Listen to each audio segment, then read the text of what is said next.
Okay. Hi, hi.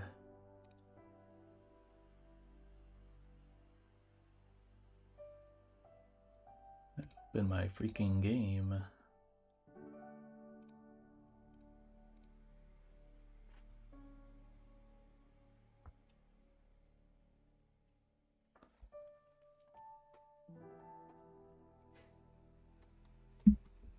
Also, I'm gonna go turn off my light.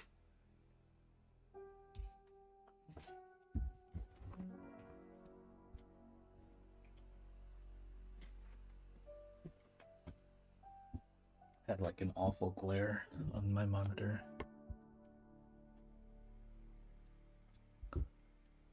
Okay. So I had just gotten you.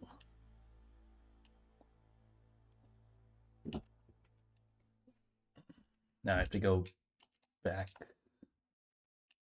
or not go back.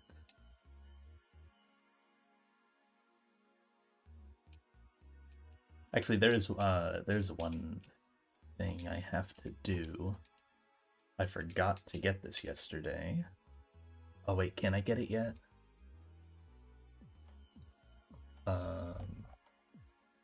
Maybe I can't get it till I do that first fight in Rustorf Tunnel. I cannot. Okay. The wise glasses are down here, and I had calced a couple things on Route 117 and forgot that I would get access to the wise glasses, and that helped out a little bit, I think. I know I use it at a couple points. So I guess I just gotta prep for this Mike guy. I got all the way up to the big double battle, and it seems maybe doable, but rough. I feel like I should just wait. Hiker Mike. This guy is a really cool fight. Because I have Clogser.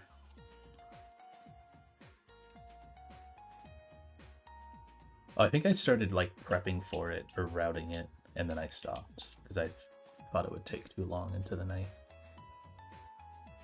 So yeah, Klotzer needs a cherry. I think that was the only part I figured out was the Klotzer.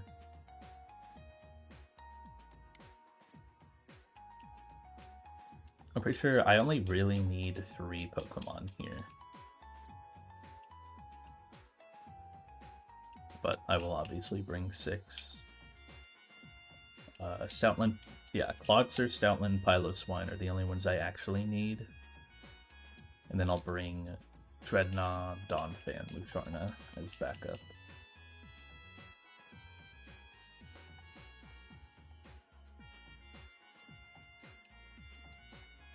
Items are pretty important. You get a cherry, and you get the Nevermelt Ice.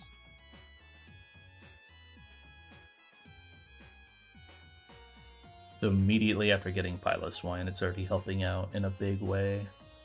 It's really good.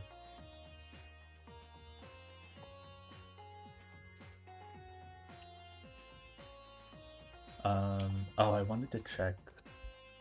Were there any items or things that I missed? So it's just the wise glasses, which I'll get after this fight. I don't think I'm missing any TMs.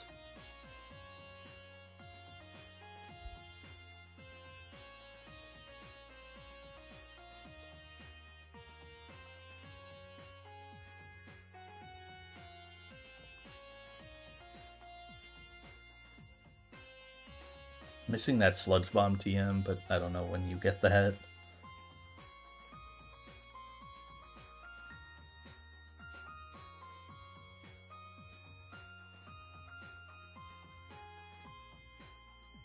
Guess I've tried talking to that person.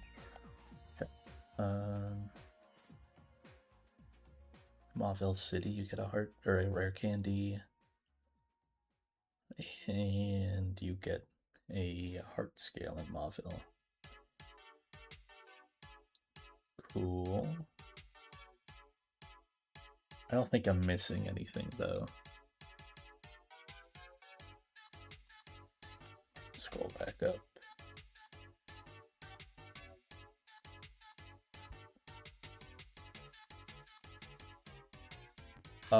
Make sure I'm not on doubles anymore, because I was trying to calc that.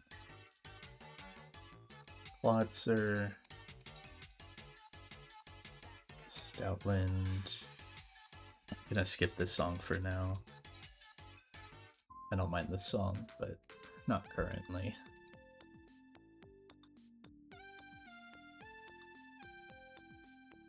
Where's Pylo?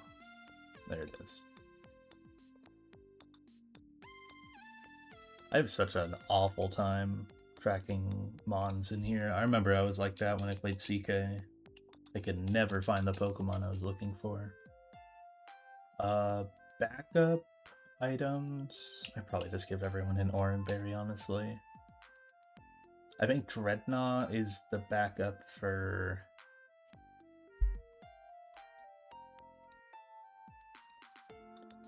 Yeah, Dreadnought's the backup for Stoutland, so it gets an Oran.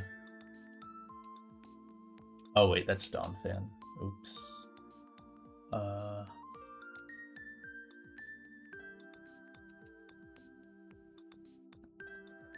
Donphan... Oh no, Donphan works here too. Oh no, they all need Cherry Berry. Because there's body slams in this fight. That's what it is. Yes. Okay, I'm gonna export my set.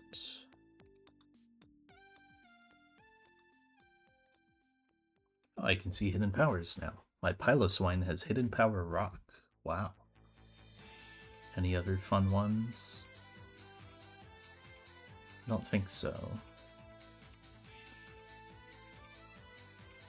Eldegoss HP Fire is really cool. That could be fun.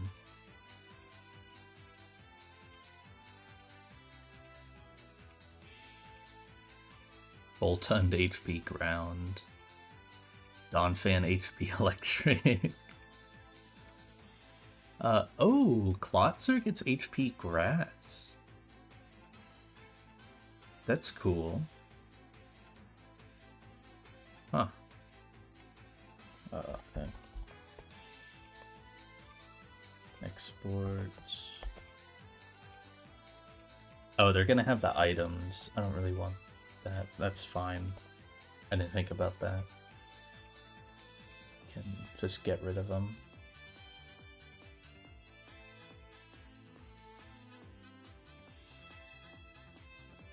I'll just manually give them the items.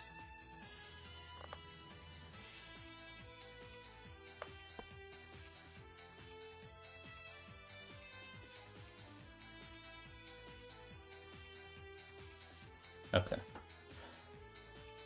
I'd given, I remember I gave Boltund, like, Muscle Band on its set, just because I got tired of putting it on every single time. Okay. Ready for Hiker Mike.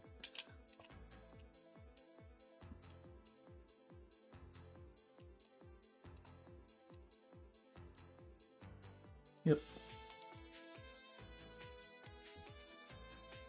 This is a really cool fight. Because the entire idea is dealing with the sand after you hit this guy. But Klotzer has entrainment and just makes that irrelevant.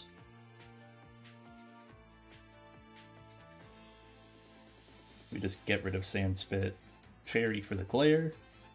It's pretty good that it glared here.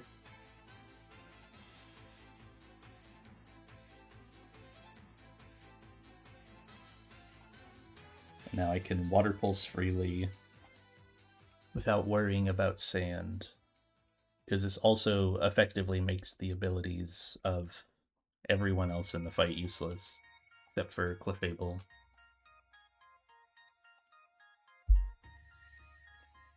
Stoutland in. This is always going for Body Slam or Howl. It's kind of fine either way, what it does. Actually, I don't know. I guess I'll see. I think I prefer Howl. Just to not take the damage. Okay. So it's back at neutral. Now it sees that I two-shot, so it cannot go for Howl anymore. It can only submission. So I can secret power plus submission to get the kill. And I'm faster. I'm not dead to the... Not dead to submission that it's gonna throw out.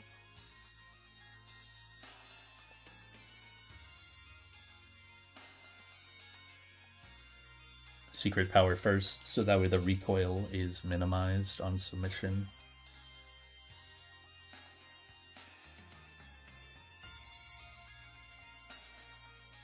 And I had to give it Cherry just in case it was Body Slam on the switch. Okay, the Fable. This is where we get to see the awesomeness that is Piloswine. Since I'm at 52, what are you going for? It's kind of random. Oh, it's just... Oh, I'm not low enough for it to actually kill. So it's just totally random. But Piloswine cannot be frozen by Ice Beam, which is so valuable. Ice types are so valuable just for that. Not even the Ice Beam or the Ice Resistance, just the fact that they can't be frozen is so good.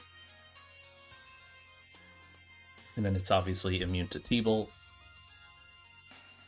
Sadly got the worst move there.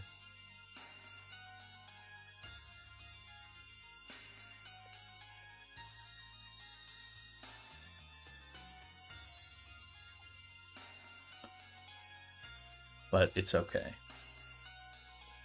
So we're gonna rip an awesome Avalanche. Avalanche is gonna get boosted off of this Draining Kiss and do a ton of damage.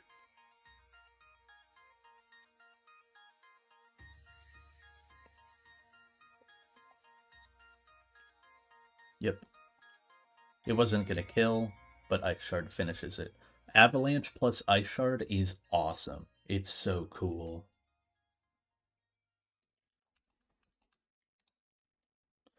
And now I just outspeed an Oko this Probopass because I saved it for last.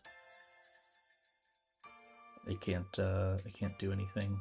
This takes Stomping Tantrum. Nice. So that's Klotzer kill, Stoutland kill.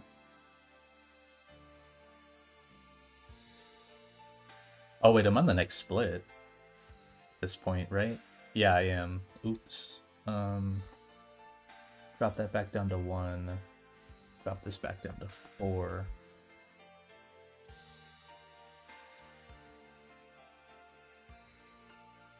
Advanced split.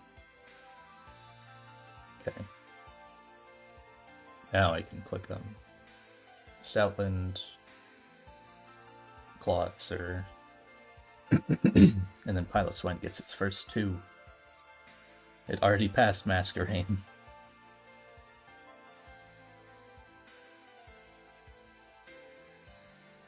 Cool. I'm gonna see a bit more Piloswine use. No one's status? Yeah.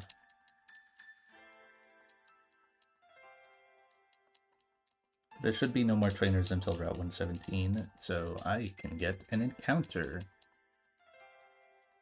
And I can get the Wise Glasses.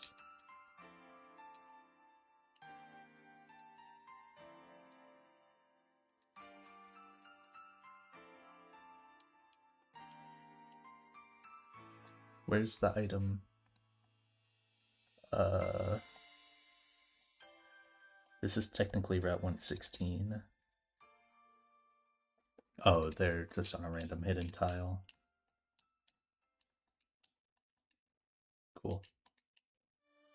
If I talk to him, will I give him back? I don't want to do that. Yeah, wise glasses, very nice.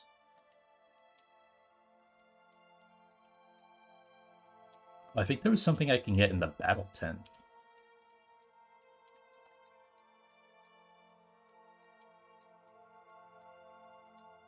Yeah, protective pads. Nice. Oddly gonna be a useful item. I'm trying to talk to you, man.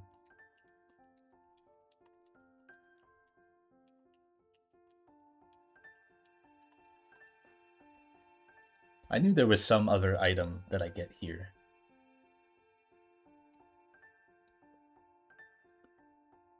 It was just further down on this list. It was right under it, I guess, but...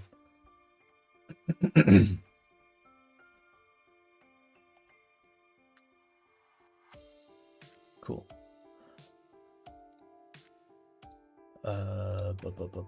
Trainers... Beaten. Come to look at the encounters. Verdant Turf Encounter. It's just grass. Some good stuff here. It seems like I have to imagine the best one would be Shroomish or Breloom. I would also not mind... Flaffy would be awesome. Flaffy would be good just to get a static mon. I could go back to Rustboro. And it would also be a dupe for the next route. Small dupe, but still.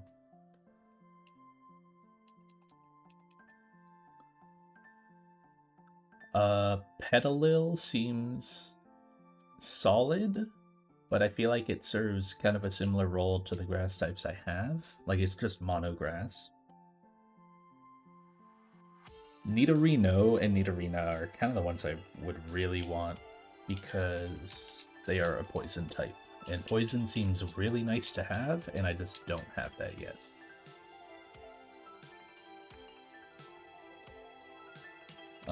Who am I bringing?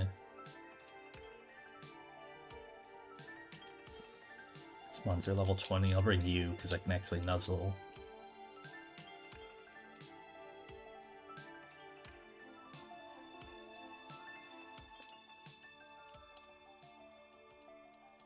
Bring both my grass types.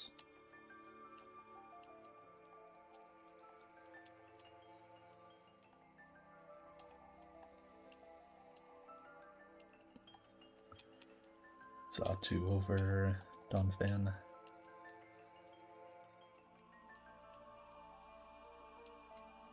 Okay. Oh, there it is. Wanda.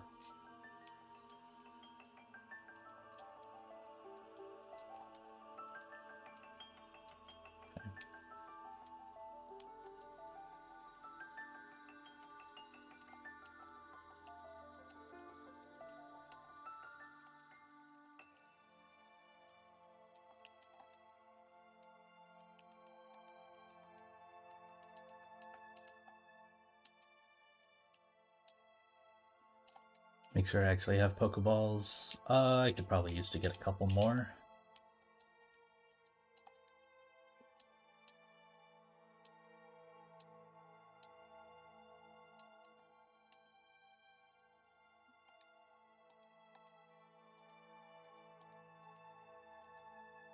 Oh, I can get some Great Balls. That works too.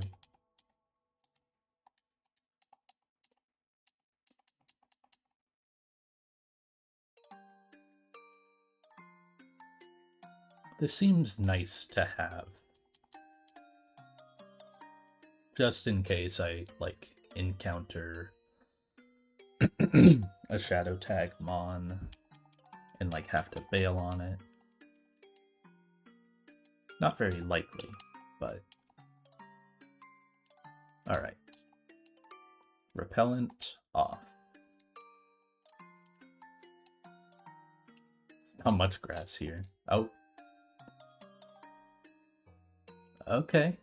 That is a poison type. It is also the most common thing here. No, it's not, I guess. It's second most common. What is your moveset? The main thing with this mon is, yeah, it's not going to evolve for a while. Not till next split. Till post Watson, unless I candy it. So it's going to be a little baby. It also doesn't get Regenerator. Little tough.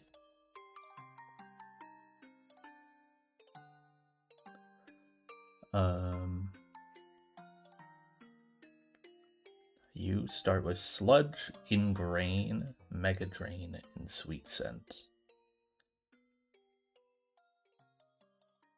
Grounds the user, does not trap me. I think I can nuzzle you. Should be able to.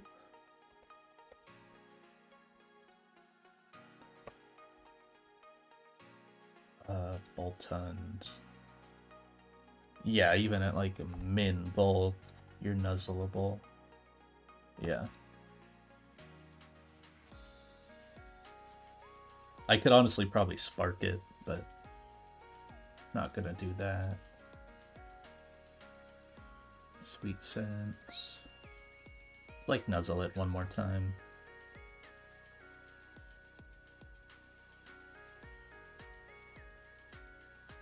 Neat.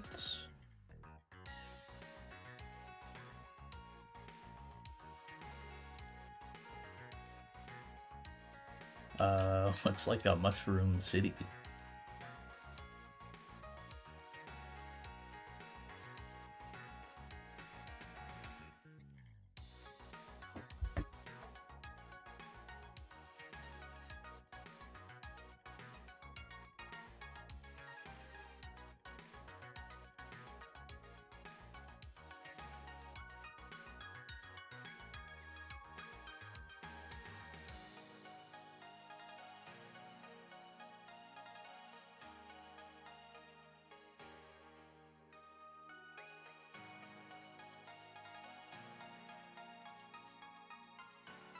I'll go with, what's that place called?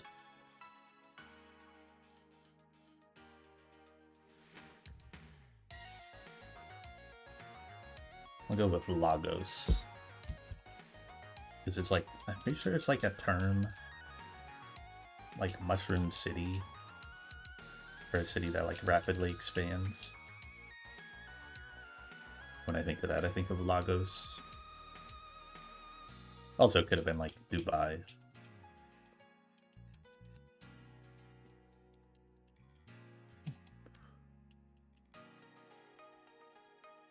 Yeah. Like a maybe underwhelming encounter.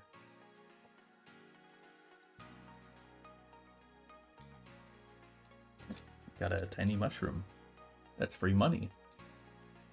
Like it's just another grass type. I feel like I have so many of those. It's now my fourth. But it is also a poison type. Like, effects for Jolly also very bad. That's unfortunate. Right. Yeah, Jolly is awful. That sucks.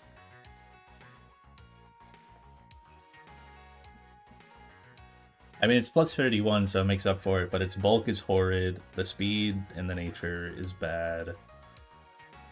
The nature is awful. This would be acceptable if it wasn't Jolly.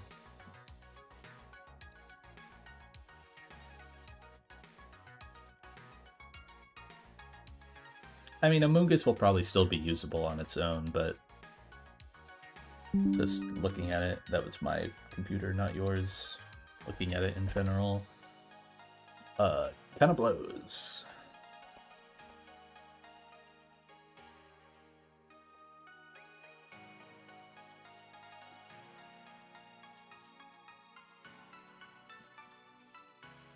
But it's a Pokemon I have. What does it get? Faint Attack. It does get Giga Drain and Poison Powder right now. So it does technically get my strongest. Oh, that's Amoonguss's learn set. Yeah, it still gets those.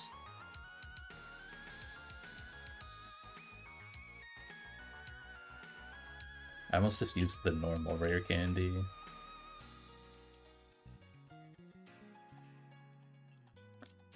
Faint attack. User can't switch out is so rough. It's so risky. But hey, it's got like this is the one thing that Fungus has over other Pokemon I have so far. It's got Stab Sludge, which is not great, but yeah, Ingrain seems like a death wish.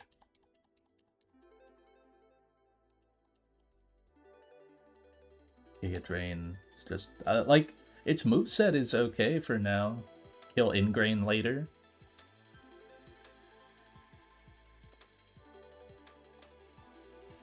I guess Ingrain. Oh, actually, I'll just kill Ingrain right now.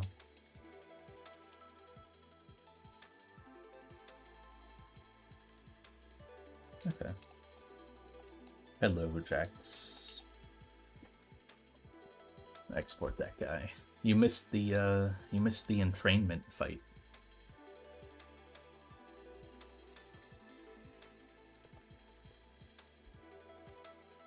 I'm sure you're just burning up inside.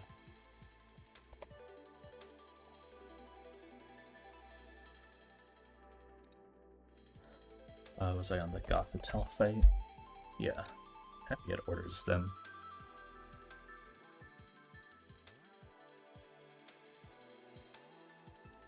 Like, where's a grass type?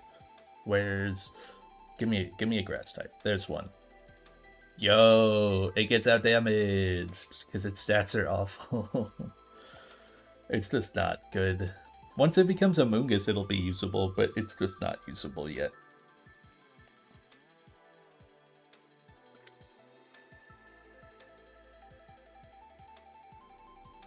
And because it has a poison typing, it's a grass type that's neutral to Earthquake, which is rough.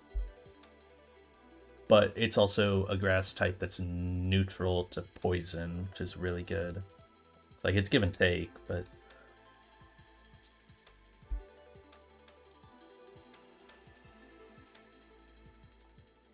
It definitely might be able to fill a niche that I didn't have, but it's like not as big of a gap that I had compared to something like a Nidorina or Nidorino would have fit. Roselia would have just been better than Fungus. Would have done the exact same thing, but probably better. Flaffy would have been awesome, and then Breloom would have been god tier. So, bit of a miss, at least for now. But I gotta do like 3 fights, and then I'll get to roll 117, I think. 1, 2, double. Yeah, and then I get the grass.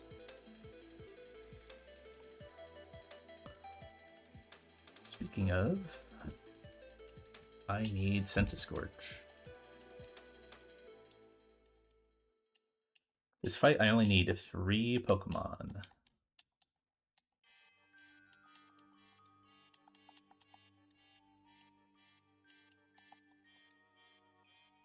Wait, do I really just...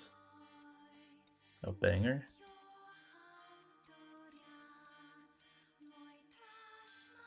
Yeah, I guess I do just stay in on the Hitmonchan.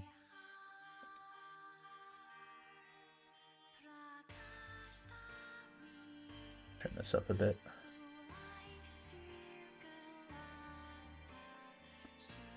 Okay. I need a Donphan second, and then Citra.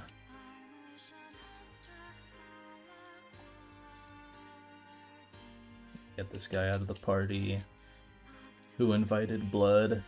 Who do I want to bring us back up here? I don't remember if this was a perfectly safe fight. I thought it kind of was. I'm gonna bring Clawtzers back up. Usharna, and Usharna's good backup for Hitmonchan, just in case I get like triple crit and it's scary. And Grub. No audio.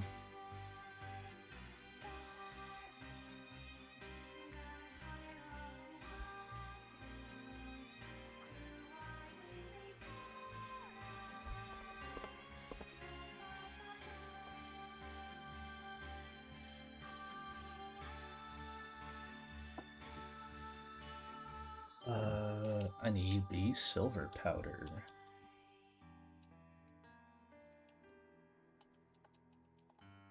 And then 2 orange berries.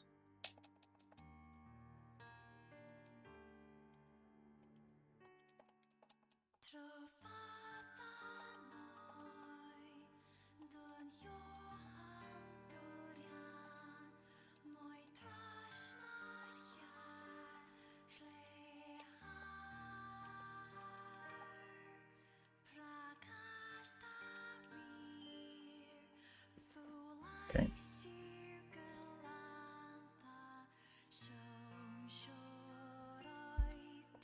I guess I need to add the add fungus here. Urban turf.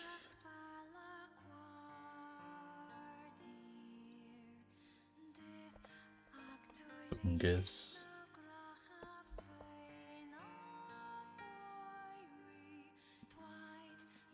Okay. Gothitelle.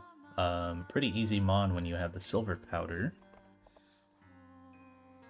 Centiscorch just Okos it.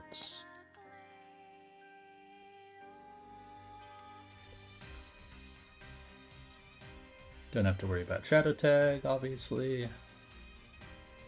This should be...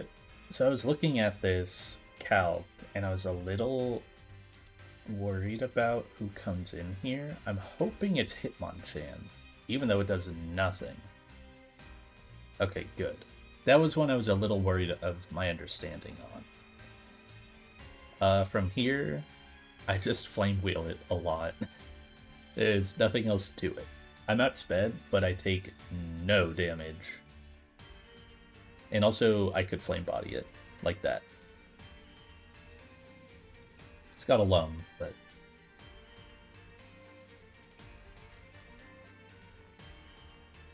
Just gonna Flame Wheel it a couple times. That was a good enough roll to where I probably only need 2.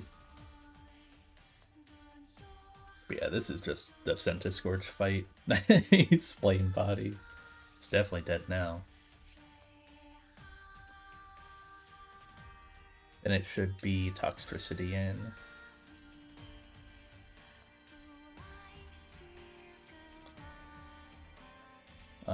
I am probably high enough health to stay in. So I'm at 76. I could stay in on the Shockwave. I don't know if there's any reason to.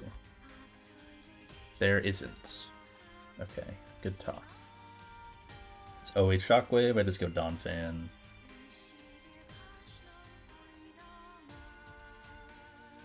Then I have to take a Drain Punch as I Bulldoze.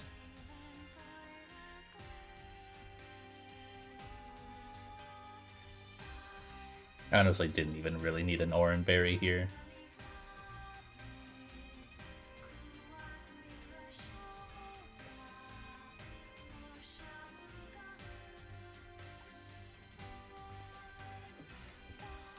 And now, Sableye, this thing is very likely to Will-O-Wisp, but I'm just going to go to a Pokemon that doesn't care about that.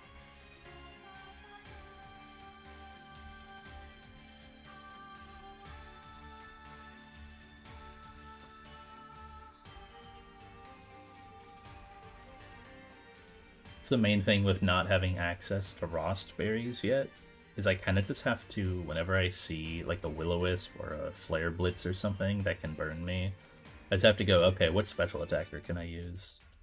And then if I can't do that, then alright, is Poison worth it? Yeah, 2 Octazookas always kills here.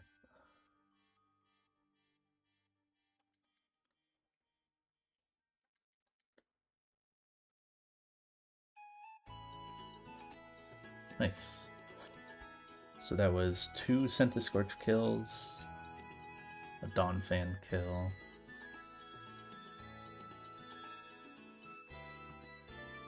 and a Seadra kill.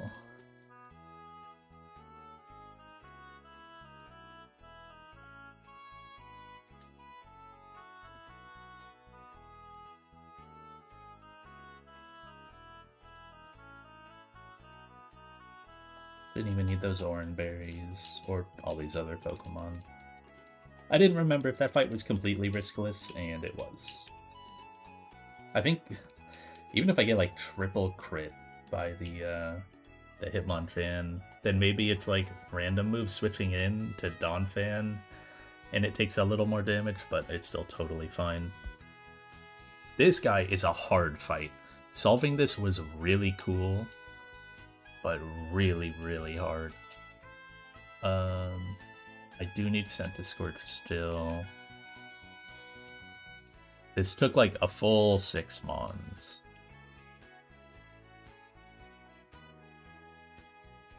Still need Grotle.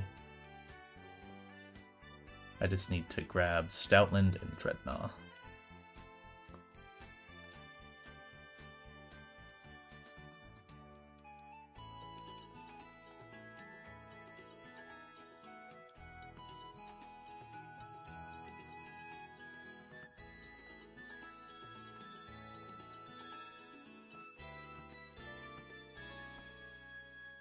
Dreadnought needs the Hard Stone.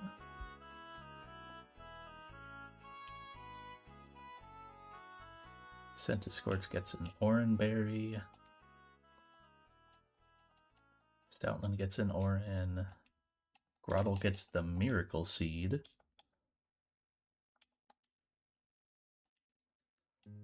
Musharna gets a Cherry.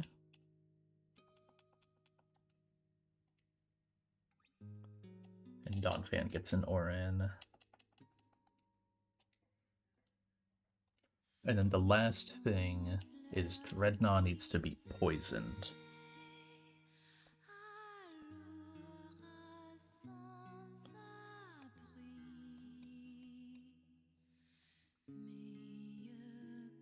So it's Dreadnought, Centiskorch,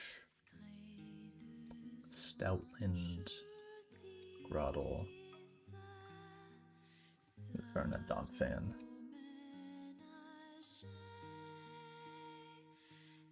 Yeah, Dreadnought needs to be poisoned to block Will-O-Wisp.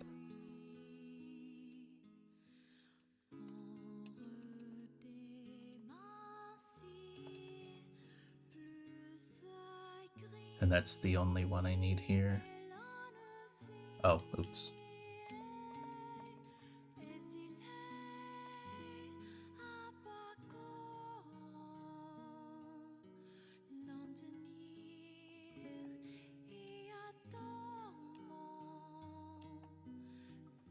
Is it... who am I looking for? It is that guy. Okay.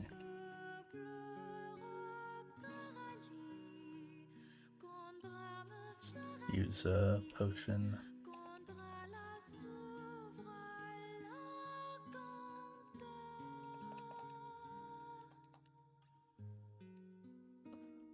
Okay. Dreadnought has Heartstone.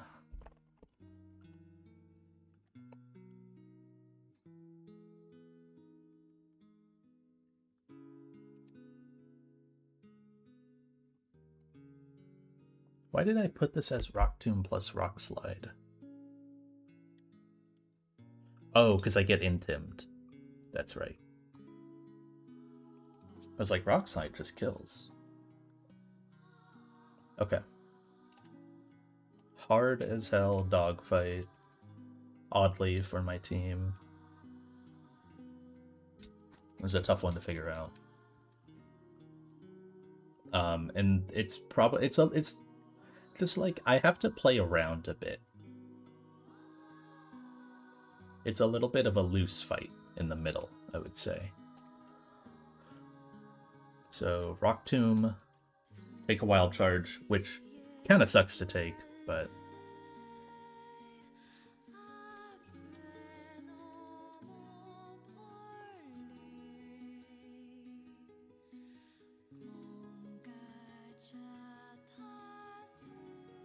okay. I don't know that I necessarily needed the Hard Stone.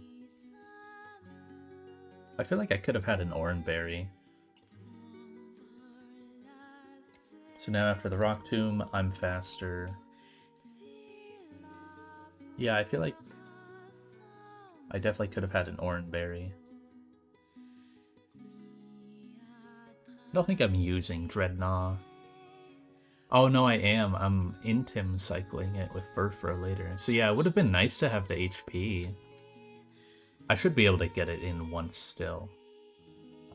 26? And I take 13 from Poison? Maybe not. Because it's with the Furfro? Oh, no, I don't... Okay. It's gonna make the Grottle a little weird. It means I have to use Baby Doll Eyes on Stoutland, which is a little risky. I think I risked Stoutland maybe for a turn. Even if I had Orin, though, I don't know that it helps.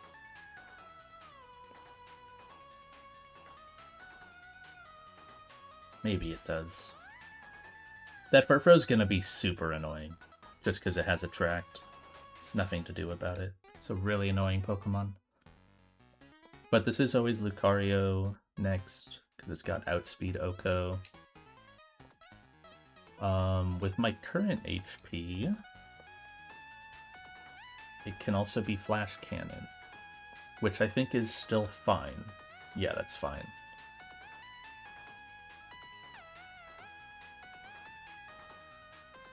Centiskorch just kind of beats the Lucario, luckily.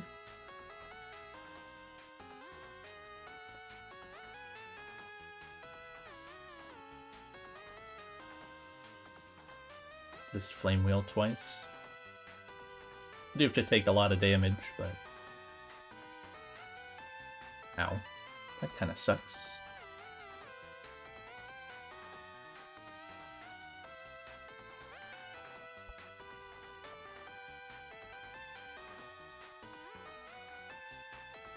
Would have been nice to get that kill. That was a range, but a 6%. I take like 30% now. I still live crit. But I take a lot of damage here. Can I?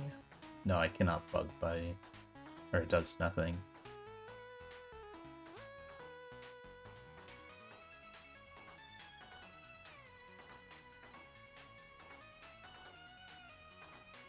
Okay. Yeah, it's a lot of damage. I do proc my Oran, so that's something. Might have to use this to switch into Furfro for a turn, which would not be great.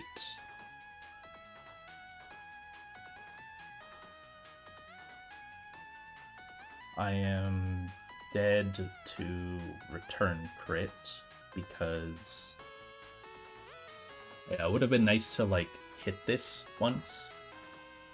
But also I won't attack it for a while, so I think the leftovers would have just healed it anyways. But I could have lunged. It would have been cool to lunge this and lower its attack by 1. That would have been really helpful. But because of that Spadef drop, the next Shadow Ball did too much, and now I die to return crit. I died to like half of them.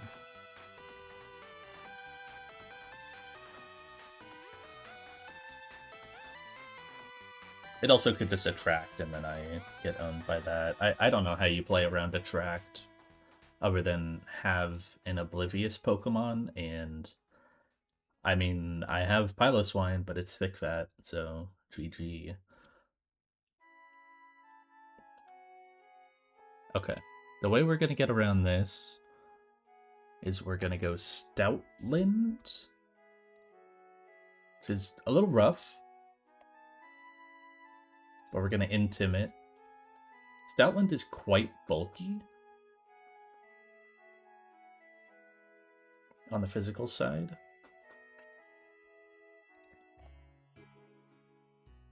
Attract would have been nice. Ugh, dude, you're kidding me. Oh, that sucks a lot. That's really rough.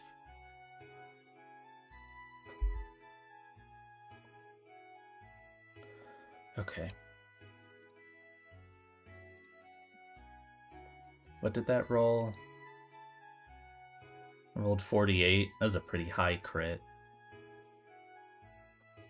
Sadly, not enough to proc my Oran either. I do live one more crit, So I think the idea here is I get a baby doll eyes off. At least push it to -2, and then go Groddle. I really wanted -3, but I think I have to take the -2.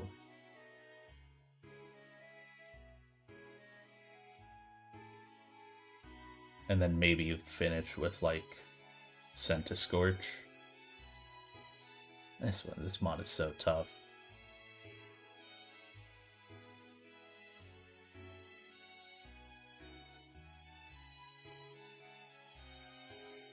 So, okay, it's at -1. Can I go Dreadnought? I can.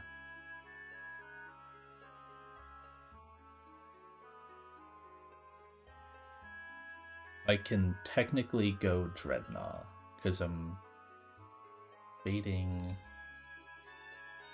Right, I'm at 58 HP. So it's 40% attract. If it's attract, well, that actually doesn't help at all.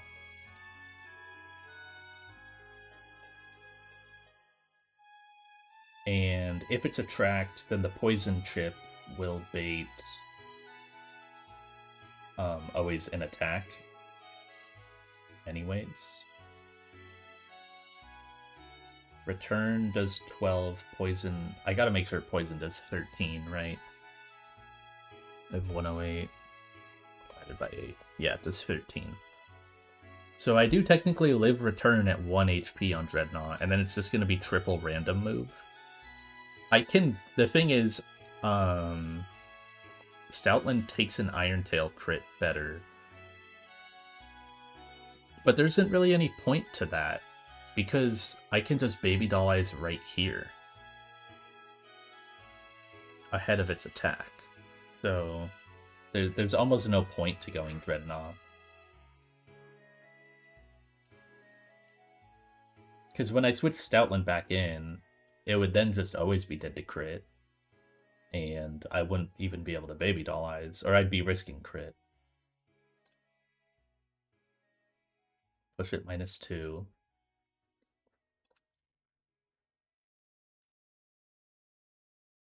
Okay. That's really good. No crit there is really good. Because I bury, and I'm able to take another. I can take another return. So I can go -3. Which is so... -2 to -3 is such a big difference for Groddle. It genuinely is. Now I could also Secret Power, but I don't think that's really helpful. I need to just limit the damage it can do to Groddle.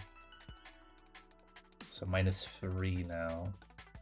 Yeah, that's really nice. Okay. I can stay in here. I don't plan on using Stoutland for the rest of this fight. So as like, I mean, I could push it -4. I basically am just gonna roll the attract once. But what's nice is I'm attracted, so it can't attract on my Groddle switch. But it'll be able to attract Groddle afterwards. So do I don't submission because the recoil would kill plus a return crit always. I could Secret Power. It would do some damage that would help out Groddle immensely. Or would it? It's 25 damage. How much do you heal from leftovers? You heal 5. So the turn that I do it, and then the turn that I switch, I effectively only did 15 damage. But that is like 1 Mega Drain. I guess what's the difference between -3 and -4? -3 return is 13 to 16. So it's a difference of 3 damage on Groddle. And Groddle's healing about 9 HP each turn that it gets a Mega Drain off. So I think the secret power is more impactful if I get it off.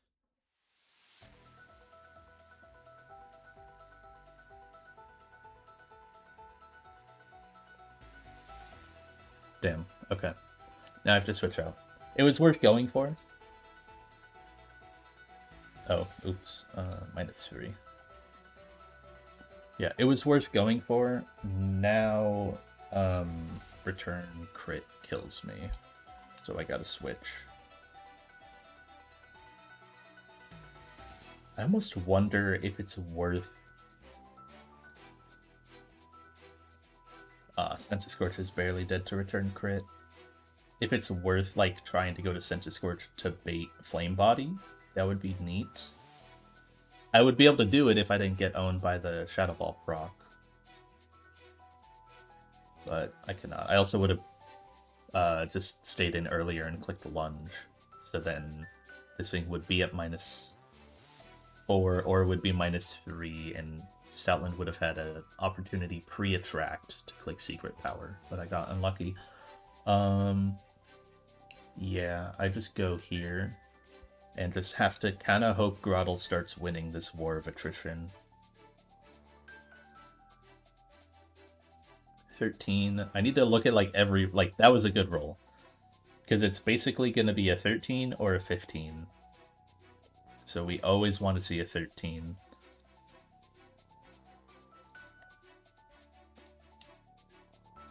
We're just going to start Mega Draining. We just have to hit through Attract. There's no way to avoid it. I could take one turn to switch to Dreadnought.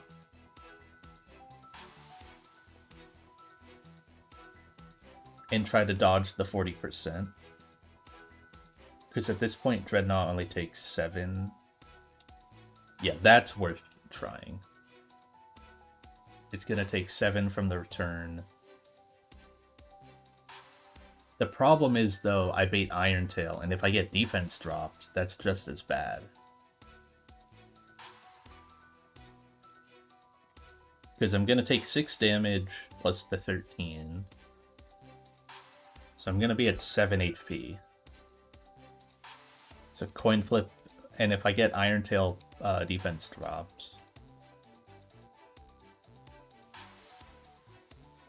So it's just how badly do I want to get rid of the attract.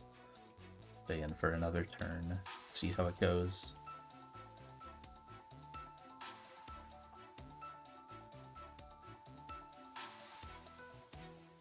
It's not like a guaranteed stasis, right? Is there any way for me to see? Unable to attack 50% of the time. That's so tough, man.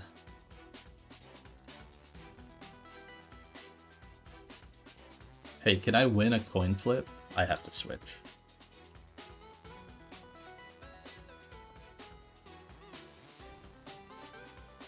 I guess what I should have done was brought Boltund.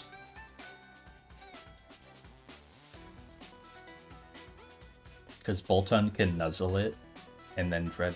But I just don't have the Mons for that. I just straight up don't have the Mons that I need.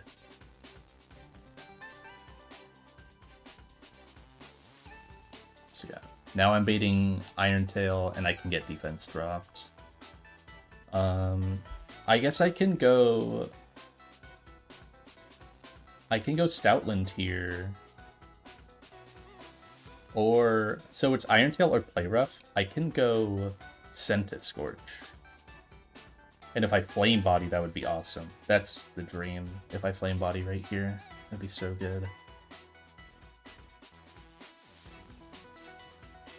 4 damage. Defense drop, so it's good that I went to Centiscorch. No Flame Body.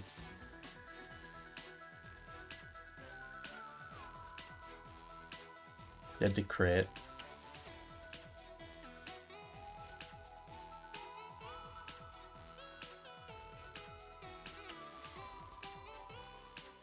I'm at 52. Yeah, it's just that 60-40 again.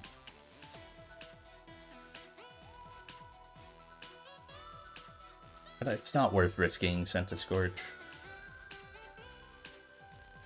This is always return. I think I have to risk Herdier here, or Stoutland.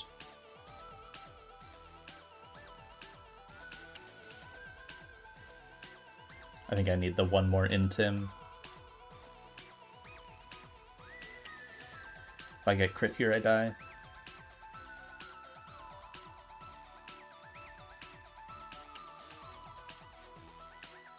I already got crit once. Nice.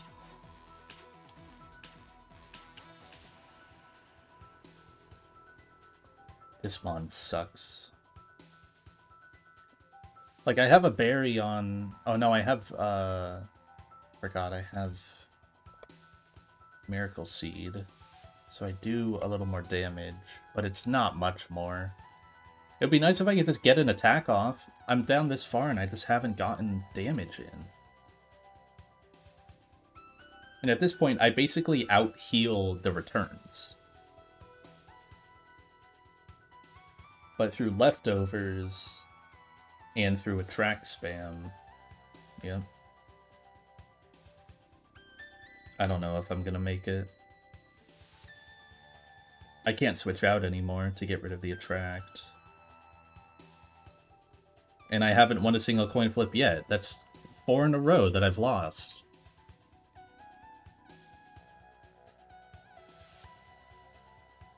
Finally.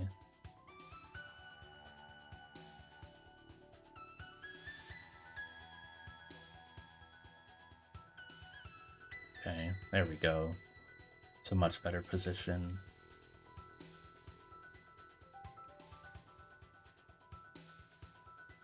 Do I want to switch out at this point to guarantee the kill? I could go Donphan. Donphan Ice Shard. I'm pretty sure at this range would kill. It kind of fucks up my line, though. Yeah, it messes up my line really hard. Okay.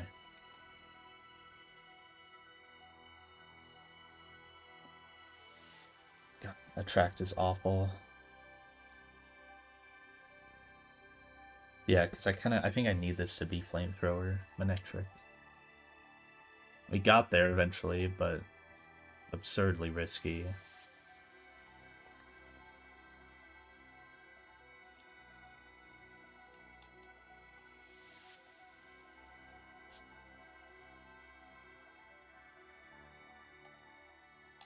Side shock this twice. I can't yawn it because it's got a Lum. Oh, he actually went for T-Bolt. That's why I had to give it a Cherry Berry, just in case. I live Crunch. I live Crunch crit from here.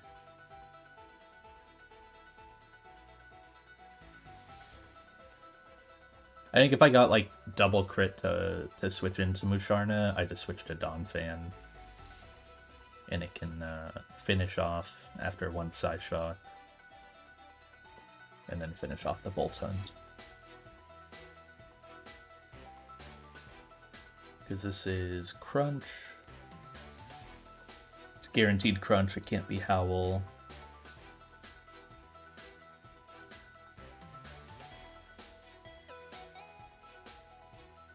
Yeah, just Bulldoze plus Ice Shard.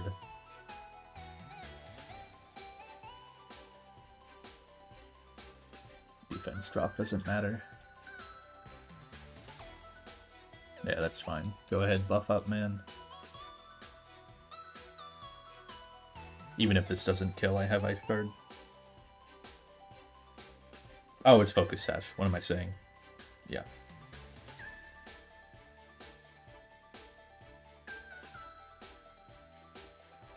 Okay. Scary as hell. So Dreadnought beat one. Scent to Scorch beat one.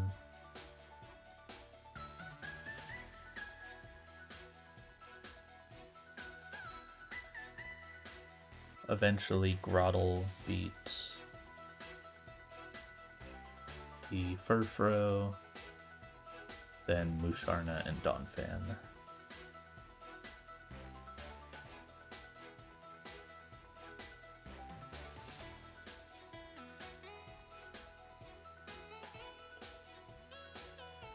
Awful, awful fight.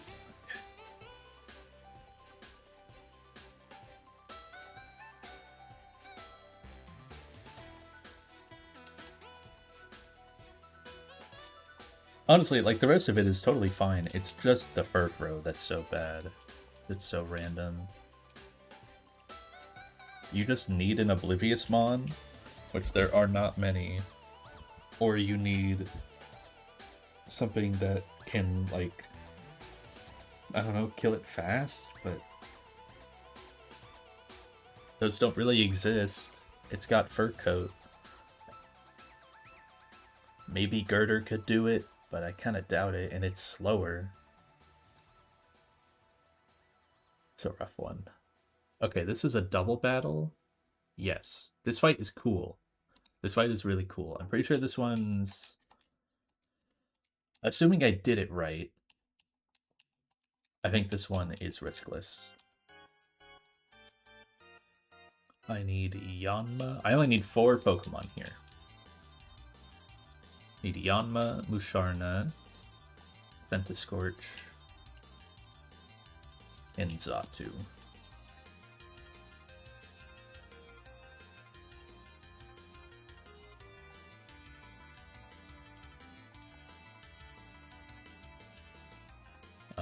I'll bring as backup. Backup is like Masquerain is pretty solid. And probably Boltund, honestly. In case I did something wrong. So Yanma and Musharna, I think, don't want items, because this guy has knockoff, yeah. So Yanma and Musharna don't even get items. Xatu gets a Chesto. And Centiskorch gets a Chesto. I'm honestly just going to give everyone else Chestos. There's some really annoying sleep moves here. And then the big thing is I need to pre-damage the hell out of this Yanma.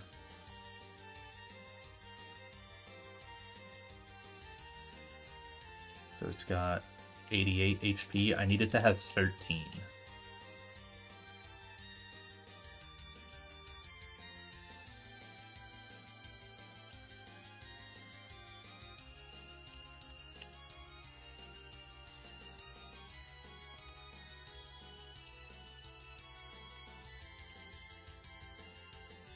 Four more. 1, 2, 3, 4.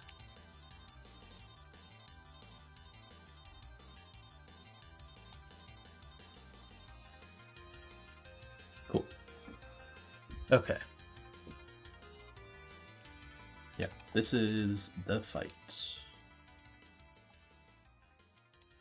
I wish there was like a cool, like an integrated doubles calc on the showdown thing. That would be really neat. Can sell that. Electro Web. So after this fight, I'll be able to do the encounter. It's kind of just what I'm building towards.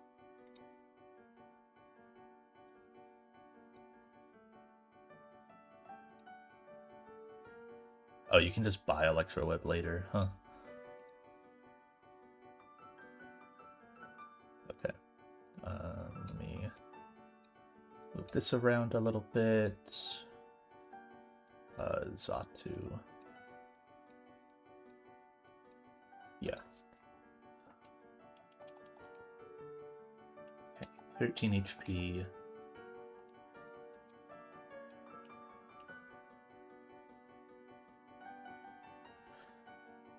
So this is a split double battle, which means they have their separate parties. So if you just kill one side, it is not able to bring in the Pokemon in the back of the other person's. And that's going to be kind of the goal to abuse here. Yanma is leading at very low HP. This baits Fake Out Kill, which is like the most insane priority you can ever get from the AI. And it also baits a kill with a single target move from Orbeetle. So we're just going to detect. And then even though the Toxicroak has... even though it has a Pyapa Berry, Psyshock still kills. So we're going to one-tap the Toxicroak as both Pokemon attack into Yanma. Nice. Pyapa Berry doesn't matter.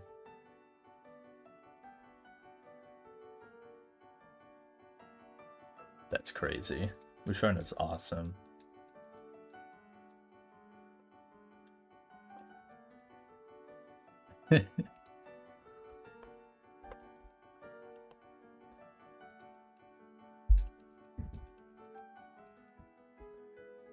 So Hariyama comes in.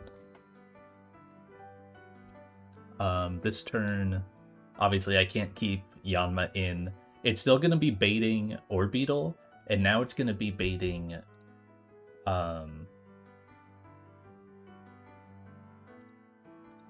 it's going to be baiting Fake Out Kill from Hariyama. So once again, I just pivot to something that can take the move that Orbeetle's doing. And I'm going to Psyshock the Hariyama. This isn't going to kill it. It's fine if it crits and does. That's totally okay. But it's not meant to. Fake Out into Xatu. And Psychic into Xatu. Just keeping Musharna safe. Okay, didn't kill like it was supposed to. I probably could have given Wise Glasses and made that kill, now that I think about it. Or at least made it potentially kill. Yeah, it would have been a range, but it doesn't matter. You can give TMs. Why? Because we're going to click Air Cutter, hit both Pokemon. That'll kill the Hariyama and chip the Orbeetle. And then, now that Xatu is in, Orbeetle's best move is going to be Bug Buzz into Musharna. Or Hypnosis. It can start going for Hypnosis now. So that's why we gave the back two Pokemon Chesto Berries. So we're going to go Centiskorch.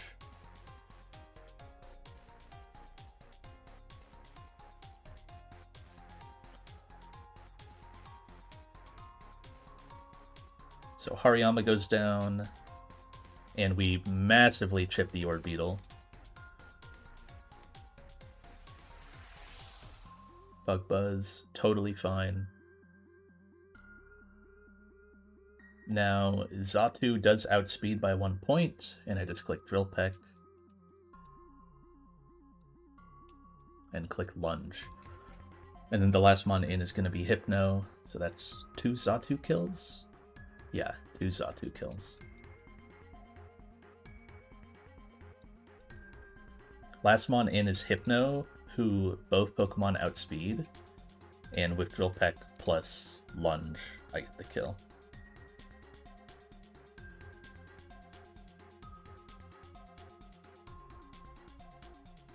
Nice. This will be a Centiskorch kill. So that was 1 Musharna kill, 2 Xatu.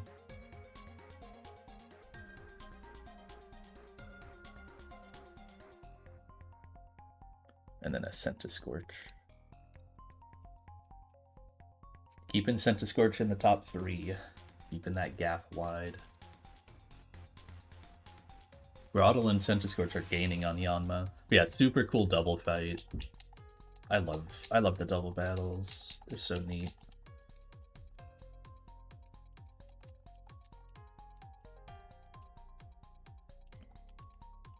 It's encounter time. So if I just go... Yeah, I just go up there. Okay.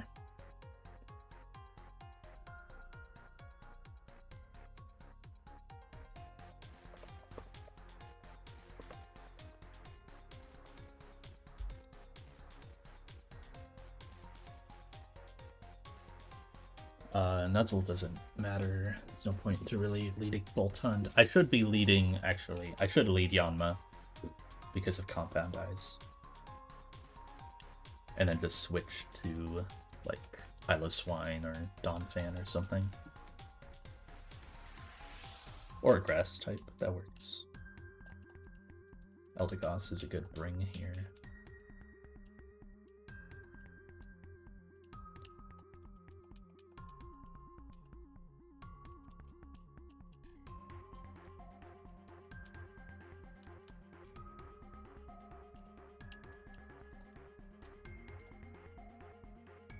Okay.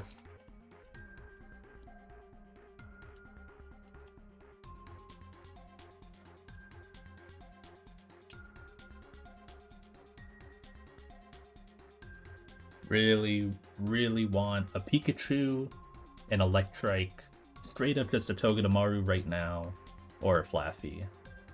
I wouldn't mind Meowth as well, and Magnemite seems neat.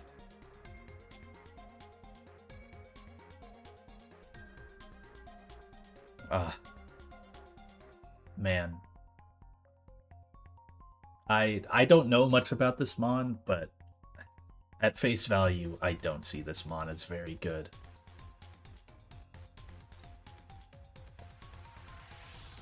And it also, I don't think, has static. I think it's got Compound Eyes. Yeah, or Unnerve. I mean, Compound Eyes, if it's Compound Eyes, it's good. Because then you can use Thunder on it. When does it evolve? 30. Okay, I'll have Galvantula. That is maybe better. It's also way faster than I remember. Maybe it's okay. Maybe this Mon is okay. What do you have? That's what I was looking at. Level 20. Bug Bite, Electro Web, Spider Web, T-Wave. You also don't even hold an item, so there was no point. Oh,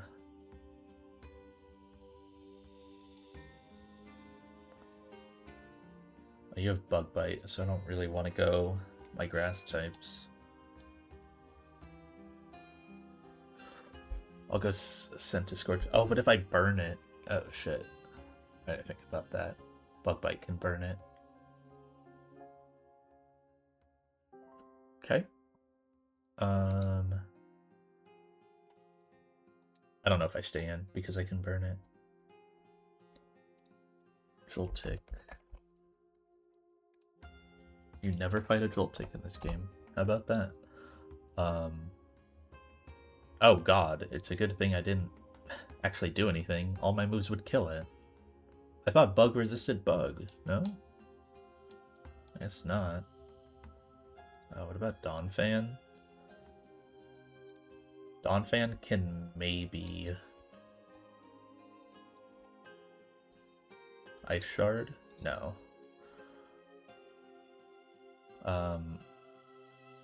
Got Bug Bite, that's the only move I care about. I just want to see how much it does to Eldegoss. Oh, okay, it doesn't do much. Spit F-Zero. Yeah, I can go Eldegoss. And chip it. That's fine. I'll Magical Leaf.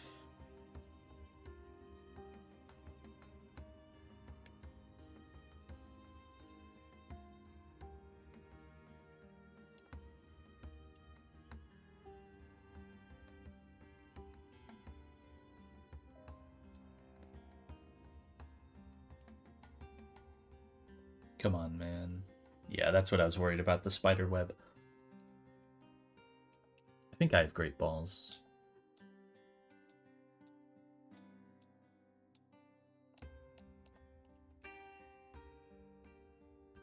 Okay. Okay. This mon could be okay. It just has to have compound eyes, I think. I mean, maybe Unnerve is good too. They actually they don't seem Unnerve doesn't seem bad.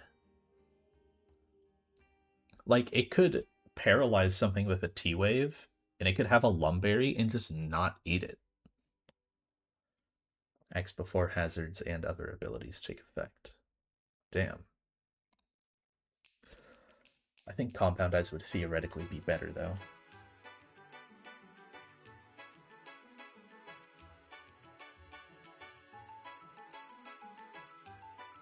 Since I got this song right now, I'll name this thing Ruan.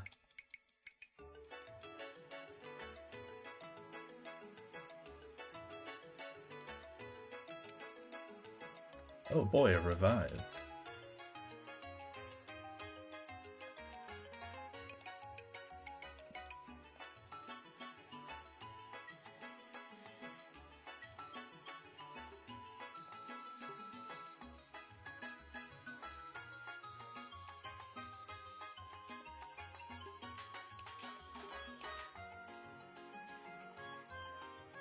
I don't know how much Joltik is going to be helping out on that double battle.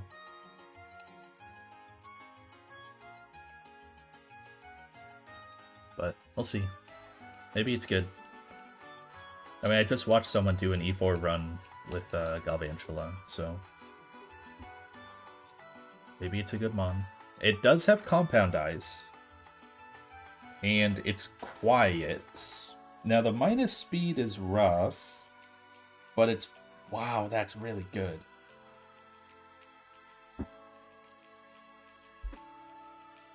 I think that's good.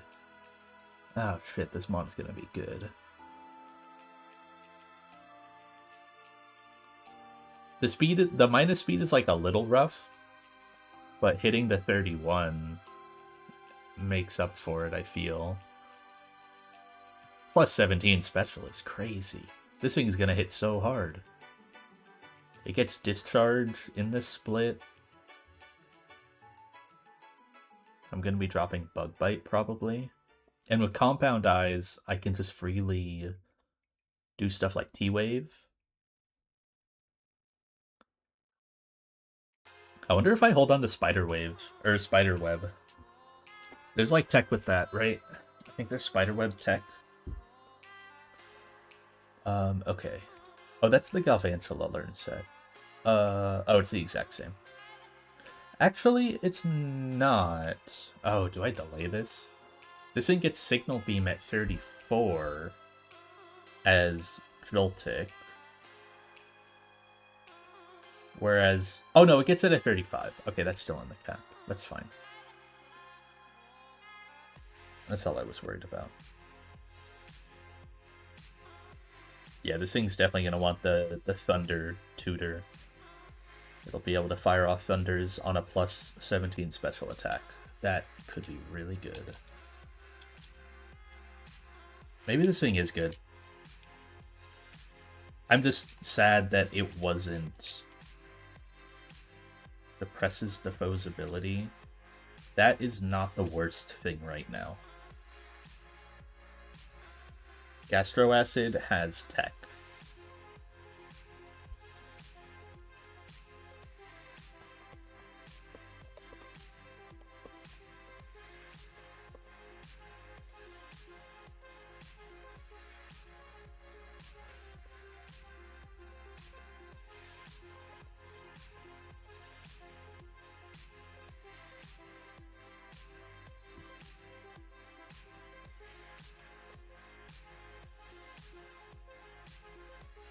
I don't think it works. Lame. No, yeah, Gastroacid has tech. I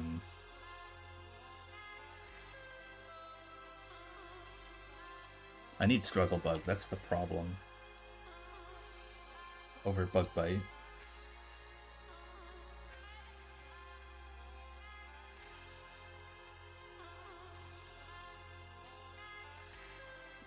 Here's the tough one.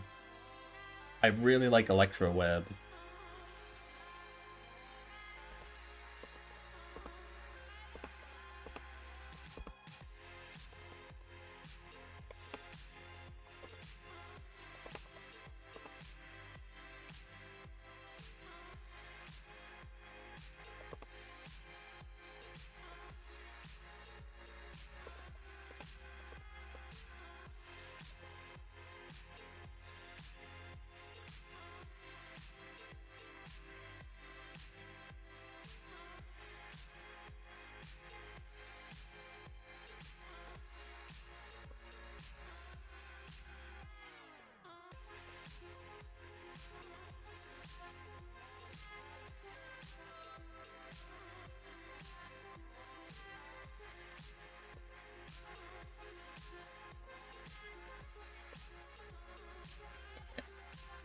I'll drop Gastro Acid. It's funny, but I still have entrainment on Klotzer.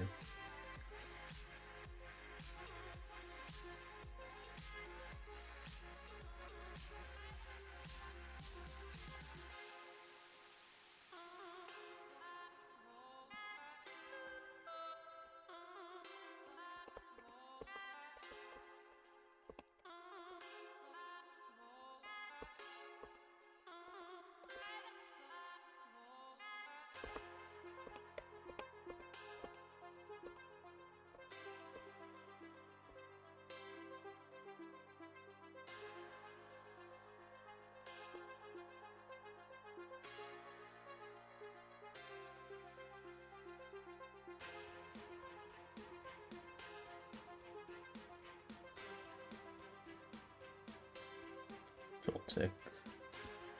Like, where else could I get a static Mon? There's static. Like, these are all ground types on 111. I'd be waiting probably a long time. There's all of Mirage Tower.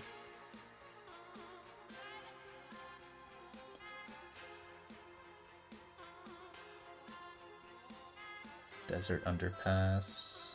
It's all poison stuff.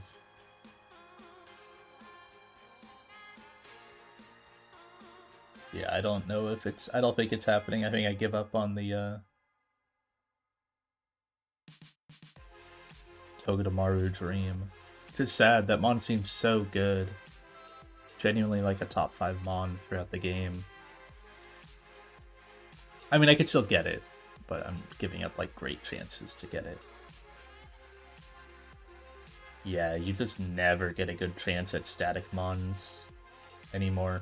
Not till New Mauville outside. That's like the next chance I'll have at getting... But at that point, you just go for the Togedemaru. You don't...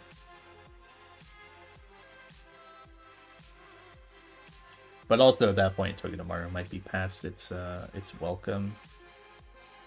Like, it's really good in these, like, 20s to 40, 50 range.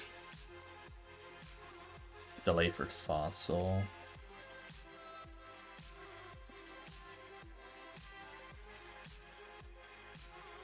So there it is.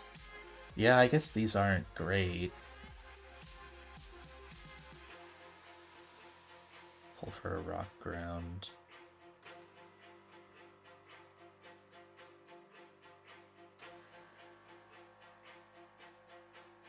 Yeah, some of these pulls are total duds. Stantler. Mudbray feels like kind of a dud, honestly. Especially since I have Donphan and Piloswine. I just don't see Mudbray being great.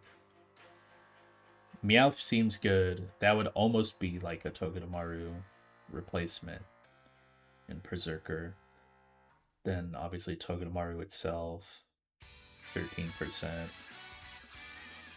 Growlithe is good because you trade it, right? You like... Growlithe is good because you trade it for the Hisui Growlithe later. You like don't touch them on at all, and then you trade it and you get Hisui and Arcanine, which is absurd. Rockruff seems solid, but I don't know that it necessarily helps me right now. Yeah, I probably just... I delay that unless I am, like, truly out of answers. There's also Mauville City, though I'm pretty sure you wait on this for, like, Larvitar Beldum or something. Wait on this again until you really need it. Don't want to touch it. You don't want to roll for Tauros Miltank. Okay. Yeah, I mean, Galvantula is cool. It just would have been nice to have a great shot at Togedemaru.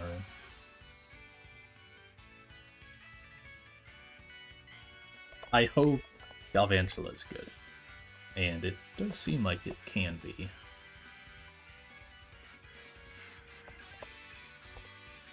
Good that it got compound eyes, I'd say. So yeah, it's got a pretty good special attack stat right now, base 97.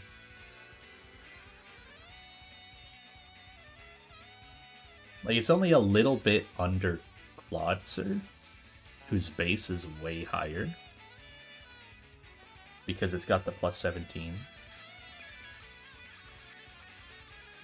It's a little bit above Seadra. And it'll get good moves. I mean, it already has pretty solid moves, honestly. Okay. What's the next fight? Oh, let me add it. This is 17. Chula. Oh, I almost did that again. I don't know why it always does that.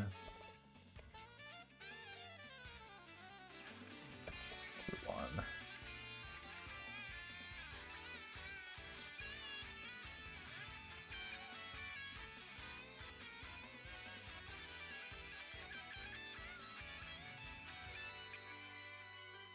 Okay. So next trainer. Oh, I can take a couple of these off. Oh, this fight is freaking hard. Was it safe? It might have been. This fight might have been safe. I do some cool stuff in it.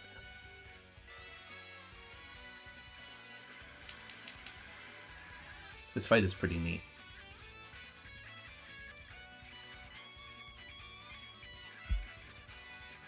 So I need Donphan, Masquerain, Klotzer, Grottle, Piloswine here, and Eldegoss here. I like barely actually use Piloswine, I remember. It's kind of just a pivot. We're actually using Masquerain though.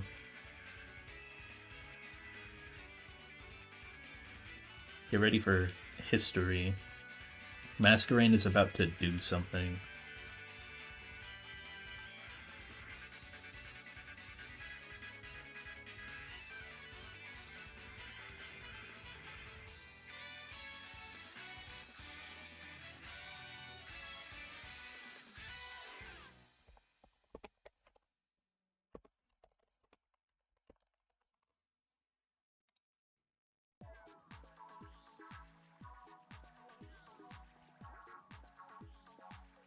Okay.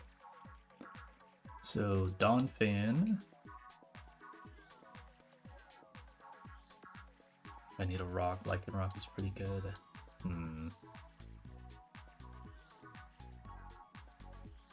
I haven't looked at Watson at all yet. Where is the soft sand? There it is. Masquerain holds no item, importantly.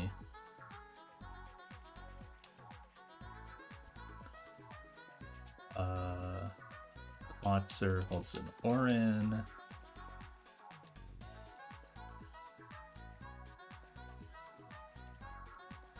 Grottle holds the Miracle Seed.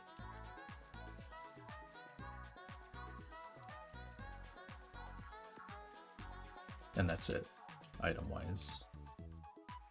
Piloswine doesn't need anything. Make sure on the Quagsire. Get off doubles.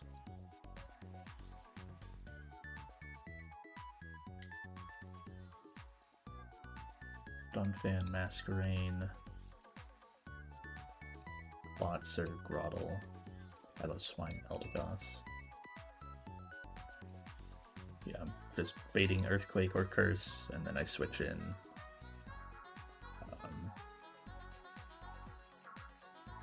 Okay, yeah, that's fine. I don't need an item on these two.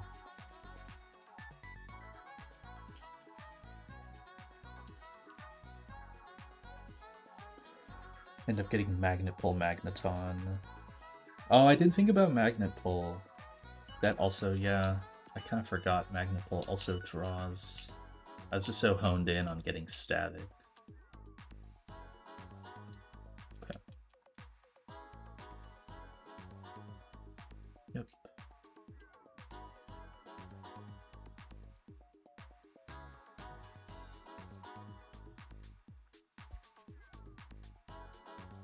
I wonder what Donphan is going to do against this Electivire. Oh, I was meant to pre-poison Donphan. Okay, I didn't get punished. I was totally meant to pre-poison this Pokemon. I knew there was something I missed when I paused the game. I thought it was just like an item on... Like, it just looked odd to me because Masquerain didn't have an item and I was honed in on that. I was supposed to pre-poison there. To dodge Ice Punch Freeze. Bailed out. If that happens, I think I just utilize Piloswine. Like, if I get frozen, I just go to Piloswine. And I think Piloswine can make it work. It's not great, but I think it does work. It has to take a cross drop, but I think it does live it. Got bailed out a little there. Go Masquerain. We don't want an item because this thing has knockoff, and it's gonna click it, most likely. Intim.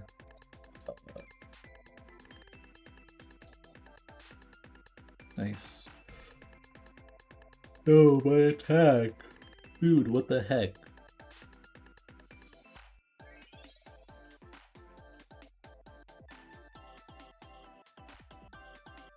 Nice. It's got the lung, but... Nice.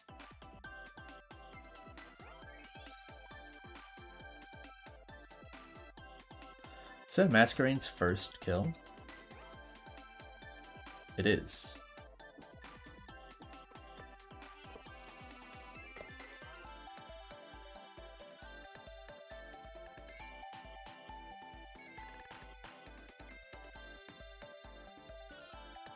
Okay.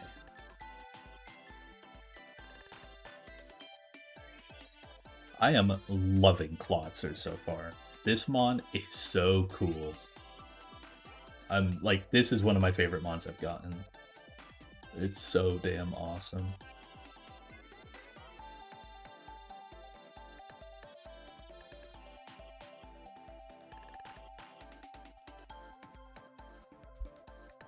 Don't care about the citrus.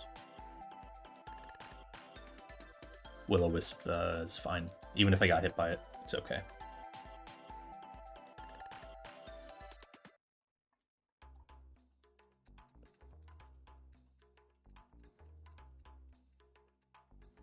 Grab block time. The grab block gets a little weird. I'm clicking entrainment.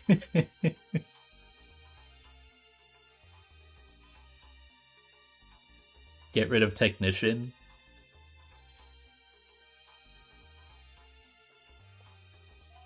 Does get a big revenge off on me.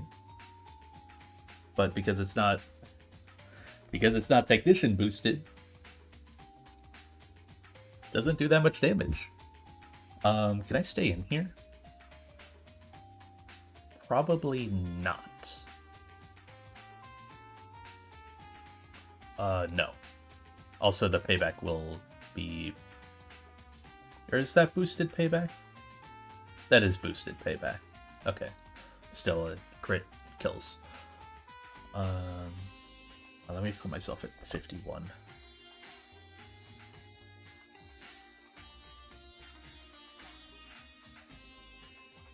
Okay. So now we're gonna go Masquerain on the payback or the revenge. We're gonna push it -1.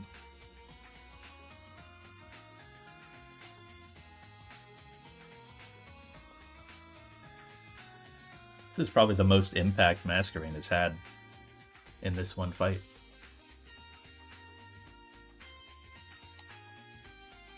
got a kill and got an intim off.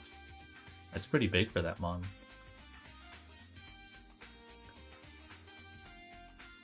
So now we're just gonna growl, lower its attack even more, just in case.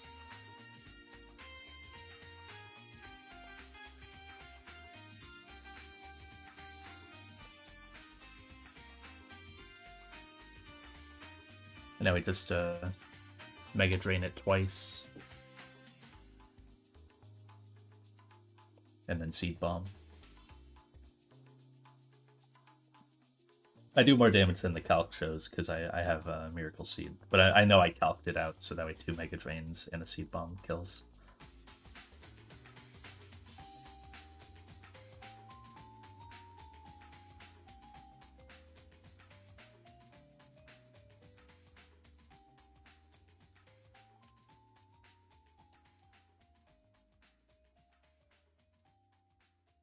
This grab block was a huge issue. Solving it was really hard. The entrainment helped a ton. Being able to get rid of Technician, because otherwise it is a beast of a Pokemon. I was able to do it with just a Mon I already had brought, and then I had to bring Klotzer for Turtonator. Worked out really well. Okay, Quagsire in. I'm gonna do one more attack. I can be Ice Punched here. I can't get crit, and I'm gonna... Well, I'm already out of max roll range, but I would heal out of it. This is just to get rid of the Rindo Berry. Hitting it here with this Mega Drain makes it possible for the Pokemon to heal. I don't care if it heals. All that this is for is to get rid of the Rindo Berry. And the safety was just... If I get frozen here, I have Eldegoss. Now I didn't get frozen, I can kill it. But I'm gonna be stupid, and I'm gonna give Eldegoss the kill. Because I'm a dumb little idiot. And I want to give Eldegoss kills because it's cool. So pivot through Piloswine. This was all just backup in case I got frozen by the Ice Punch. And I couldn't poison on the Grap Locked. I would have taken too much damage. Oh no, a recover. What am I gonna do? There's no more Rindo Berry. I want tap with Leaf Tornado. A little bit of shenanigans on the Quagsire. So that's a Donphan kill, a Masquerain kill, a Klotzer, Grottle, and Eldegoss. Want to give Eldegoss some love because it's neat. Got another Mon up at 20 in Grottle. I guess I got that last fight.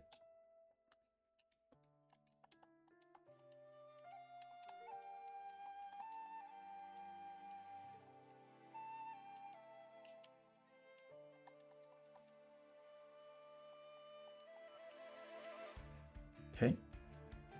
Triathlete Dylan. I think this one is completely safe. Yeah, it is. It's an extremely simple fight. We're gonna get Xatu. We're gonna get Centiskorch. And I'm gonna get Dreadnought.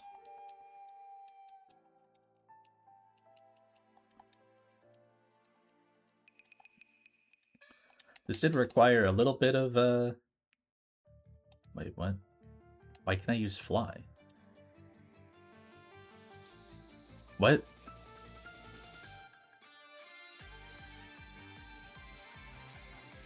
Okay. I need the Muscle Band on Xatu for this to work. Centiskorch is going to get an Oran, just in case. And then Dreadnought gets the Heartstone. And that's all I need for this fight. I'm pretty positive. I'll double check it real quick just before I go in. It's just Zatu, Centiscorch, Dreadnought. Zatu with Muscle Band will Oko the Excelgor. It doesn't fast Oko it, but it'll Oko it. Next mon in is Persian. It'll go for Snarl or Shockwave. Don't care which one. Also don't care if it's Icy Wind somehow. And it won't go for Nasty Plot. I just switched to Centiscorch. I have the Oran Berry. I click Lunge. I'm not dead to double Snarl crit. Then Dodrio comes in, clicks Drill Peck.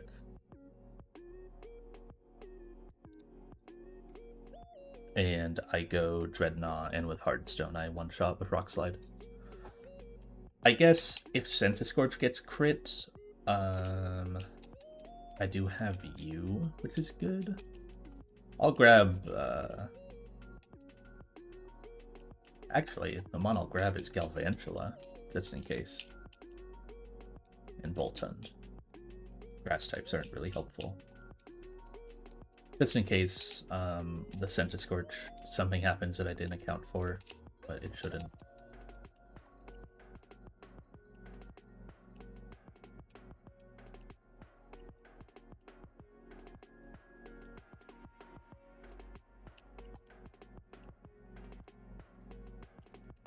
Nice crit.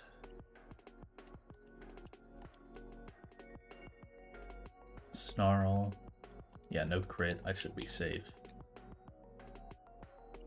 Lunge.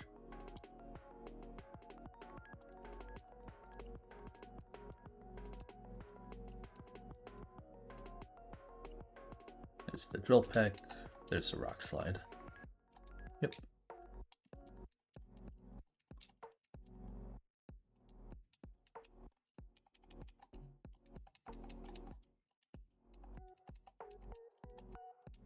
I was actually kind of stuck on that fight for a little bit.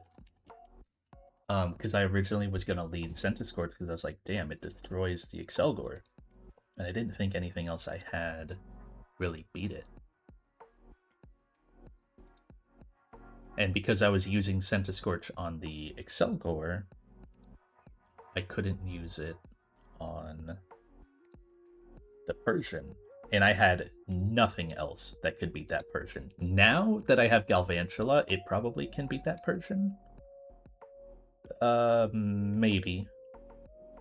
If I like Electro Web and then Struggle Bug, something. But I'm getting constantly snarled, so it's not great.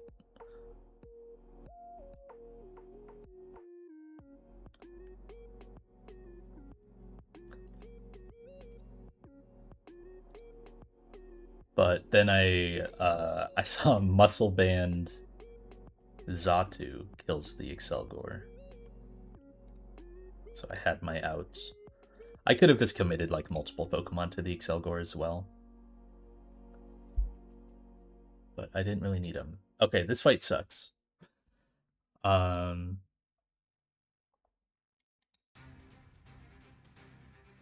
need 6 Pokemon, just in case. Ideally, as long as the most heinous bullshit RNG in the entire universe doesn't happen, I only need 4 Pokemon. Otherwise, I need 6.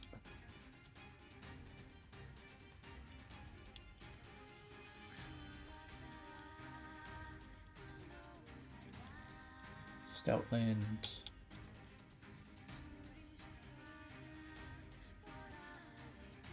Dreadnought's already in my party, yeah.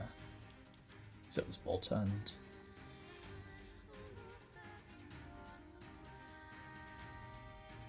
And then I need Donphan. Actually, Galvantula wouldn't be a bad backup, eh?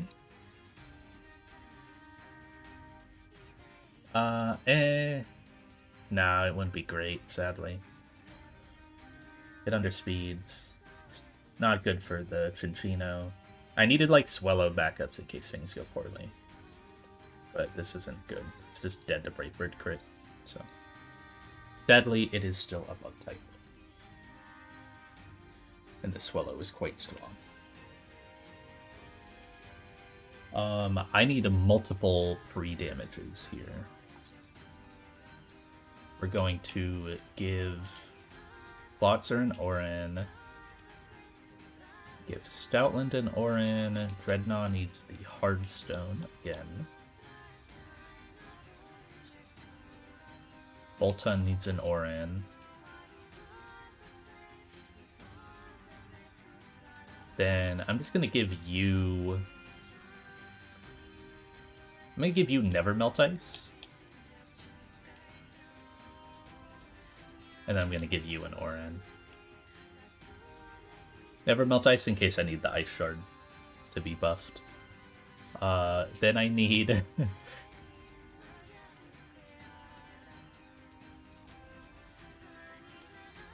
I need Dreadnought Poisoned. And I need Clawitzer Burned.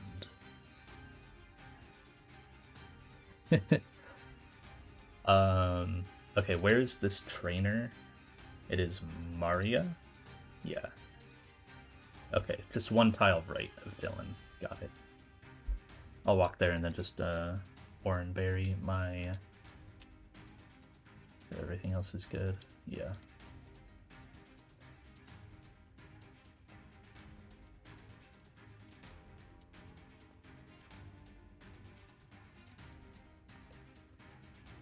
I'll just use potions.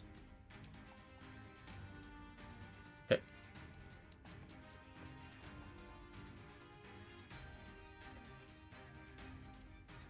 Hard fight right here.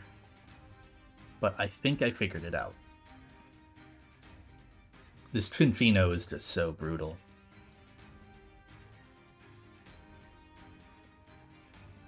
Dreadnought, Bolthund, Piloswine, Donphan.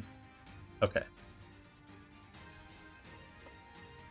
So I say it's a brutal fight. To open, I'm just clicking Water Pulse. I had to burn myself here so I don't get Hypnosis.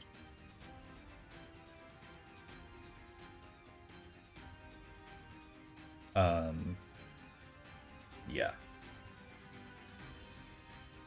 And I can't just give myself Chesto.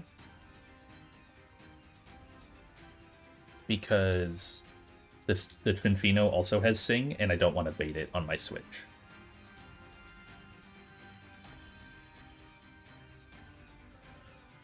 So I'm going Stoutland on a Tail Slap. This is maybe a risk, but it's still fine because Stoutland is insanely bulky. So bulky.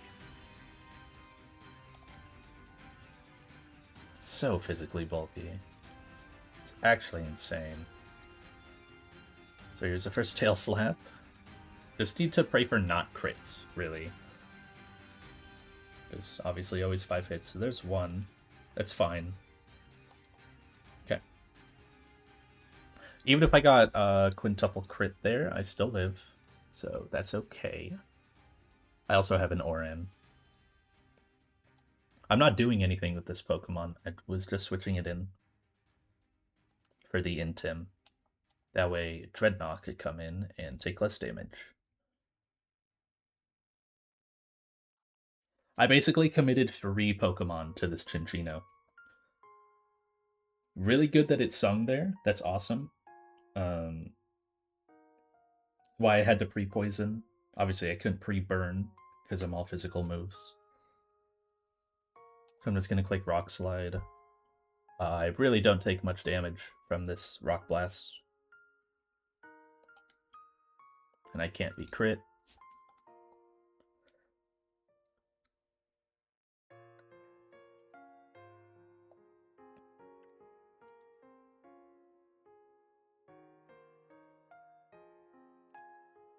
So Hardstone Rock Slide plus now this is Rock Blast, and it's at -1, mind you. I have to get crit 5 times. I have to get crit by every single hit of Rock Blast. And then depending on that, the rolls could kill me, I think. Okay, cool, we're good. As soon as I dodge one crit. It's some absurdly impossible thing. But all this to set up, let me double check the damage actually, so I go for the right move. I think I just Psychic Fangs, because this was Hardstone. I want to make sure. So Hardstone Rock Slide does 57. 50, 44, that's 37. So now Boltund with Psychic Fangs, yeah, does 40 min. So I don't need a Wild Charge. That's the important part.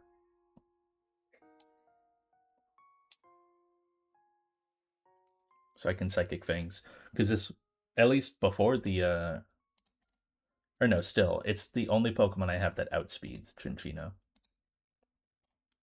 It also outspeeds Swellow. Actually, so what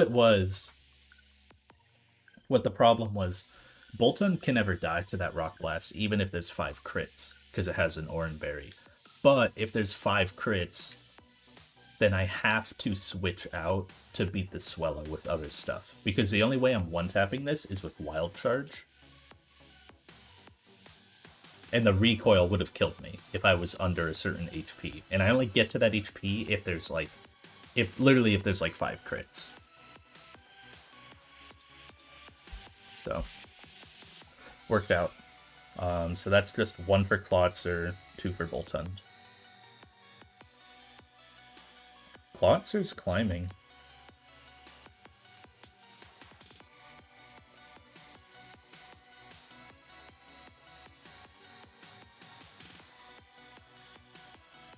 So is Boltund. Boltund's been climbing a lot.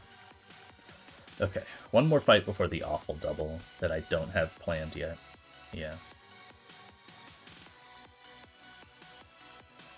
Time for this Claydol, Kling Klang, Electrode, Frostlass fight. Am I good to walk back? Yeah, fine.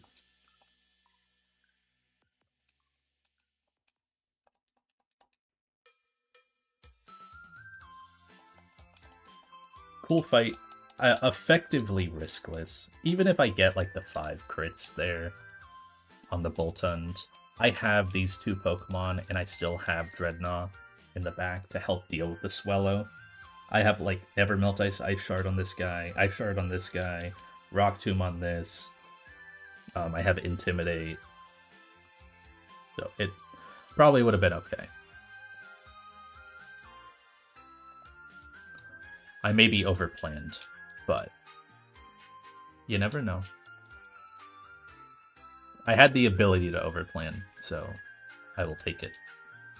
Boltund, Eldegoss, I do bring Stoutland in this fight. And Dreadnought down here. Need to grab a couple. Make a really cool team on this fight, actually. Really, really neat team. It's like one of my favorite things in Nuzlocke is just making really cool looking teams. With like type variants or mons that you would like never see together in a game. Like this is just a cool looking 6 next to each other. Cool variety.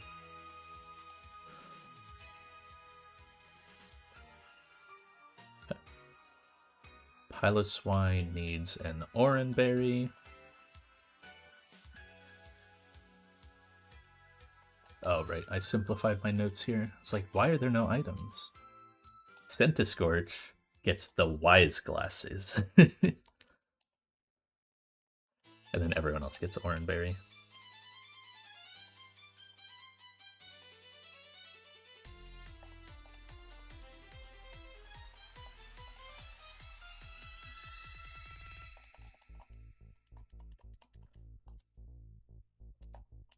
Last thing I need to do is 2 Pokemon are getting pre-poisoned here. So where's this fight on the map? Okay. I see.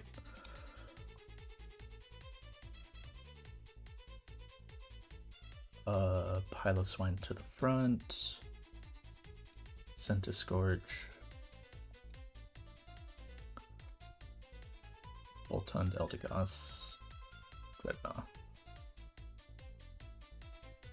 I'm gonna pre-poison 2 Pokemon. We're pre-poisoning Stoutland.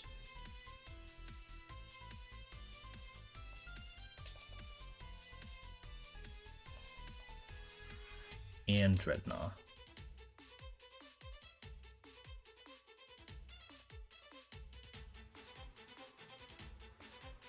So it's you.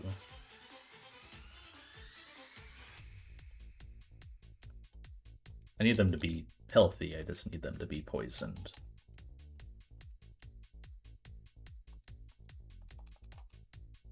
Okay. Looks good to me. Yeah. There's some cool tech in this fight. I'm quite happy with it.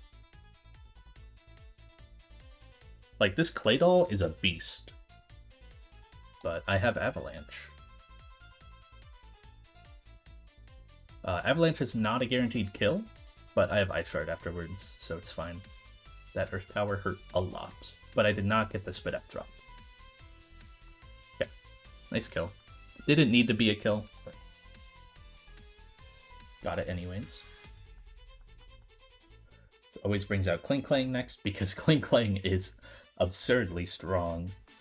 This mon's gear grind is crazy. I mean, we have to use 2 Pokemon to beat it.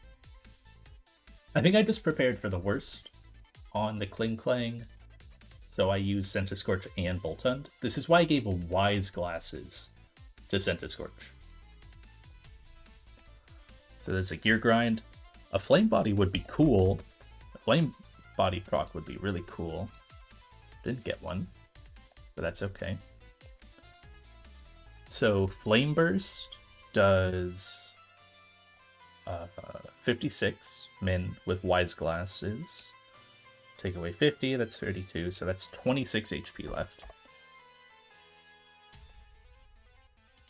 That's going to be just enough for Boltund Wild Charge to kill. Take 1 return. I do live another return, but I'm not going to mess up my line, so I'm just going to stick with what I have. I had prepared... It's good to prepare in case one of the gear grinds... I'm getting hit by 3 attacks, right? 2 gear grinds, and then a return. If one of them crits, then I can't stay in anymore. So, good to just prep that way. So I'll stick with that. But I could stay in and Flame Wheel or Flame Burst the Klinklang from this point. Just better to stay on my line. Even though that return really hurts. Do I need a Wild Charge here? I'm gonna do it just in case. Oh no, I can Spark from here because I rolled so well. Nice. Saved me a little bit of HP. That Flame Burst rolled really well. That Flame Burst rolled a little too well. No? Oh, it probably literally max rolled like a 68 or a 66 to get into Red Bar. It had to have been a max roll. Okay. I'll take it. It's a little bit more HP that Boltund has. So at this HP, this is always foul play. So I'm gonna do some fun stuff here. I'm gonna stall super fucking hard on this Electrode and make it extremely slow. So there's 1 attack on me. That's 1 Cotton down. So it's at -1 speed. I'm going to Synthesis again. I'm going to Synthesis here. On an HP Ice. Pretty strong move. Now it's -2 speed. When it goes to -3, I will outspeed it. Synthesis heals me back up to full.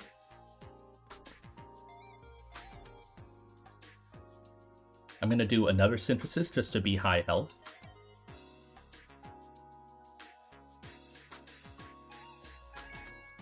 Now it's at -3.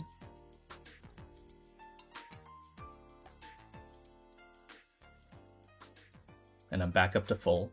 And now I outspeed it. So I do need to do a little tiny bit of chip on it. So I'm going to do a Leaf Tornado. It's going to give me one more attack, and then I switch out. I could hard stall on this, but I'm worried that it would like switch out after it does the same move over and over too much. But I could technically stall this with Eldegoss. At this point, though, I'm going to go Piloswine. Piloswine, no matter what happened back on the Claydol, can always switch into an HP Ice, and at -4 speed, Electrode is slower. And with the Leaf Tornado, the Stomping Tantrum always kills.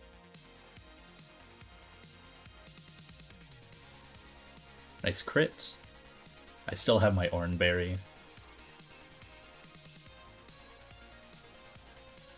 Stomping Tantrum, right? Yes. Very, very cool way to deal with the Electrode. Just make it the slowest thing on the field. Nice static. I don't think that matters. No.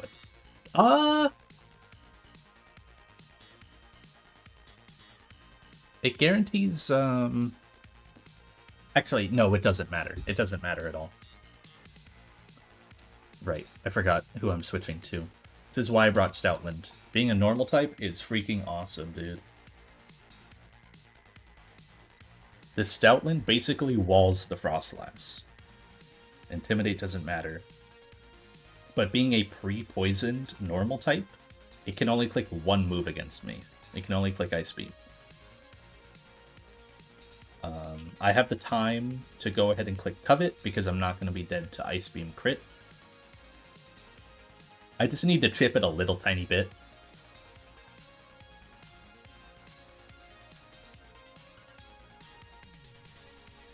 Cursed Body, that's fine. This was the hard part about the Frostlass, was trying to find a way to kill it while, like, only hitting it one time with a move. So I was able to do it with Stoutland, getting the one attack off with Covet, chipping it, and then going pre-poison Dreadnought so it can't be frozen by Ice Beam.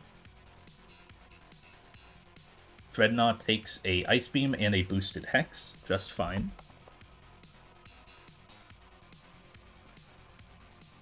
It's gonna take, yeah, I'm pretty sure I calced it out. It lives.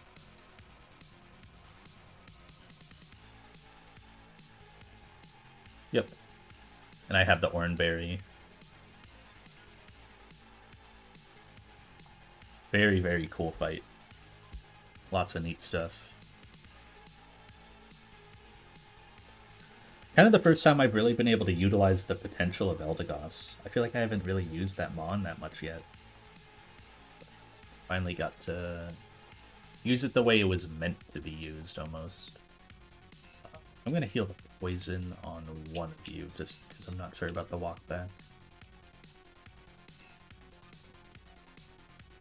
Heal your poison. I know I can make the other one.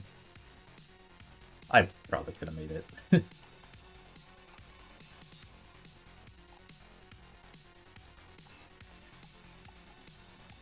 Okay, who got the kills there? It went as planned, so Piloswine got one.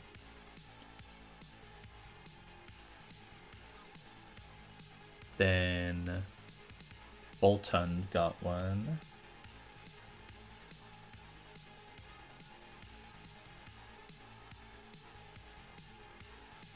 Piloswine got another.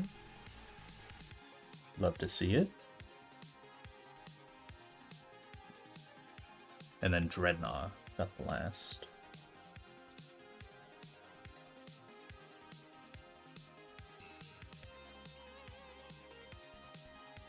Very nice. Okay. That's the last one that I have calced.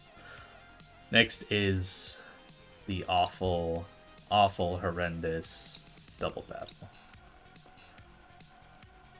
This shit sucks. It's so bad. I had, like, a very minor idea. The problem with it was I was killing the Emolga, and then so I had a line where I kill Emolga while baiting attacks from the Seeking into nothing, and then I actually bait in the Marowak over the Lantern, and then I switch in Clawitzer, and Clawitzer can one-tap the Marowak. But from there, um, there's like a small chance that the Seeking clicks Muddy Water, which makes things really rough. And also the Seeking is at +1. But I don't know if there's any way to dodge the Seeking getting +1. What I might have to do is do like Struggle Bug Galvantula, because I do have that.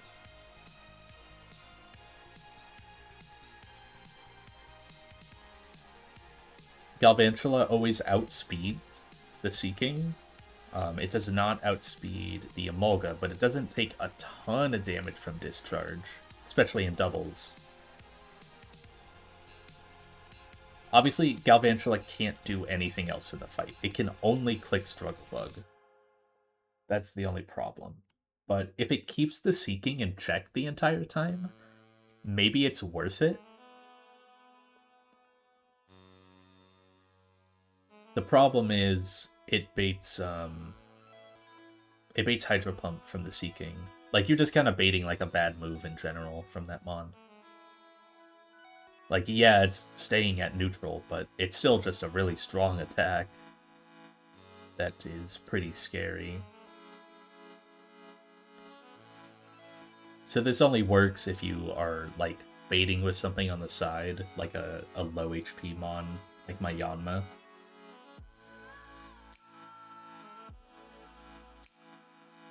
I don't think Fungus is going to help out here. Hate to say it, but I don't think this mon is helping. So yeah, I'm going to have to figure out some kind of line. I'd like to see my Galvantula's hidden power. Like, if it's HP ground, maybe it helps, you know? But I don't even know what move I get rid of. They're all really good. They're just not good for this fight. So, yeah, this is gonna be really rough with no fake out, I think. I do have Detect Yanma, and I kind of have a line that I can get with Boltund Yanma lead, but it's a little random. I might just have to roll that 2%, honestly. It's like once the Seeking gets +1 from the first Lightning Rod, then it can max roll Muddy Water to kill the Yanma at the HP that I was putting it at, and I had to put it at that HP because +0 Ice Beam kills their mineral. So it has to max roll the Muddy Water and then pick it over the other 2 moves, right? It's pretty rough. And I don't have a good way to, like... I don't think there's any way I can, like, really manipulate it other than that. I don't have any other Detect Mons, I don't have any Fake Out, any Follow Me. That wouldn't matter. It's all spread moves. I don't have any, like, other good special dropping Pokemon. One idea I had was Entrainment on the Seeking, but the problem is the Entrainment... Well, I'd be taking Emolga Discharge, which is not good. I also have to consider that this Emolga has Metronome. I need to factor that in with the chip I'm taking on Pokemon. Though if I do the Bolta and Yanma line, that doesn't matter at all. The metronome is irrelevant. I kill it in 2 turns, and I outspeed.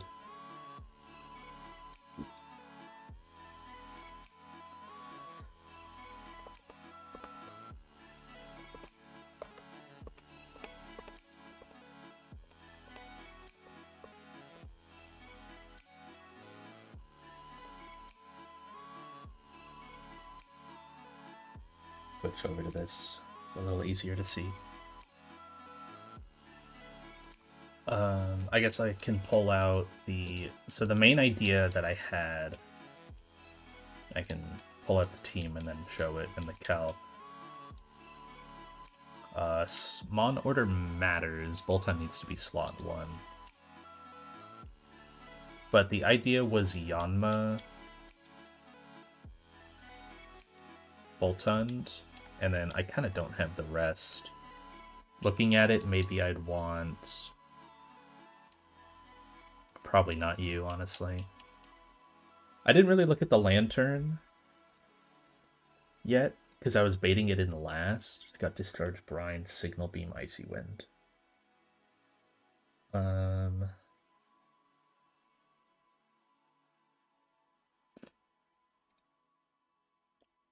Maybe I pull out the Galvantula for that, because at that point... Because that's just clicking Volt Absorb. It's not buffing its special, so I can just... It's not great, though, because unless you're using Groddle, it can still just crit. Like, it's not a great strategy. And the Signal Beam is way too strong to ever consider, and so is the Discharge. So that doesn't really work. Eldegoss could be useful for lowering its speed, and then once it's lowered, I can heal, I can Leaf Tornado and get a good amount of damage on it.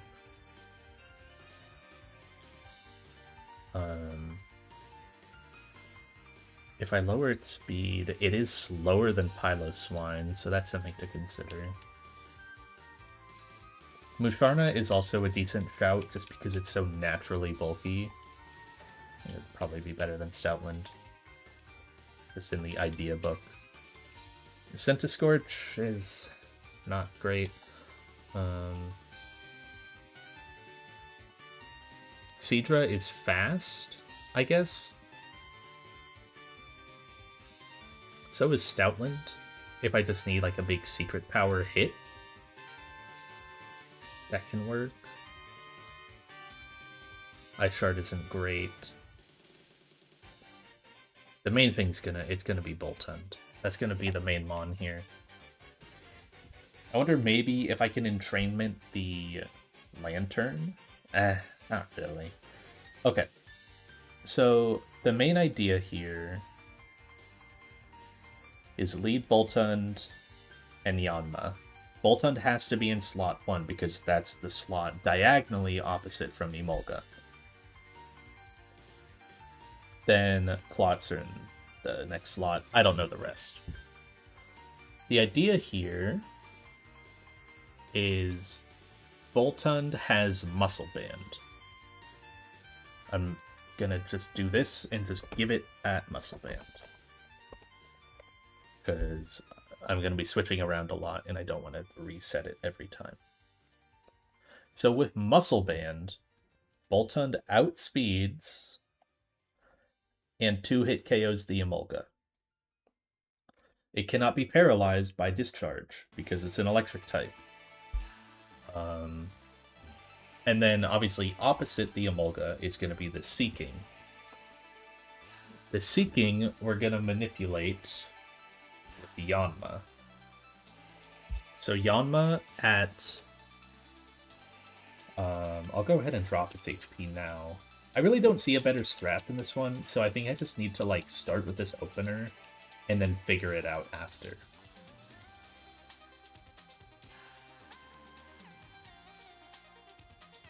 $75. I need it at 60 HP. 1, 2, 3, 7, 8.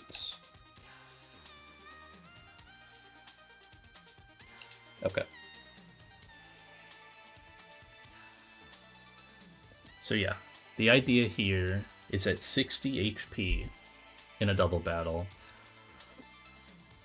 At exactly 60, that is the min roll for Ice Beam. It also is a roll for about half of Hydro Pumps, but that doesn't matter. What matters is it's not Muddy Water, which is a spread move, and we really don't want Bolton getting hit by Muddy Water. And it's not going to be Flail. So the other thing I was thinking about is I can set this up, but attack the Seeking. I was kind of thinking about that.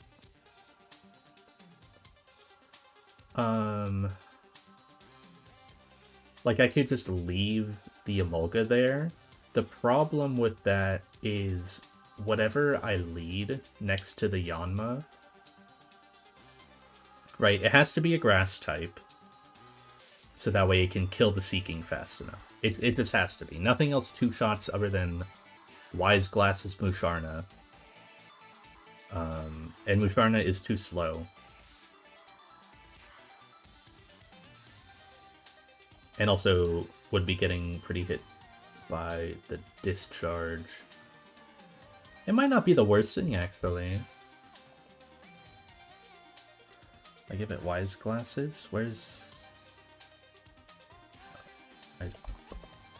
Does this kill? It does two-shot the Seeking. It also two-shots the Emolga, but Bolton does that better. So that is a possibility. The only thing is I'm leaving...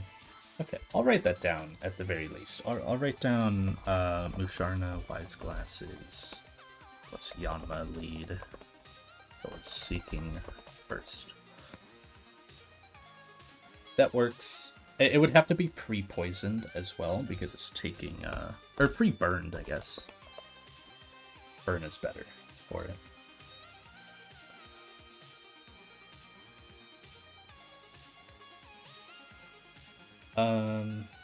Kind of into that idea, actually.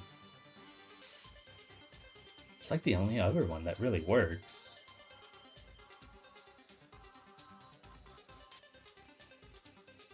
It's that, or it's like Stoutland also works. And Stoutland does outspeed the Seeking. So that's a plus side that Stoutland would have. Stoutland probably takes more, yeah, it takes way more from discharge. So after one discharge and being at +1, and being poisoned, it can probably click Hydro Pump into Stoutland. So that's maybe not as good. And Stoutland would also, it would need to be holding Muscle Band or Silk Scarf to get the two-shot. Stoutland can two-shot Emolga without an item. That is interesting, but Bolton does that better, so. The other options are like Groddle does one tap with Seed Bomb, theoretically, right? Groddle can take the discharges and also heal off the discharge. It completely heals off the discharge from the first turn. If you just Mega Drain into the Seeking, because you're not killing through the Focus Sash.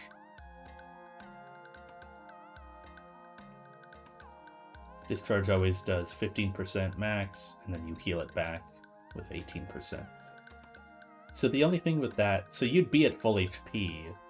The problem comes when the Seeking is +1. I guess it doesn't see kill. So this could work. Because it would still just see kill into Yanma. Right, this is all off the precursor of pretty much always using Yanma. on the right side. You need the 2 turns, no matter what. So you kind of need Yanma there to bait the moves into nothing. This would work. It is slower than Seeking, so the switch out, it still gets the Ice Beam / Hydro Pump / Muddy Water off on whatever you're switching to, which would be pre-poisoned or pre-burnt clots, or... Let me write that down on the main line. I put poison, but it should be burnt.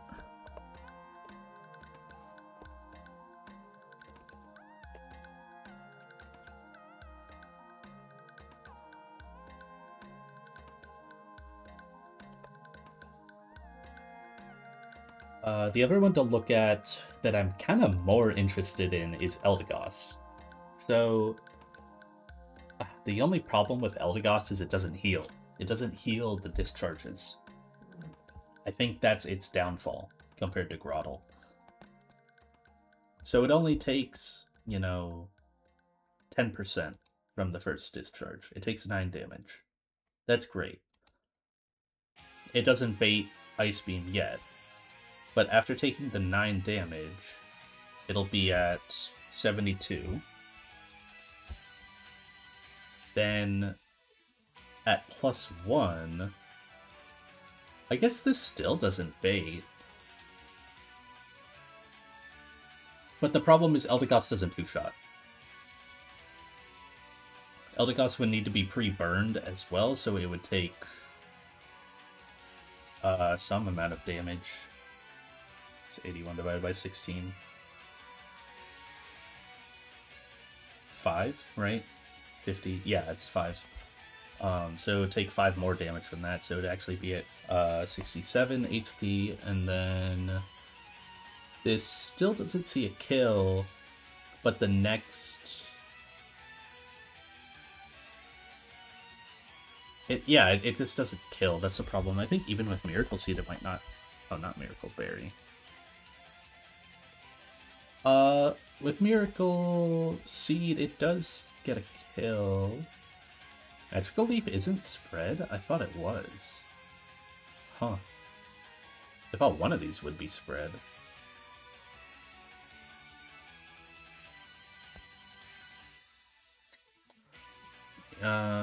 So Leak Tornado would 2-shot the Seeking. But the main thing of Eldegoss is it gets hit by the discharge and it drops the speed of both opponents. So it makes Seeking slow the next turn, so it doesn't even get its attack off on the switch-in Mon. And it also makes the Emolga slower. It pushes the Emolga down to 55.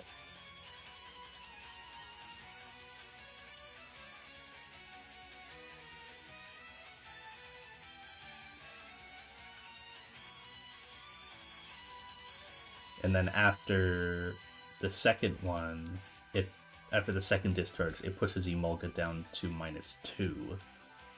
So underneath Eldegoss.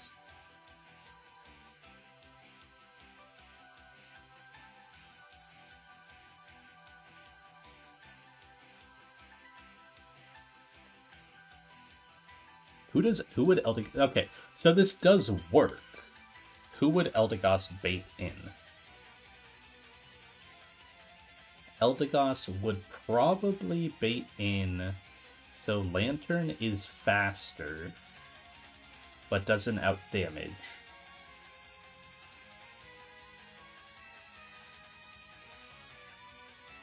But it definitely baits over Marowak. Yes. So it baits a Lantern. And Emolga is still there. So that's if I... Okay, that's if I put Eldegoss in slot 2. Right, because I'm killing the Seeking side. I also then... My switch-in on turn 2 would only have to be able to take a discharge. It wouldn't have to take a move from the Sea King switching in, which is pretty big, because the Eldegoss would two-shot it. It would kill it before the attack, because it pushes it to -1 speed after the first attack. Because Cotton Down works on both opponents, which is crazy. Crazy broken. So Lantern would probably come in if it was Eldegoss baiting. Do I want that?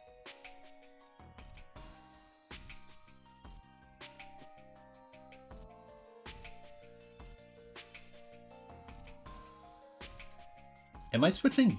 I might be switching Boltund in for the Yanma.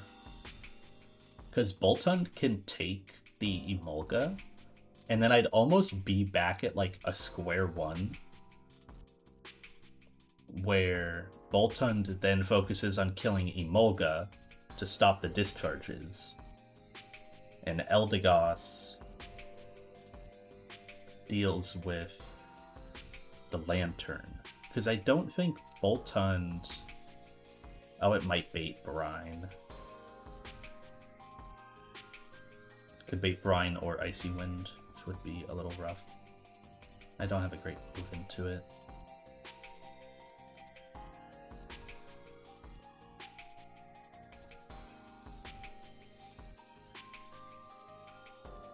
So the other idea is so I'm killing the Sea King. If I put Eldegoss in slot 1 and then I switch Boltund in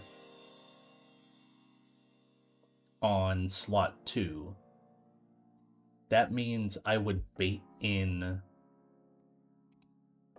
Marowak, because it sees slow Oko with Bone Rush.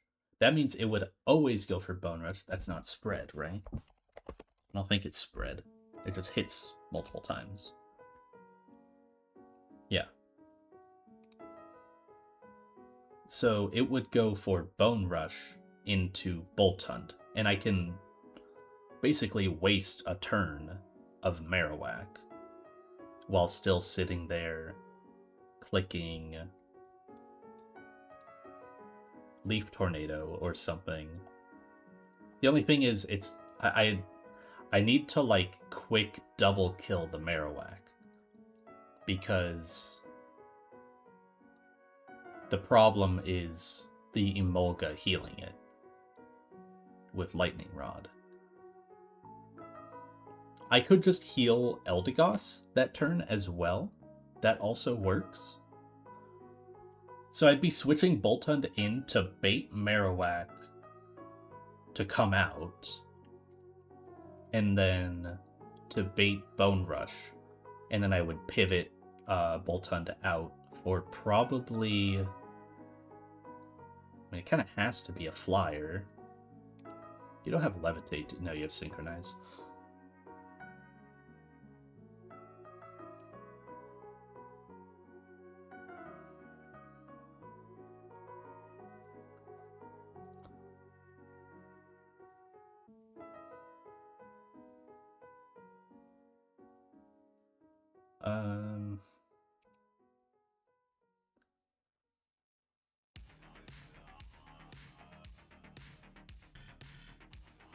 It could be pre-poisoned Groddle. I don't like sitting here and letting the Emolga spam so much. It's the problem, really. I think it's better if I get rid of the Emolga. The thing is, no matter what line... Oh, actually, no, that's not true. So, the one thing with the Eldegoss line is it does remove the variability of 2% Muddy Water. It does get rid of that. It also nullifies Emolga later by making it super slow and not taking much damage from it. Whereas Boltund can kill the Emolga quickly and set up a kill for the Marowak. But I don't know if I'm in a rush to kill the Marowak. Let me take, so let me put Eldegoss there. Boltund here. And then I have to find a switch out. But switching to a flying type is so impossible. Right? It has to be something that can just take the Bone Rush. So it kind of has to be Grotle. Grotle can take the Bone Rush, and it can take the Discharge. Then, so after that Discharge, Marowak goes -1 speed, meaning Grotle is now faster than it. What I can do, I might get a quick kill on Marowak here, actually. I can use Eldegoss, Leaf Tornado. And at this point, what's the Emolga's speed at? Turn 1, I attack into Seeking. Turn 2, I think it's been 3 turns. So I think you're -3. So you're also slower than Grotle. Take you out. Because yeah, Detect with Yanma, pivot Yanma out to Boltund, pivot Boltund out. Yes, that sounds right. So that's the 3 actions that have happened. So Emolga and Marowak would both be slower than both of my Pokemon. Eldegoss would be pre-burned. Grotle would have to be pre-poisoned.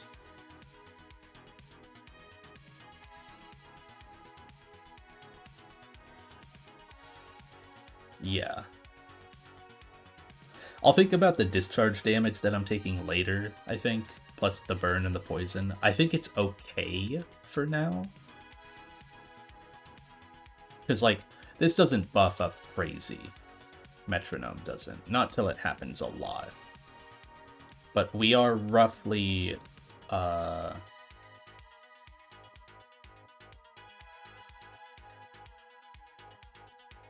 we are roughly going to be here.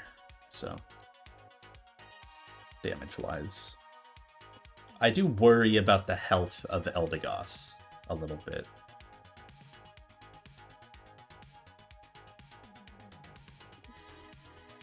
Actually, no, that's okay.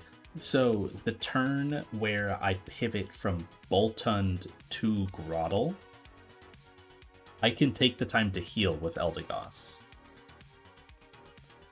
Because there's no point in me attacking the Marowak. I need to kill the Marowak in, like, back-to-back actions before the Emolga can heal it. So I can take the time on that turn. It's almost like a stall turn. I'm just pivoting out of Boltund into Grotle, and then Eldegoss is clicking Synthesis to stay healthy from the discharges. Why is that doing so much? Why does that flamethrower do so much? Whatever. It's fine. Okay. So then turn... would that be turn 4? Or turn 3? Turn 1, hit Seeking. Turn 2, kill Seeking. Marowak comes in. It would be turn 4. Yeah. It'll be turn 4. So that means 3...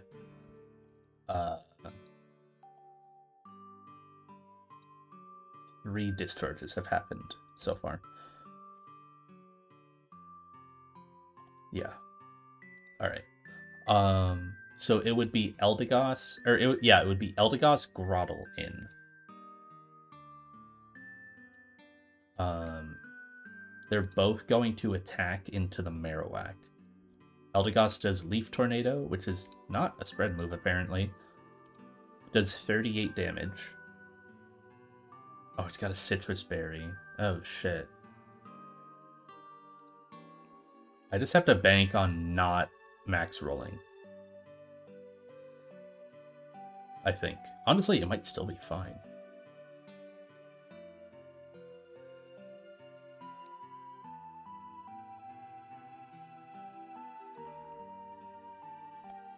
Oh wait, I need you to have Miracle Seed anyways for this, right? Yeah. No, okay. Maybe that's not fine, though. Because you need to have Miracle Seed. I guess I just go for highest damage then, because I'm always proccing Citrus. So, 55. So I do 48 damage. Take 40 off this, 47, minus 8. 39. Then it's going to heal 25% of that. So 87 divided by 4. That's 21 at that point? Yeah. So it's going to heal back up to 60. That's a lot of health. That's more than Grottle can handle. It's going to heal up to 69%. Yeah, that's more than, like, Muscle Band can recover. It's close. It's really close. Because then after that, it's gonna heal with Lightning Rod. And Lightning Rod heals, like, a lot, doesn't it? Oh, wait, no, it doesn't heal. Lightning Rod gives special attack. That's right. Lightning Rod doesn't heal. Okay. Maybe that means the turn prior I don't heal with... I don't heal with Eldegoss, I just attack.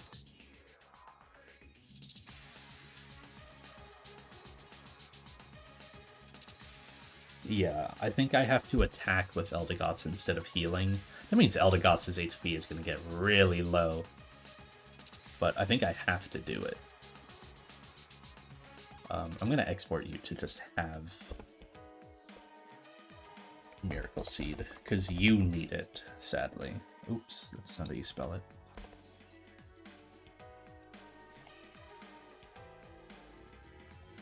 Okay.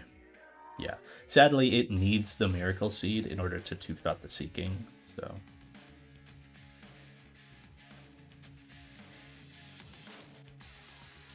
Because I only have 2 special attack.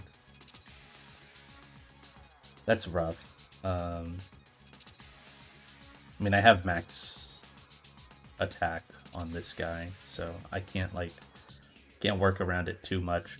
That does mean I can give, like, a healthy item for Grottle, because it's being poisoned, so it's taking a lot of damage. So that'll work out. So basically, turn 3, I'm clicking Leaf Tornado onto Marowak and doing 48 damage, putting it back up to 60. Then turn 4, when Grottle and Eldegoss are in, I am double attacking into the Marowak slot.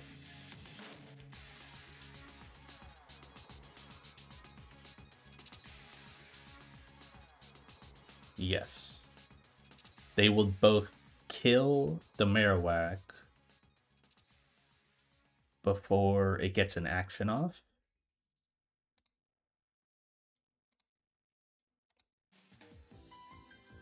Yeah. They would kill the Marowak before it gets an action off. And then it's just Emolga Lantern left. At this point, these Pokemon are really, like, frail.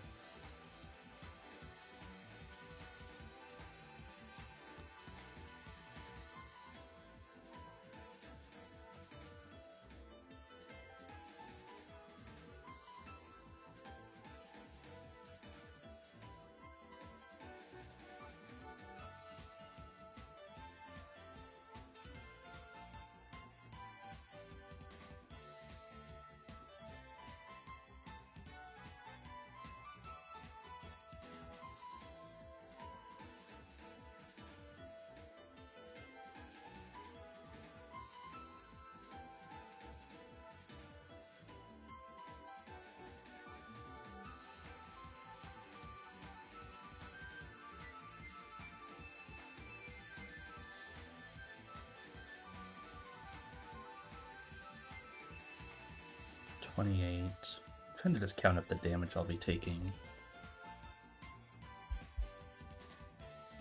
5, that's 2 turns of burn.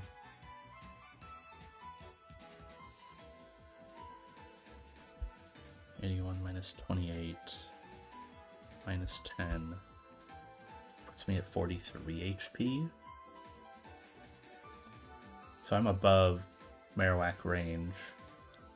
I was worried that Flamethrower or Ice Beam could be baited into Eldegoss instead of Bone Rush being baited into Voltund. But I think it's okay. I think it's always Bone Rush. And then Groddle takes the Bone Rush. Can't be crit. So then next turn... really feel like I need to heal Eldegoss at some point. Its HP gets so low. But I need to attack.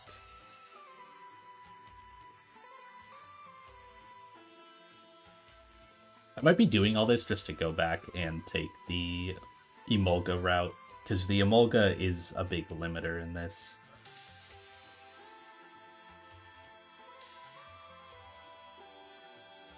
I do like Eldegoss. It's very helpful.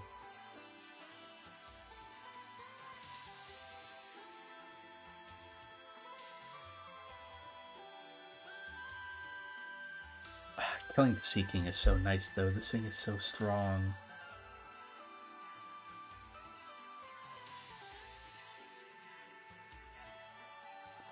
I basically have like two lanes I can go down. I have either the kill Emolga plus Marowak instantly lane, and then leave it to +1 Seeking and discharge Lantern.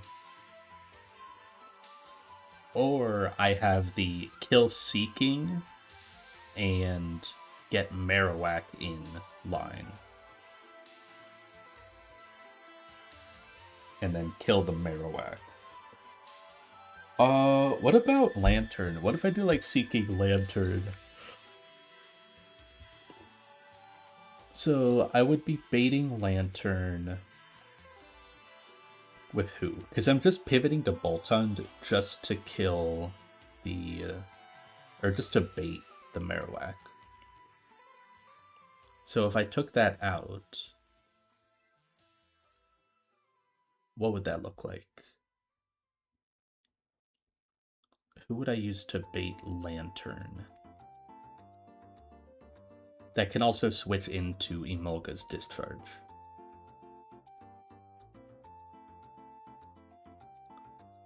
Would it be Piloswine? Piloswine is faster than Marowak and outdamages it. It switches into Discharge. It's slower than Lantern and baits Brine. So yes, it would be Piloswine. It could probably also be Donphan.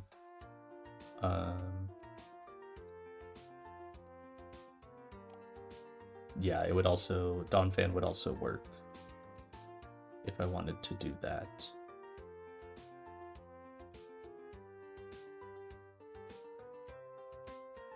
I'm not going to be using this Mon, I don't think. It's just, do I want to bait Lantern in? I like the idea of Piloswine more.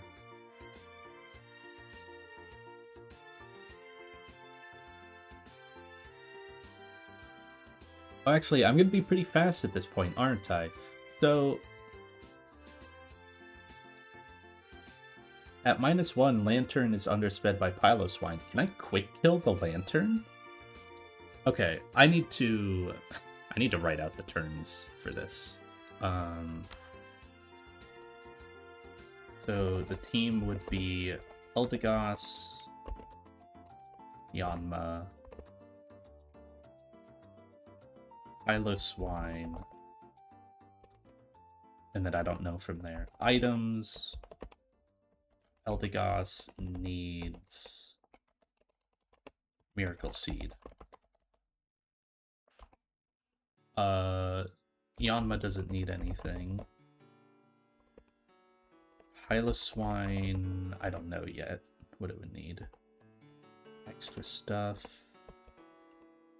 Eldegoss needs to be burnt. Eldegoss burnt. Probably other things as well. So turn 1. Who do I need on each side? I need Eldegoss slot 1. Eldegoss slot 1. So turn 1 would just be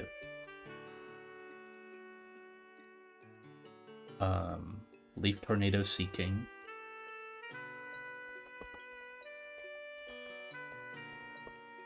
And Detect. Turn 2 would be Leaf Tornado Seeking again. And pivot Piloswine. Piloswine comes in.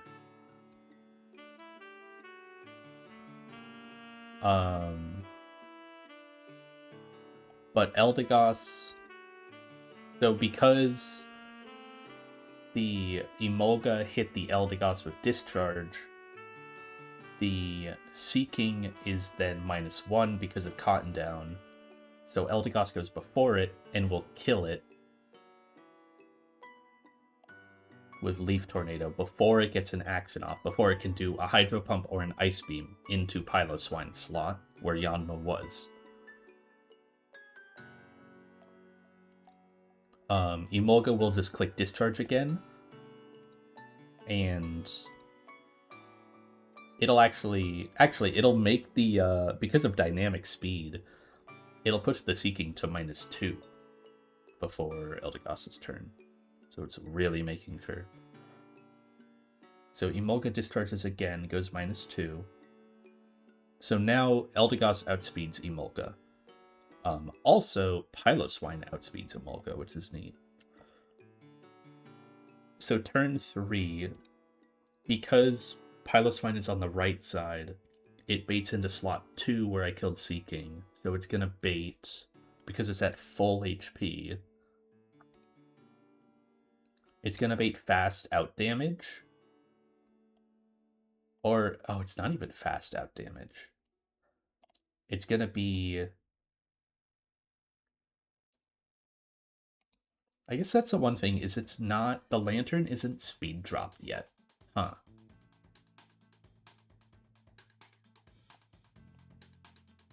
Yeah, the Lantern is not speed dropped. I must need to... Oh, wait, no, but... Oh, no, Dynamic Speed won't take effect.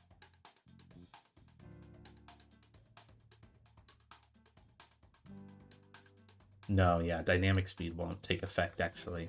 It's actually unfortunate that the Emolga will be -2 speed, because it'll be slower... Oh, that's really weird. The Emolga will be slower than the Lantern. Because Emolga will be slower than Lantern, that means it can't do the discharge to drop the Lantern speed. That is an odd interaction. I can't really play around that. Do I live Brine crit? I do live Brine crit. Okay, that's noteworthy. The other thing, though, with Lantern is... Lantern's not great. Lantern's really not great. It can Signal Beam on Eldegoss.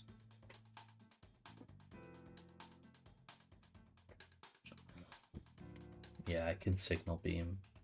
I don't think this works.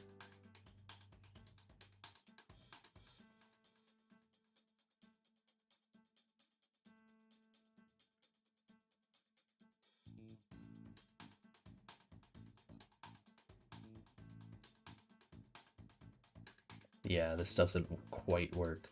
Let me... Actually, I want to see a mechanic in the game. I need to pull up a...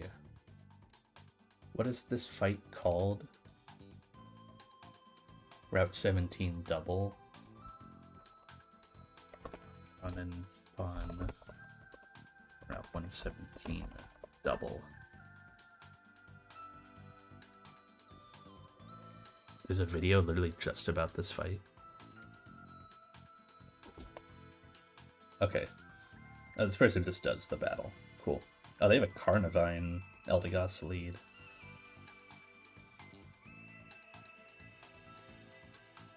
Their Eldegoss set is way different from mine. I'll say that. Oh. Wait. Cotton down drops your teammate's speed. Oh, I can't do this. I am so glad I looked up a video. What? It does say of all other Pokemon on the field. I didn't know it drops your teammate's speed. Oh, that sucks. That's really rough. Yeah, I can't do this lead then. I do want to check one other thing in this fight though. I just hope that they do it and that the mechanic gets like shown off.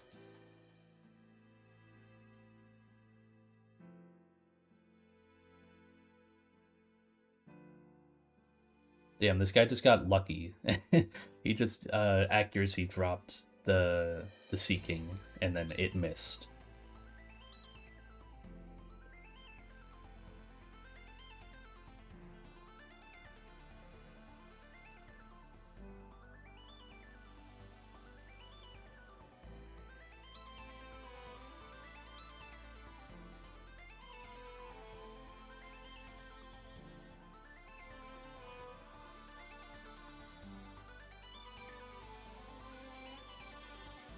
Damn, Carnivine is kind of cool for this fight.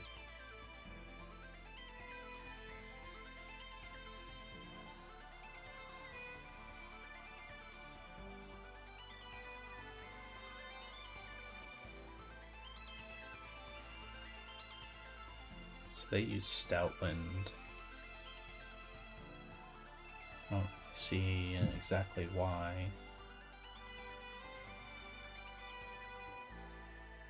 This fight I'm watching is not very risk averse. I get pretty lucky.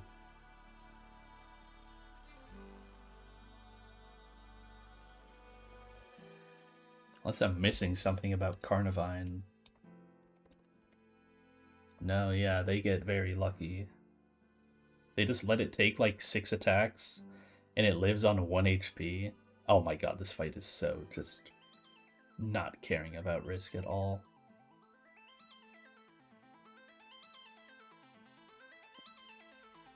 Like just switching Sandile or switching Krokorok into an Ice Beam from full HP and it lives on like 1%.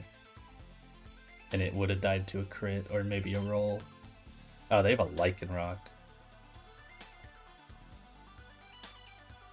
Okay, so this person does let the Emolga live, which in my brain should be like the generalized strat, is just get rid of the stuff that actually does like real damage compared to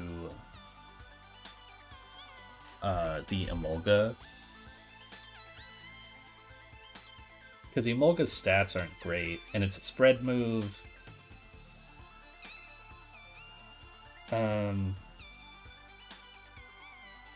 But I think getting rid of Emolga early would be really valuable.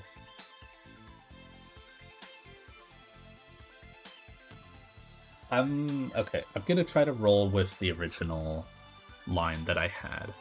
So that was the Boltund Dianma line that I still have in my party. That is Bolt. Oops, I didn't want to do that. Hate that that can do that.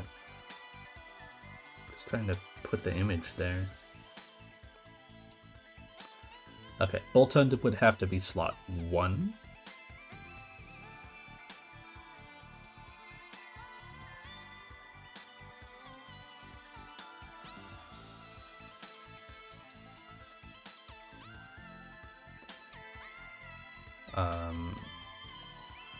Does Boltund have... It does have Muscle Band here. Okay. So Boltund with Muscle Band, the Psychic Fangs 2-hit KO the Emolga. They outspeed, which is very good. I could just use Eldegoss later, though that seems kind of tough. I feel like you're not getting a ton out of Eldegoss. Also, knowing that it drops your teammate's speed kind of sucks. Unless you're spamming, like, Ice Shard. But can't really do that in this fight.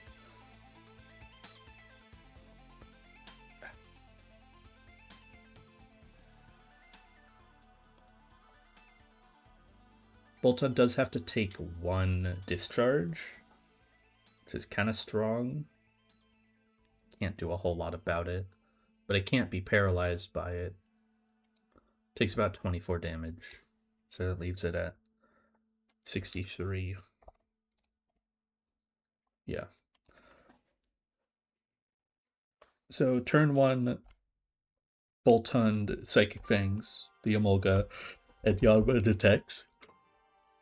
The main risk here is gonna be this. It's gonna be, if I put myself at 60 HP, it's gonna be this 2% Muddy Water. I can't avoid it, I don't think. I think this is the one thing I just have to risk. Sadly. It's going. I looked at an entire Eldegoss line, and then I actually learned how Cotton Down works, and learned that I can't do that Eldegoss line. So... I had some ideas. I had an idea for a Musharna line. Yeah, it slows down your own mon. I didn't know that. I looked up one video of someone clearing this fight, and they risk... There's like, every single turn, they're risking like as much as possible. It's crazy. It was a really bad fight. It did, like, Carnivine is cool. They use Carnivine. That mon looks cool, but the way they played that fight was horrible. And they got very lucky. They literally, like, turn 1, I think they used, like, Leaf Tornado. Oh, shit. I closed a tab I didn't want to close.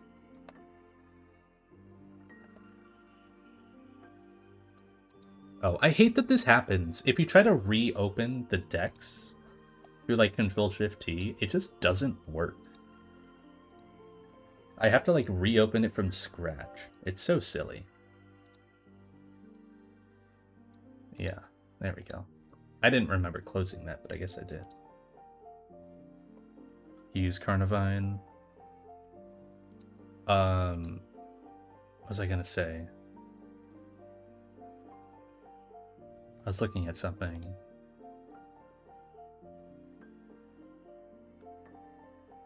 Which VODs?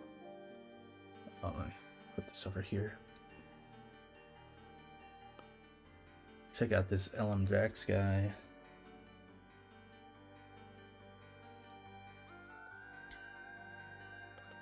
So you came in pre-damaged, Hitmon, pre-poisoned. Yeah, so, like, this is what I would expect, is, like, the pre-poison Carnivine. The video that I found, bro did not have a status on his Carnivine. He just put cherry berries on both Pokemon and prayed that they didn't get parried. They got parried. they got, like, double parried turn 1 by the discharge. And they also had Carnivine in for, like, 6 attacks, and it lived at the very end at, like, 5%, and they just didn't get crit once. If they got crit a single time, like, it would have just been cooked. Kept it... Yeah, I can see it. This seems like the kind of fight... Like, the way they did it was actually really cool, though. And I assume you do it the same way, where, like, Leaf Blade is really strong. So you just, like, fake out to break the sash, and then probably, like, Miracle Seed Leaf Blade to get the kill here. And that's before Seeking can ever get an action off. I don't know if I can do something like that. Yeah, Miracle Seed. The problem is, for me, Seeking is pretty fast. None of my grass types outspeed it. My fastest is Eldegoss. And then there's Execute down here. So yeah, I mean, I really only have 2 grass types. One thing I was looking at was Musharna. So I basically I'm done with the Eldegoss idea line. I don't think it works for me. Makes a great sack. That actually seems like an okay mon. It fills its role perfectly. So my 2 ideas are basically both involving early Emolga kill. Boltund can do it pretty safely. Because it outspeeds the Emolga. Emolga only ever gets 1 discharge off. And then theoretically, you also then bait in Boltund, if you have it in slot 1, kills the Emolga, which is in their slot 1. It sees that Marowak is the better matchup there, and as you kill the Emolga, you switch out your Yanma in slot 2 for Clawitzer, and then Clawitzer outspeeds the Marowak and Okos it on the next turn. So I can make the Marowak like not do anything, which would be really cool. The only risk with it, and I think I DM'd it to you, is the 2% Seeking. I think I just have to tank this. I do. It kind of sucks. I kind of just have to. I'm like thinking too hard about it, but if I just accept this 2%, at +1,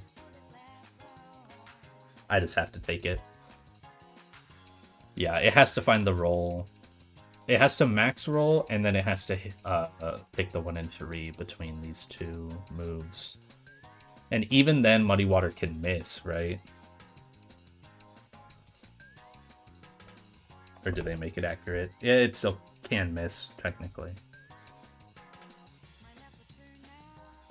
So yeah, I think I just have to go for it. The other idea was Musharna lead. Musharna with Wise Glasses can 2-shot the Seeking. Now it's slower, which isn't great. But obviously, its Seeking is getting baited to attack the Yanma slot.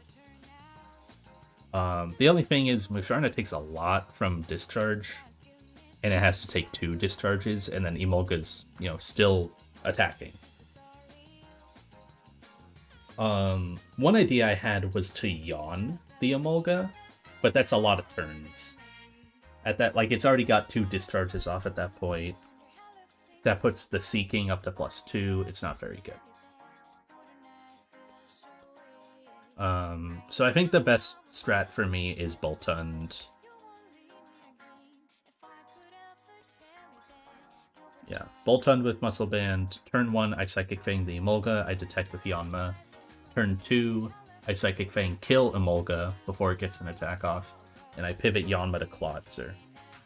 Clawitzer will have to be pre-burnt because it's taking an Ice Beam. Ice Beam or Hydro Pump. Ice Beam would be better, and it is the most likely. Or, well, it'll be a +1. Oh, I guess it's a coin flip at +1, right? Yeah. That makes sense.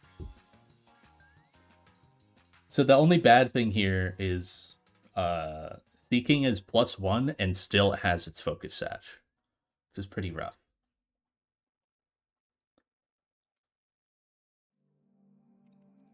So then on turn 3, I have Boltund in slot 1, Clawitzer slot 2. And it's Seeking in slot 2 for them, Marowak in slot 1. With Wise Glasses, Water Pulse Okos, the Marowak, and I outspeed. I'm pre-burnt, so I can't be paralyzed by discharge. I'll just write that down. basically committed to the strat at this point. It means that Boltund... The only bad thing with this is it frees up Seeking to do whatever it wants, and it's at +1 special. So it gets like a little random at this point because, right, it could Hydro Pump into Clawitzer. Oh no, actually, it'll always Hydro Pump into Boltund. Oh wait, is that bad? Oh shit, wait. I didn't think about that.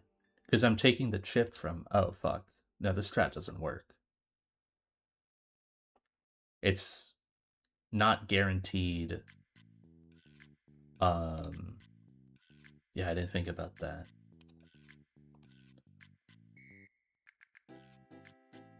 Because I'll take minimum 19 from this. So I'll be at 10, 77, 68, right?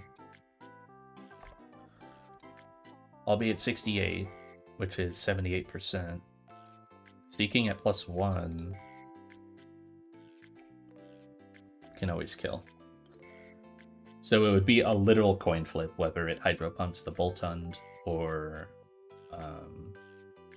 attacks into the Yanma slot. So this strat also doesn't work.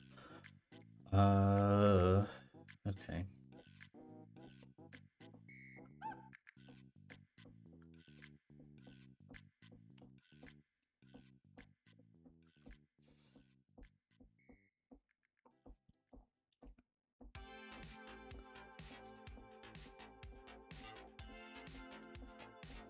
So I guess maybe I do have to look at Musharna.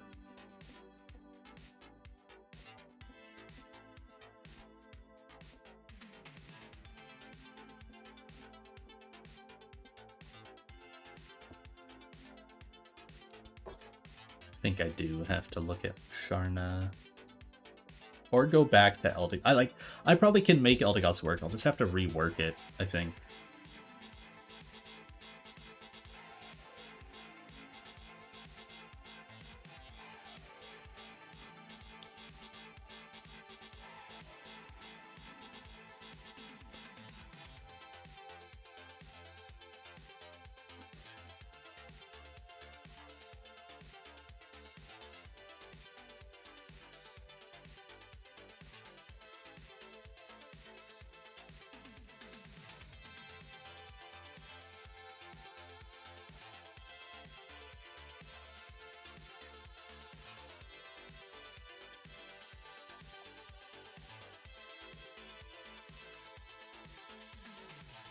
Just straight up die.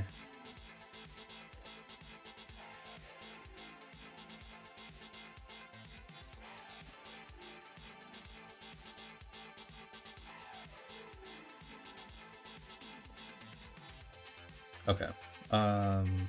Musharna with Wise Glasses.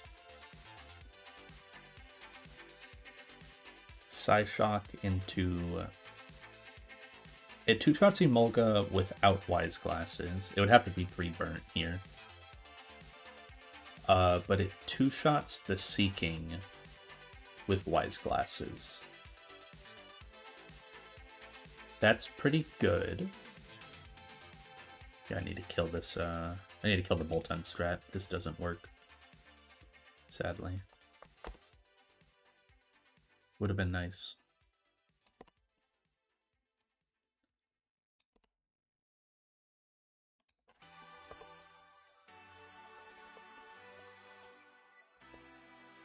Okay, so turn 1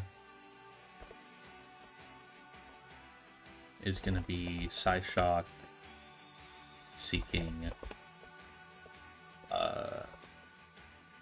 Detect.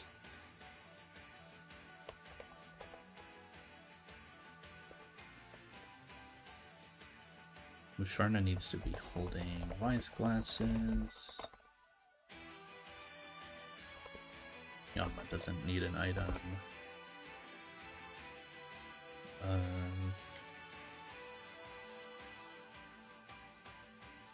Okay. So then turn 2, I side shock, seeking again. I need to make sure that... Okay, so Musharna takes so much damage. At +1, this Hydro does a lot.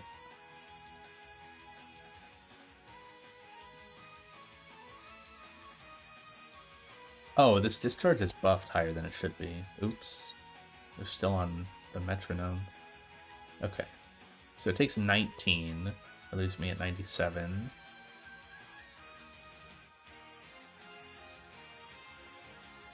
Then, after 1 metronome, I take 23. That drops me to 74 HP.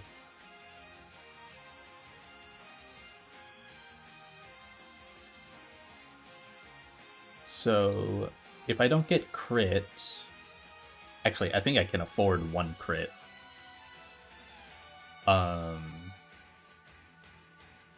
Seeking won't attack Musharna, which is good. Yeah, Seeking will not attack Musharna. That means I can pivot to... I guess I can still do the Clawitzer bait and bait Marowak and one-tap that. Or no, I can't do that anymore because Emolga is still out there. Yeah, I can't do that. Okay. But this does get a 2-turn kill onto Seeking. If I have Musharna in slot 2, who would she bait? Honestly, I think it's just... I think it's just Lantern. I think she just baits out Lantern. But if I have whoever I switch into the discharge in, I can get something else. I could switch Eldegoss into the discharge. I don't care about Musharna's speed, like, at all. I could switch Eldegoss in for Yanma. It can take the discharge and drop everyone else's speed.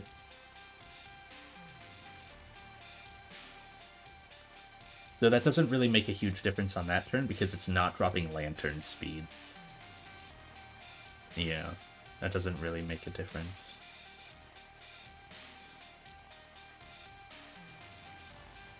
And it would bait Lantern next.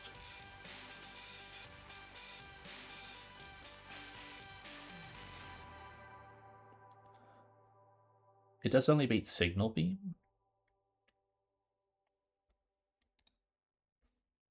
So I guess with dynamic speed, though, actually, this is kind of interesting. Because with that setup, Emolga will be -1. So it's still... Oh, wait, no, it's not the fastest thing on the field. Lantern is... Oh, that's unfortunate.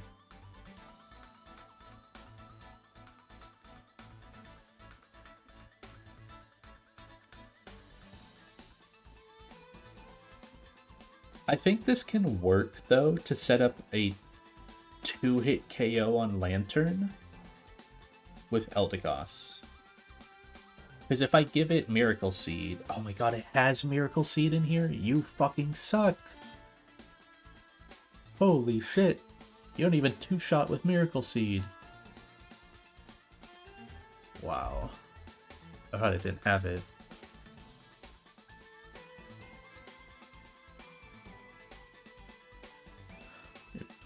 Put this team together.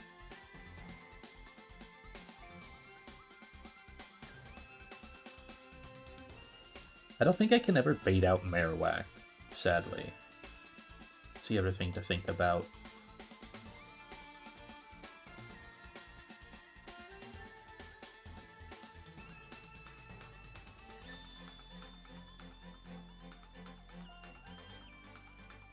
Yeah, I can't bait out Marowak without... Only Boltund, I think, can bait out Marowak. Or, like, Galvantula.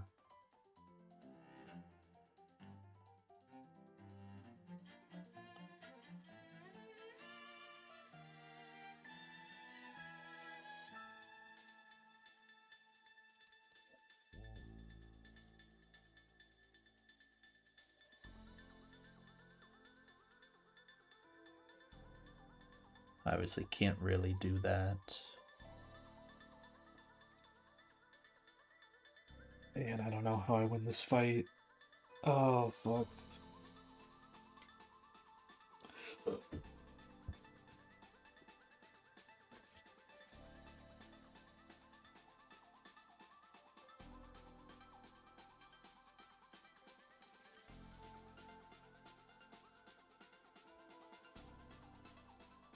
It's really just the problem of both my grasses being super slow.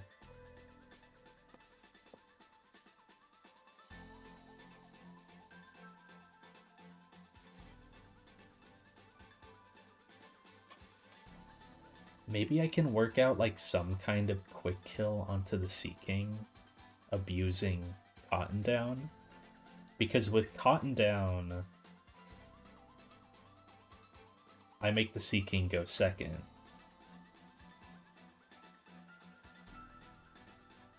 I would need... So Eldegoss would have to be in. Or I can make the Sea King go last, potentially. Depending. I guess if I have a ground type in... Do I have a ground type that can do 50% to Sea King? This might work. Soft Sand. Oh, you're kidding. Really? Dude. Oh, I might have to roll this. So this setup would be no Yanma. This would be Eldegoss. Oh, wait, no, this doesn't work. Fuck. Oh, this doesn't work.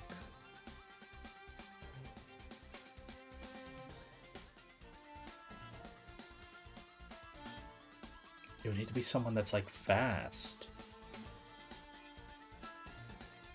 But they need to be able to take a discharge.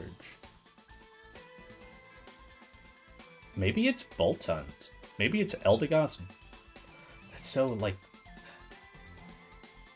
And, it works. I think this works. It's just really weird dropping Boltund's speed. But it does always stay above Emolga.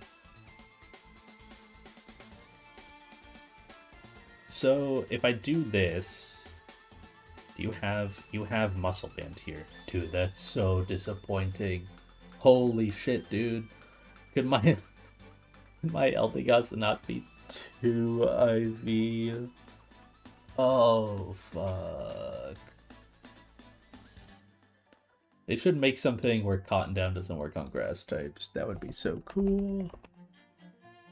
Oh, that would have been so cool and awesome if they made that. Just make it not work on ground types. Or grass types. I'd be so down with that. Scorch. Actually, oddly close, but doesn't work. If this thing had a white smoke, wouldn't it? How does white smoke work? Oh, this would have been so cool if it had white smoke. Oh, this would have been so sick. If Scorch had white smoke, it would be able to not take the Cotton Down speed drop. So you could do Eldegoss, Scorch. You give this Muscle Band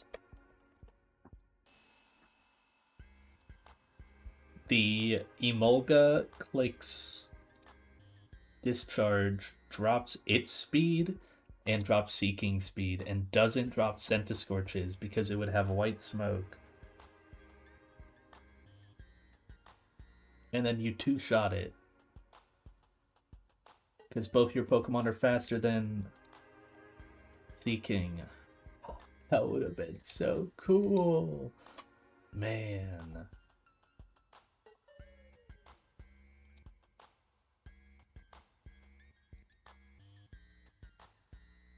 Oh, does this work?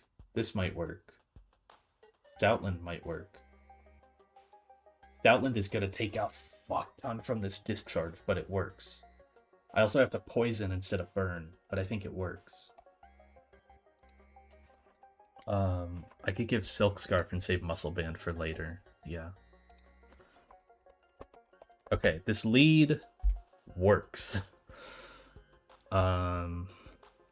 Something works. It's not great, but it works.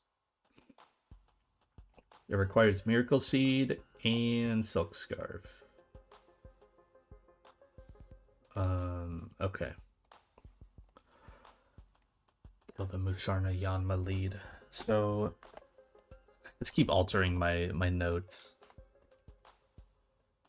So Eldegoss, Stoutland.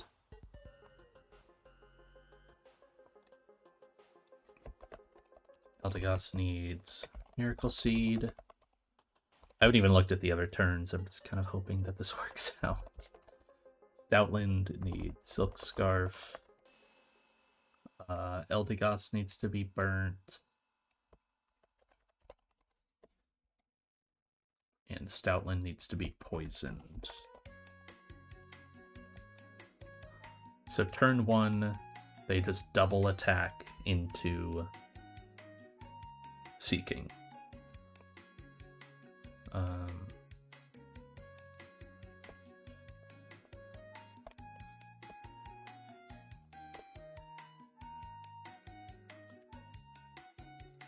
They just Leaf Tornado, Seeking, and Secret Power Seeking. So turn 1, Emolga clicks Discharge. That procs. That hits pretty hard into Stoutland. Not much I can do about it. And I have to be pre-poisoned. I really can't use this Mon for much after this turn. But, yeah. And then obviously the Emolga Lightning Rods the Seeking. Then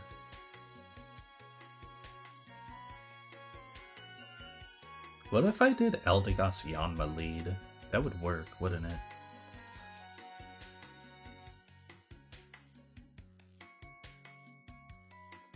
Wait, I was already doing that. No, I'm stupid. I was already doing that. I might go back to it, honestly. I might still look at Eldegoss Yanma lead. And then just figure out a better late game for it. Because I was relying too much on the Cotton Down.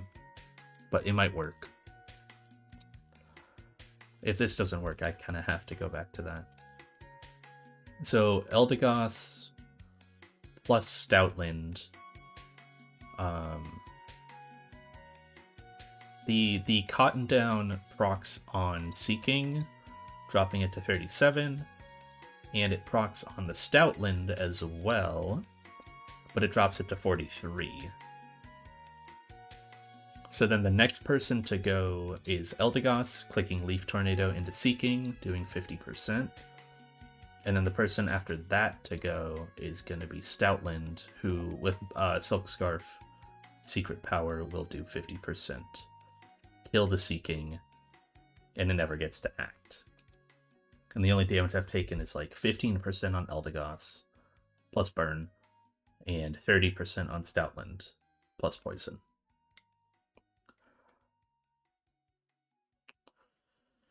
But, okay, that is a turn 1 that works.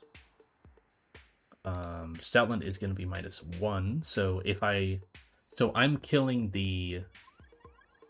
their slot 2. So if Stoutland is in slot 2, it's going to be -1 speed.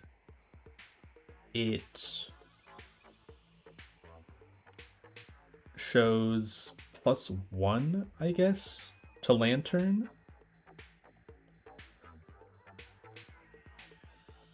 And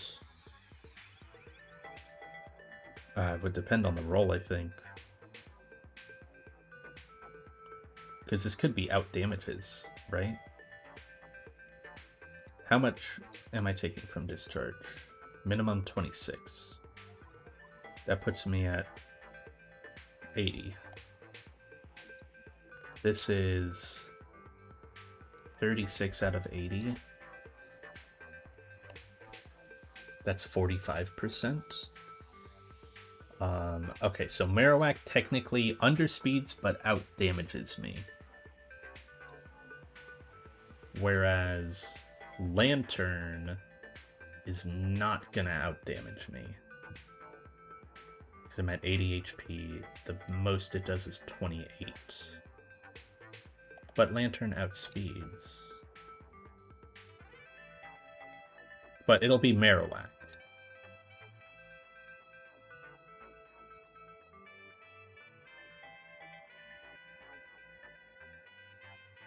Yeah, so if I have Stoutland there in slot 2, it would be Marowak. If I have Eldegoss in slot 2,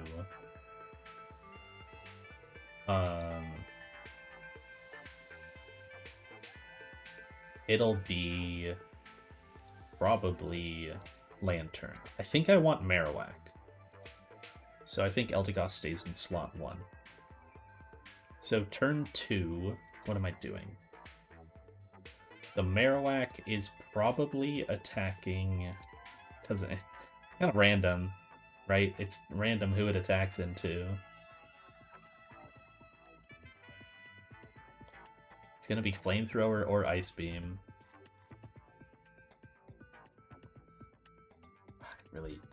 I want to switch Klotzer in, but it would have to take a discharge, and it just can't do that. You can't switch Klotzer until Emolga's dead. Now, Emolga is -1 speed at this point, but it's still faster than both my teammates.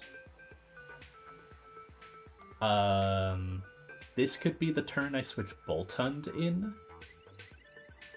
The problem with Boltund is Marowak is now out.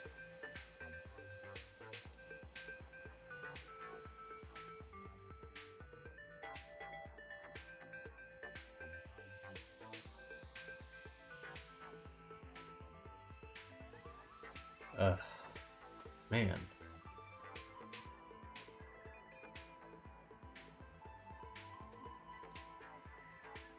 If Marowak is going to attack into Stoutland, it's going to be with Bone Rush. I can switch Piloswine into that. And I can always switch Piloswine into Emolga. This might be a double switch, where I swap Eldegoss for Boltund, and I swap Stoutland for Piloswine.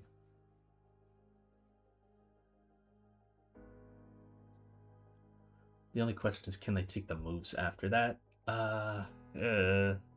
Kinda? Piloswine, it's risky. Piloswine can take the Bone Rushes, but that's calcing 3 hit. It really can't take it if it's 5 hit.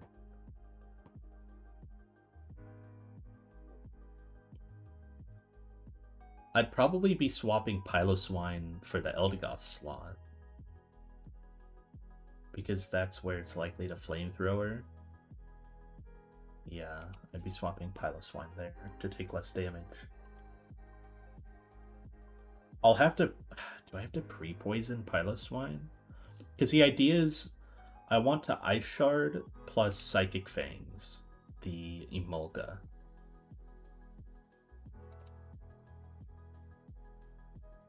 Oh no, but I have to switch Boltund in the Eldegoss slot, because if it attacks in the Stoutland slot, it's Bone Rush.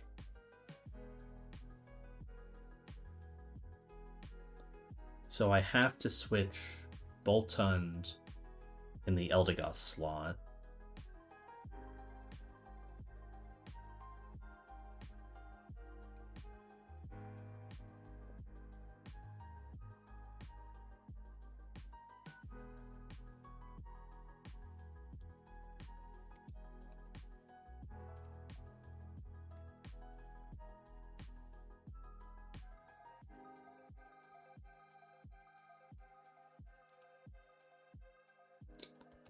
Man, this fight is so hard. I just can't use Seadra at all.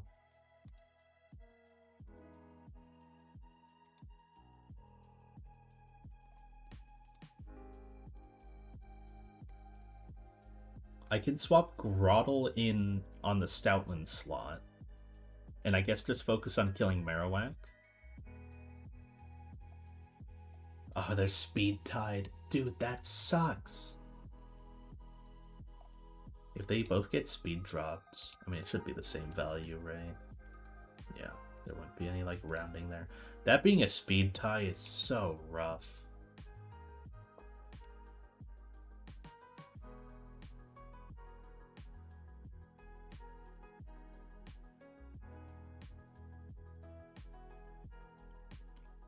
Because I could maybe keep Eldegoss in. And then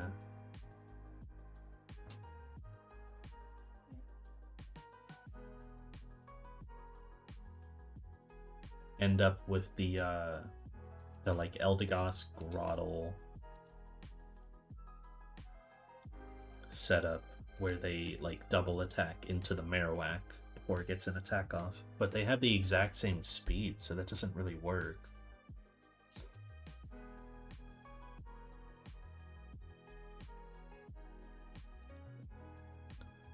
And Eldegoss plus Ice Shard doesn't get it done. It's nowhere close. Right, it would need to jump up to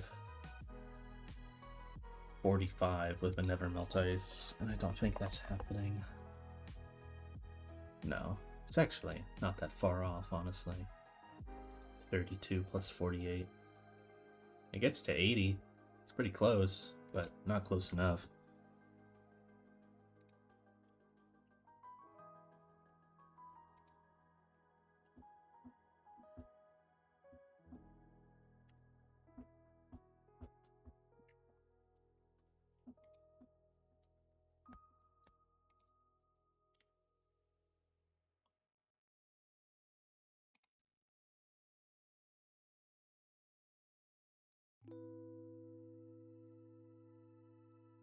I shouldn't be looking at Fungus. This mod is so bad.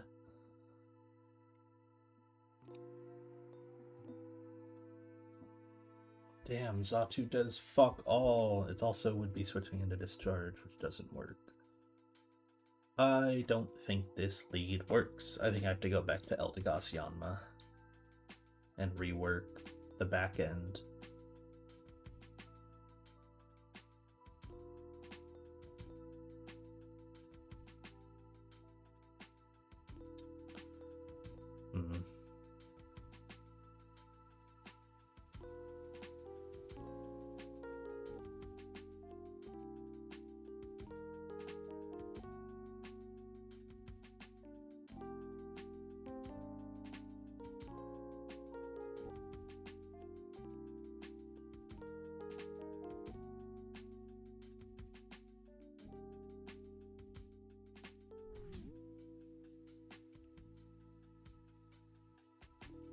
Man, I've been on this fight for a long time.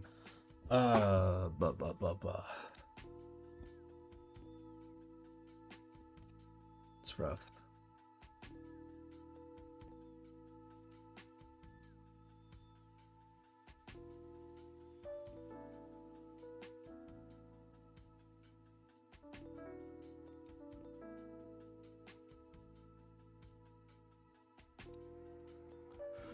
Okay.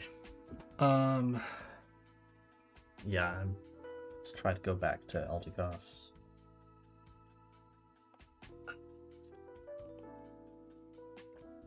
Eldegoss Yanma.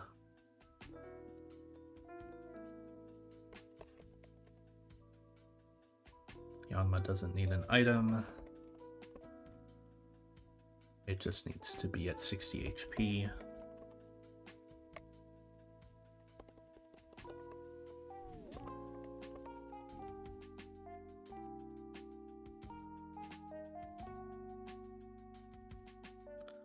Leaf Tornado Seeking. Detect.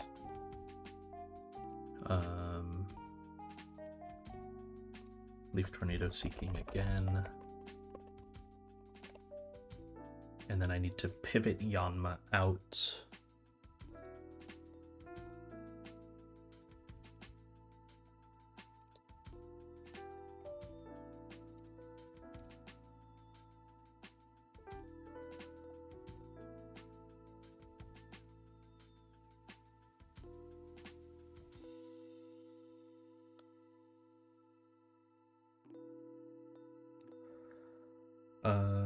Okay.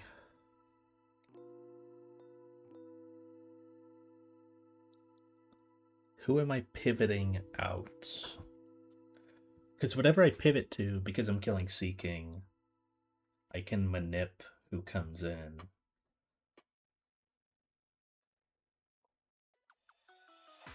The only thing is whoever's pivoting out has to... Well, they don't have to, but they roughly need to be able to take a discharge. They actually don't need to take a move from Seeking, they only need to be able to take a discharge. That's why I really want it to be like Piloswine. Like, it would be really cool if I went to Piloswine. The problem with that is I have to take a Brine.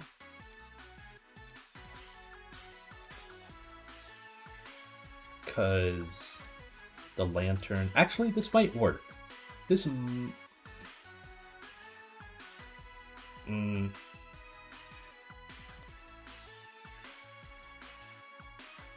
Oh no, it doesn't work because Cotton Down doesn't drop the Lantern speed. Or it drops my speed. Damn.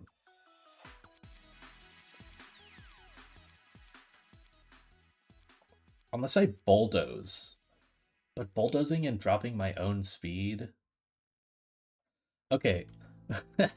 This would be really silly. So Cotton Down works when a teammate hits, right? It's just when the Pokemon is hit. There would be so many speed drops in one turn if I do this. I could... I could take the time to heal with... Oh, this would be so awkward. I basically would be pushing my own Piloswine -2, and then in one turn, pushing the opponent's Lantern -3, and I'm still outspent. So it doesn't even matter. I was hoping that would do something. Because I could, like, heal or attack the Lantern with, honestly, I might just have to attack Lantern. And, like, screw the fact that I'm slower than it. I take a Signal Beam from it. Right, I take 43%. Or, yeah, I do 43% with Miracle Seed. I might just have to Stomping Tantrum it and tank the Brine. I kind of think I do.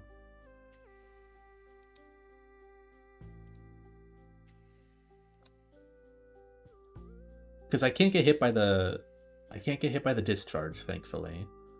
I live crit Brine. I think this works. It's just not great. So pivot Piloswine. Piloswine's in slot 2. I'm killing Seeking, so yeah, it's cross. So turn 3 is Leaf Tornado Lantern. Oh wait, do I kill through the... Okay, what's Emolga's speed at this point? The one nice thing is Lantern is not going to discharge, so it's not going to motor drive the Emolga to be faster. So actually, with Cotton down, so 2 turns have happened, so Emolga is at -2. That pushes it under Piloswine. That's really good, I think. Oh, wait, actually, no, this might not be good because of weird rounding. Oh, shit.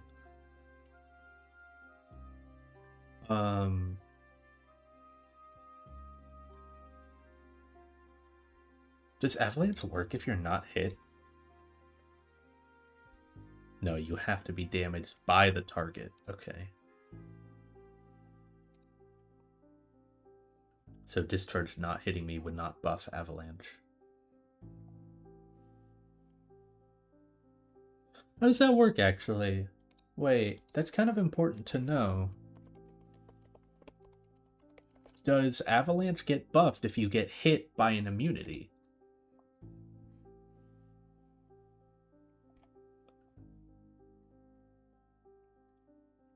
If the target damaged the user, Avalanche power is doubled to 120. That's all you have to say about it? Because the calc makes it look like it does increase damage. Unless that's just how much it would do at 60 base power. I guess. Yeah, it is. Because it's just it's a bit above Ice Shard. So this is an unboosted. It probably doesn't get boosted, honestly.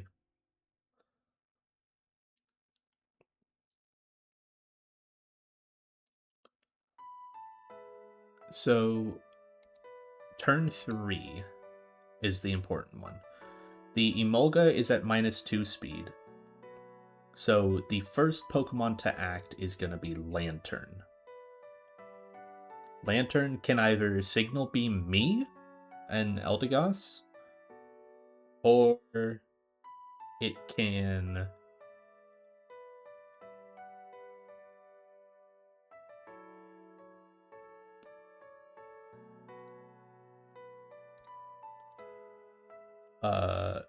can brine the Piloswine.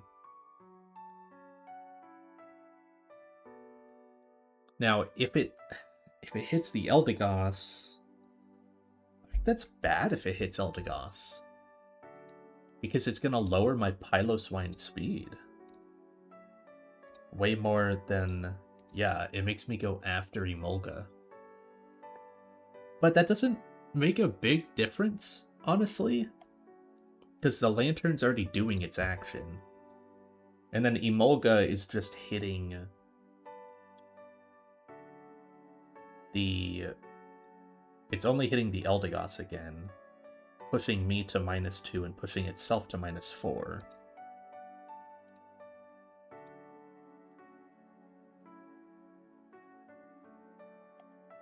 So that's okay if that happens. Because when Marowak comes in, I'm going to be Ice Sharding. If I have the HP. If it brines into Piloswine, then that is really good. Because Emolga will be at -2 speed still, because it's not hitting the Eldegoss and Cotton Downing it. And Piloswine speed won't get dropped at all.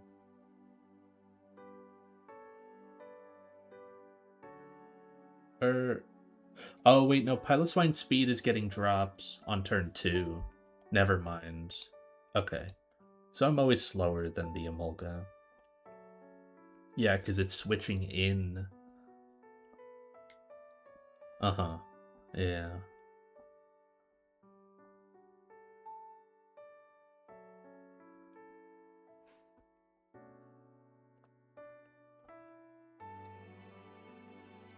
So, no matter what, I'm going to be slower. Piloswine being slower than Emolga doesn't matter, but it's always going to be slower than Lantern, like, no matter what.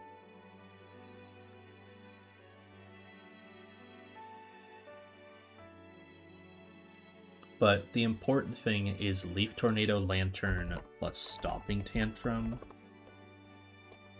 Lantern kills it. I live Brine Crit. I'm pretty sure I live Signal Beam on Eldegoss. And I think next turn I'm gonna just be clicking, or I might be getting Eldegoss out of there, honestly. So, yeah, I think I'm switching Eldegoss out after this. Piloswine. Piloswine needs to be... No, it doesn't need to be pre-poisoned or anything.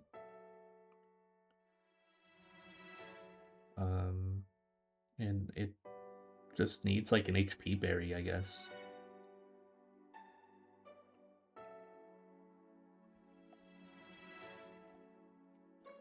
Yeah, just an HP berry for it. Piloswine or N.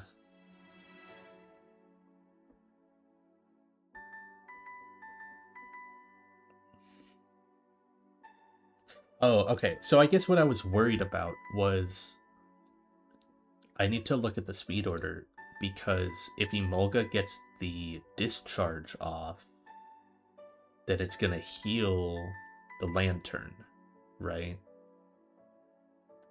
That's the worry. So Emolga's at -2 on the turn that Lantern comes in. My Piloswine is at -1. And my Eldegoss is at 0. So I think it does get the discharge off. That sucks. Volt Absorb. Heals 1/4 of its HP. I might need Soft Sand. Because I do 54 min.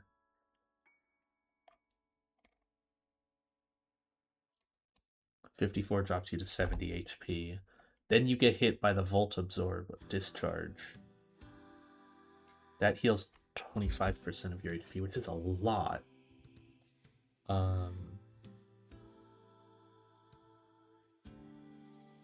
31 HP, so you heal back up to 101.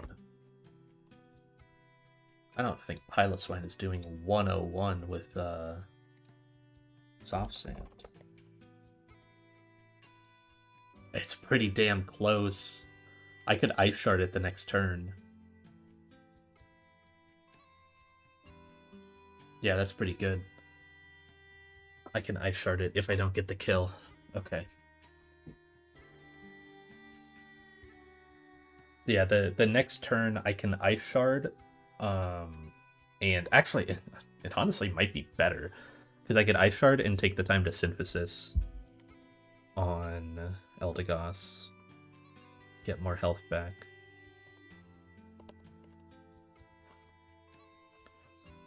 Is there ever a world where I always get the kill without Soft Sand? Maybe if I give Muscle Band instead.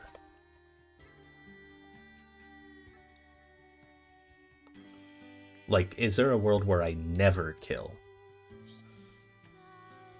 Even if I max roll. But I can crit, so it's hard to, like, rely on that.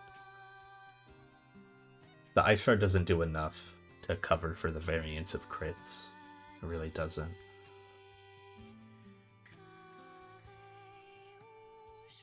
And I can't do all the speed drop shenanigans to magically make myself faster. That doesn't work.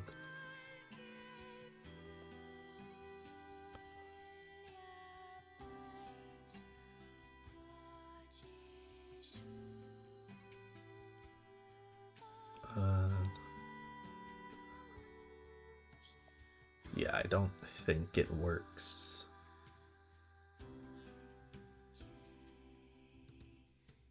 Yeah, Stomping Tantrum, Lantern.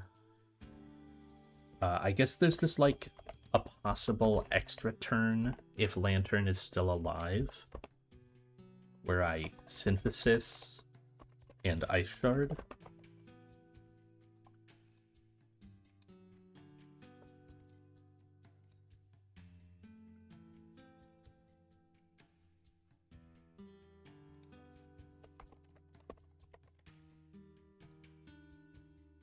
Do I still kill with Muscle Band? Because actually, I would like the Muscle Band for Marowak, maybe.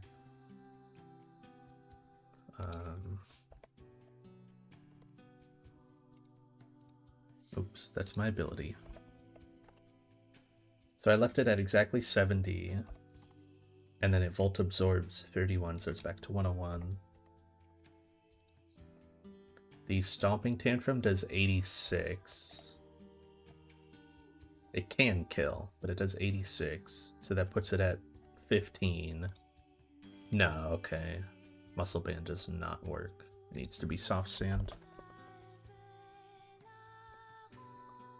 So that's if I get an extra turn.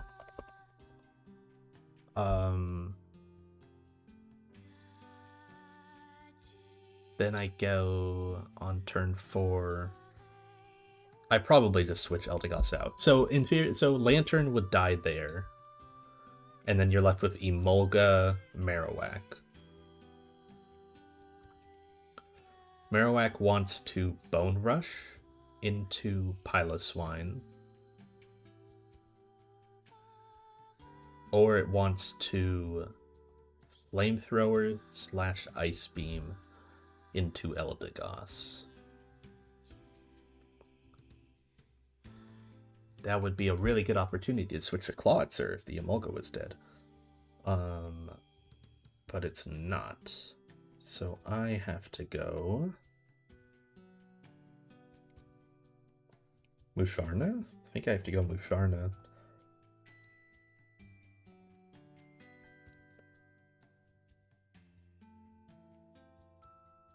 At this point, this might work, because it's been 3 turns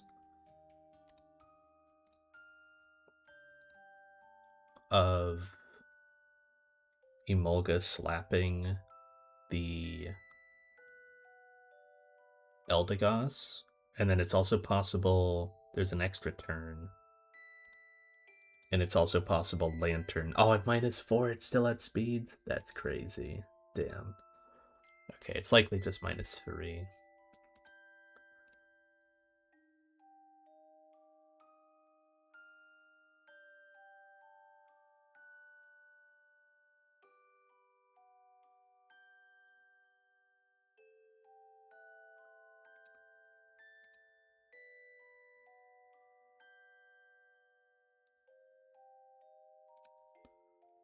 I can switch Centiskorch into the Eldegoss slot.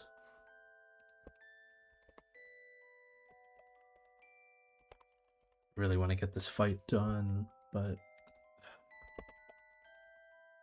if I finish this line, I'm just fucking going for it.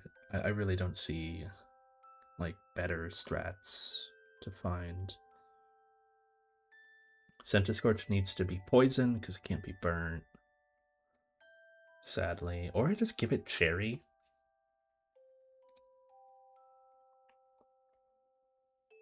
If I switch to 2 things that would be faster than Emolga, I might be able to just kill the Emolga. And just hold Cherry Berries. And not need to, like, poison myself. At this point, the discharge has happened 3 times. It's really strong.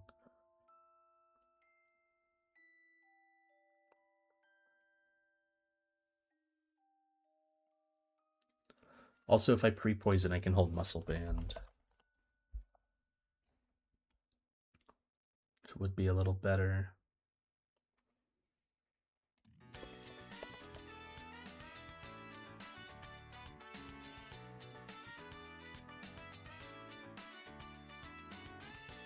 What would be the other Mon?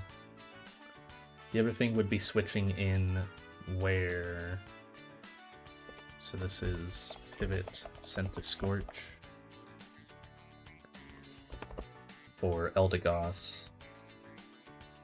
The other thing would be pivoting for Piloswine, which is baiting Bone Rush.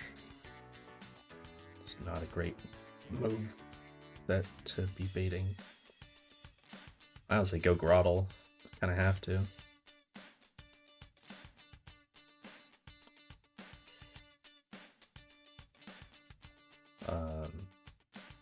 Marowak is not speed drop, though.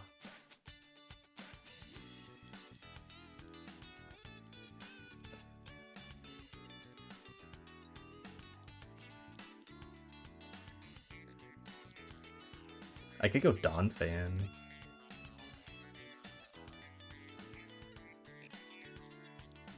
But then I'm just baiting Ice Beam, which isn't great.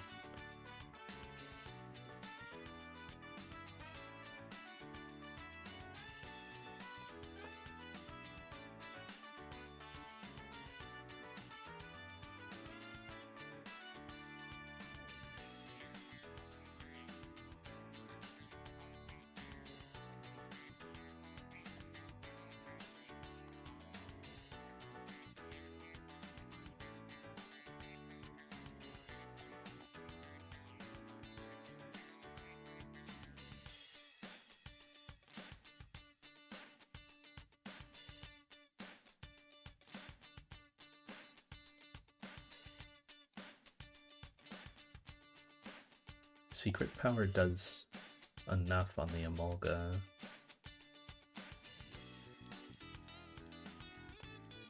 Secret Power plus Muscle Band Centiscorch would be enough to kill the Emolga, and then it's just Marowak left.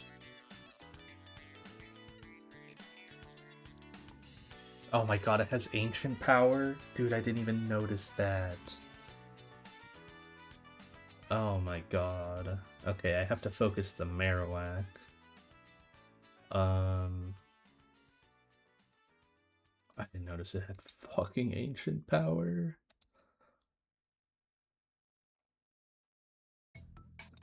Dude, this fight is so brutal. I just can't switch into the Emolga at this point. Plotzer can't switch in, and it's my best option for dealing with the Marowak. Seadra can't switch in. Can't pull out the Execute.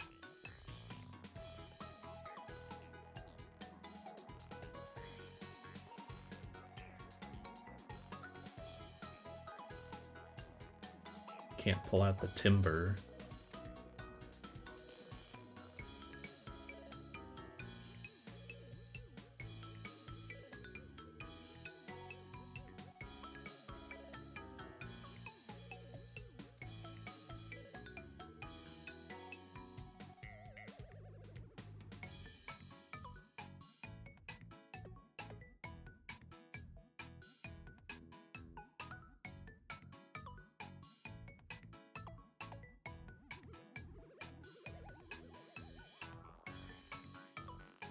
I feel like I just need to try and stall with Eldegoss and drop the Marowak's speed and then bring Groddle.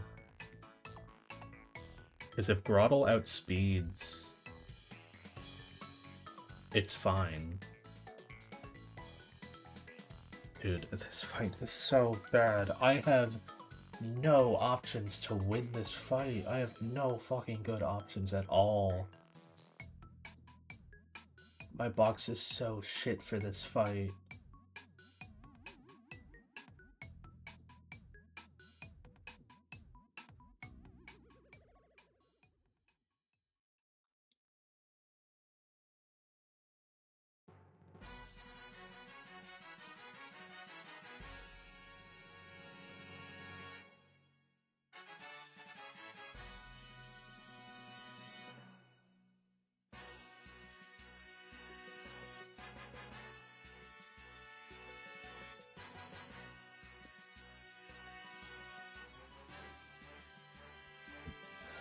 Like, Eldegoss Piloswine kinda works for a bit, but then I can't beat the Marowak.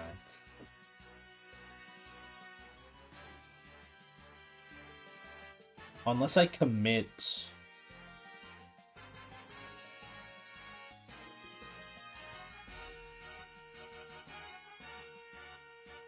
No, that doesn't really work either.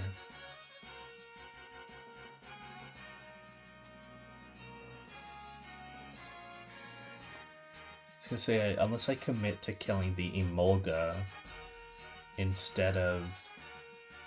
If I kill Emolga instead of Lantern with Piloswine.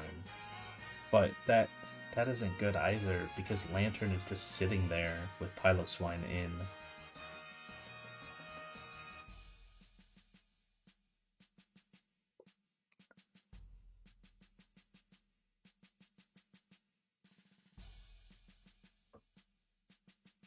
I almost have to just pray I burn the Marowak with Flame Body Centiscorch.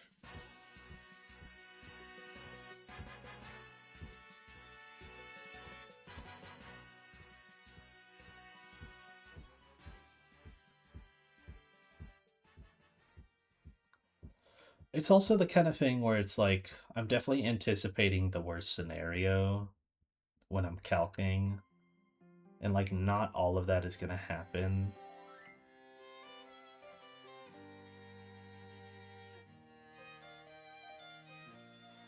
But at the same time, it's like, you're giving it so many turns for things to happen anyways.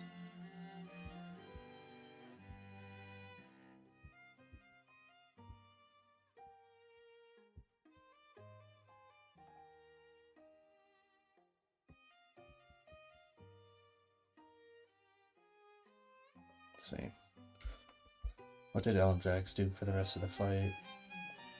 Utilize a Pokemon I don't have and can't replicate. Lit. Why can I not just arrow through the... There we go. Did Yama, Sandile, Donphan. So is your Donphan sturdy as well? I think it was.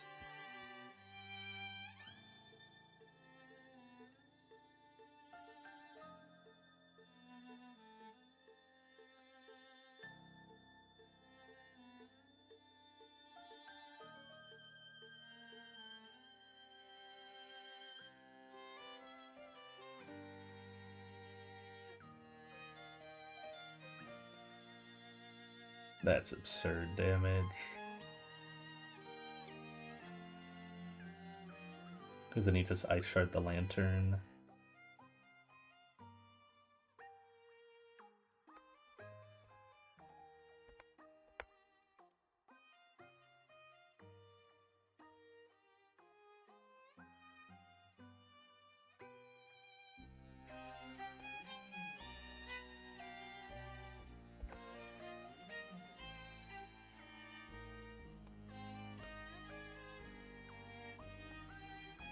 Yeah, kind of just had two fake out Mons.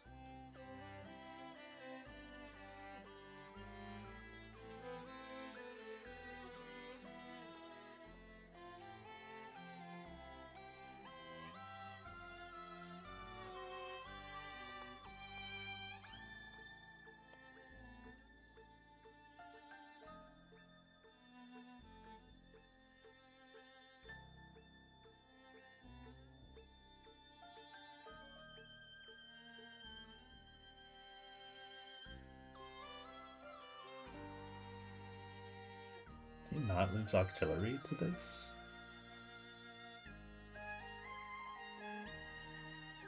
Wow, that did no damage.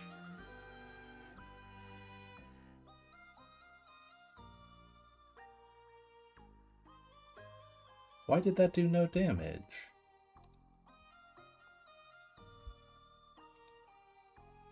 My Octillery ain't that fucking bulky. Dude, my Octillery gets walloped, and it's plus to death. How is yours taking that little damage?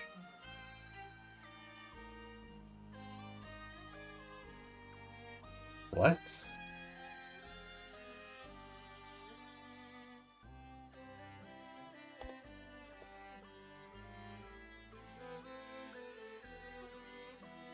It took 44 damage.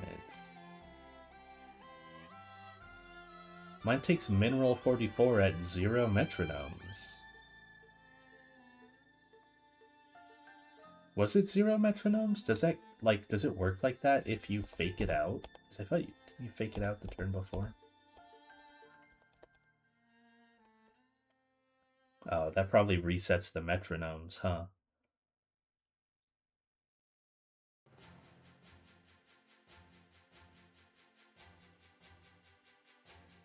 Yeah, it probably does.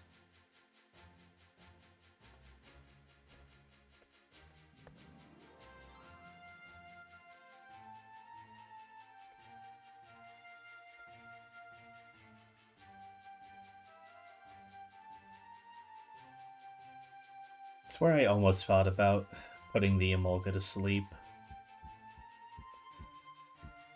Because if I put the Emolga to sleep, I could use Clawitzer to kill the Marowak. Or, like, Octillery.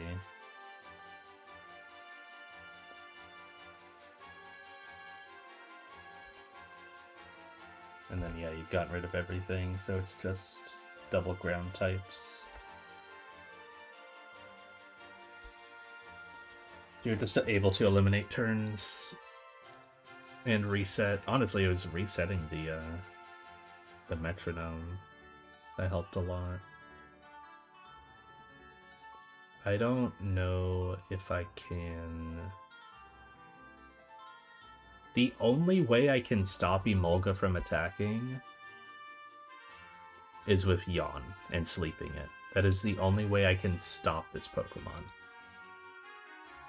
Other than straight up killing it.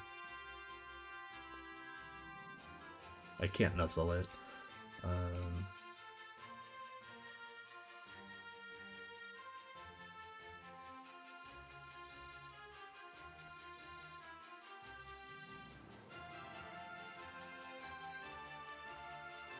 The only other, like, real thing for me to look at is Struggle Bugs with Galvantula. Just sitting there and, like, Struggle Bugging, doing, like, Galvantula plus Eldegoss lead. But it's so futile. It's so bad. It does technically work, but it's not good. I have to take a Hydro Pump.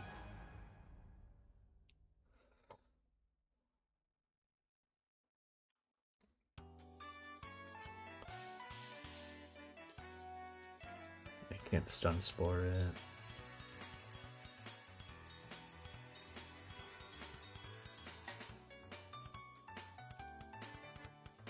Yeah, the only utility I have is Detect on Yanma and Yawn on Musharna. So, like, I might be ripping, like, turn 1 Yawn into Emolga. That might not be the worst thing in the world. Let's think about that.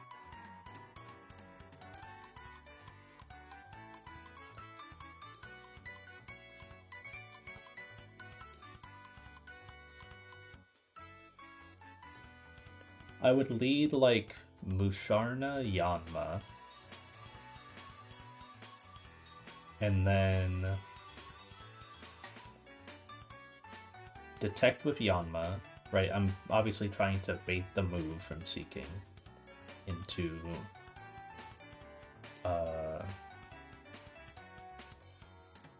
yeah, I'm trying to bait the move from Seeking into Yanma.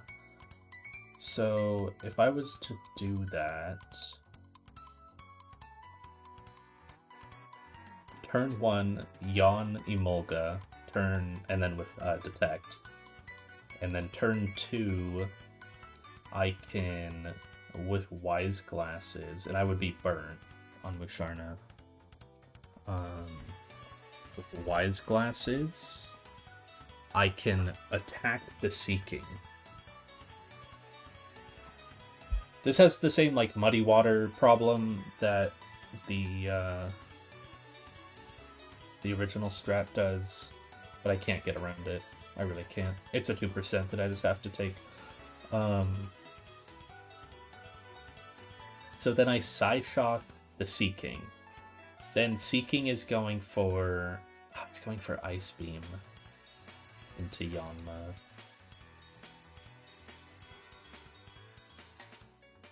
Because I was thinking I can go to Eldegoss. I can kind of take it, though. And I would drop the speed of Seeking. And then after the... I might have to do this. I might end up in a situation where... Emolga falls asleep.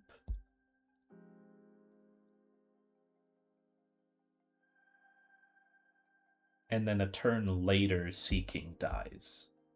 So that's my one guaranteed sleep turn. Is the turn that Seeking dies.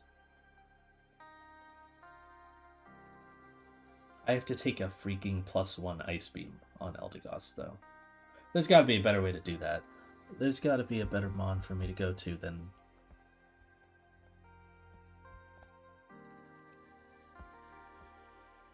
Eldegoss. There kind of isn't. Because I already have Musharna out.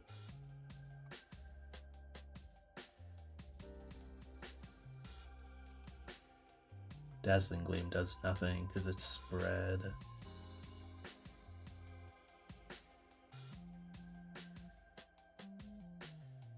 What if I yawn them both? What if turn 1 I yawn Seeking? And then turn 2 I yawn Emolga?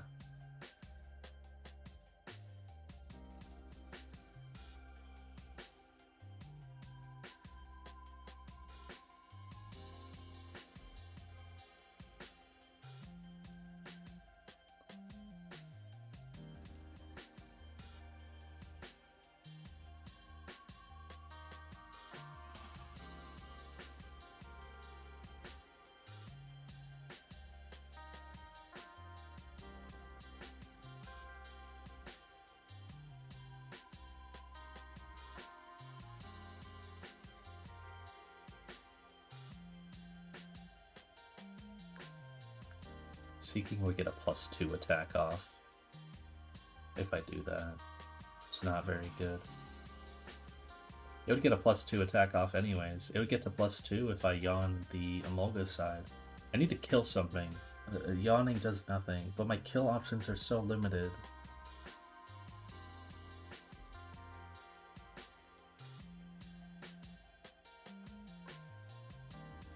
I really don't want to look at it. Are there any like move tutors that I can get that would really help out on like Eldegoss or something?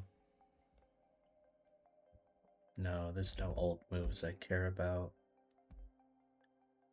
Sing if I'm desperate.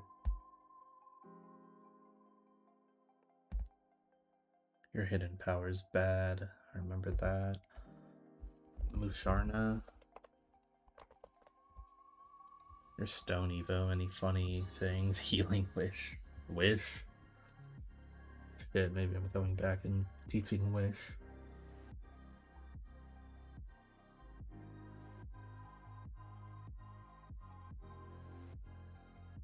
Skill swap? That would be so sick. That would be so cool. But I don't think it's happening. Oh man.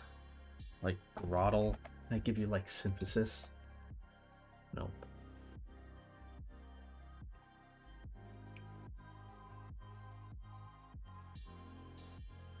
Oh, Grottle doesn't get Synthesis.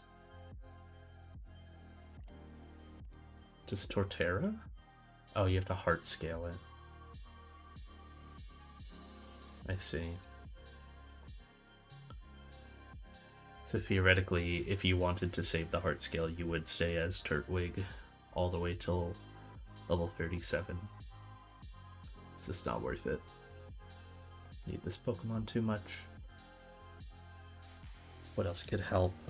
Could a Boltund move help? I don't think so. Not really. Psychic Fangs is the strongest one.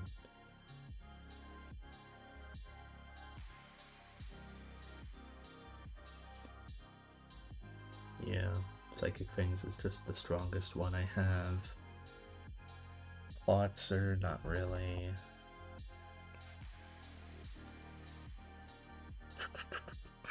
Piloswine. I mean, it's pretty dire if I'm looking to use a heart scale on this fight, but I straight up don't see how I do it. Can't get ancient power. I would have to use a candy as well. It's pretty wasteful. Dude. I feel like I've spent like 2 hours just sitting here, because getting through the route was not that hard. I've spent so long just looking at this fight, and I can't find anything. I mean, I found a start. I found the Eldegoss Yanma start, and it works. And then Piloswine after. Maybe I just have to go back to that and maybe find something other than Piloswine.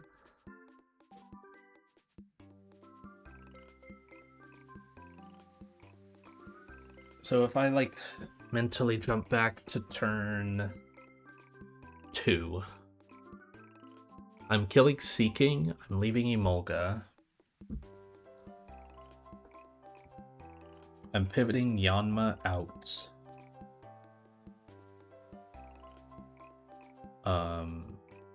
Emolga just put itself to -2 speed.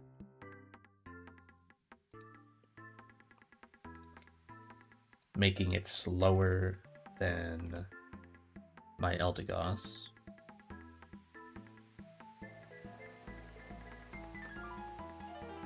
What if I sack Yanma? Because the main crux of my issue here is that... No, that's not my crux. I was gonna say it's that Piloswine is lower than Emolga, but that doesn't really matter. I have Ice Shard. Or I would just click Avalanche anyways, so that doesn't matter.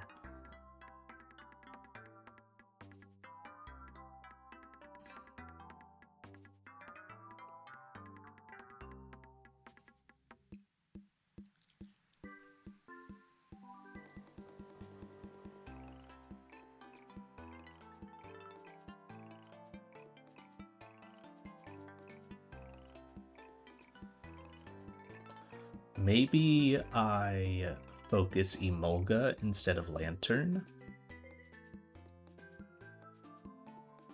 It's hard to do with Eldegoss on the field. But if I... That's how much damage? It takes 50% from an Ice Shard. I can get 1 attack off with Piloswine. And that attack might be more valuable into Emolga at that point. Instead of killing Lantern, it might actually be better to kill Emolga. Because I'm finding it hard to kill the Marowak, and I really want to kill it with like a Clawitzer. But Emolga owns the Clawitzer, so if I get rid of Emolga at that point, maybe it works. The problem is I have to switch Eldegoss out because it cannot help with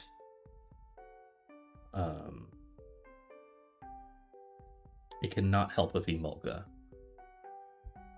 So if I have Piloswine in, it also could be Donphan. Though Donphan takes even more from the Lantern. I mean, it baits Lantern properly.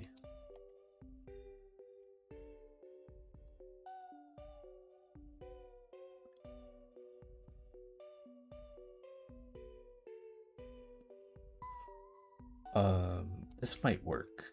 So Piloswine, it's right now it's Eldegoss Piloswine next to each other.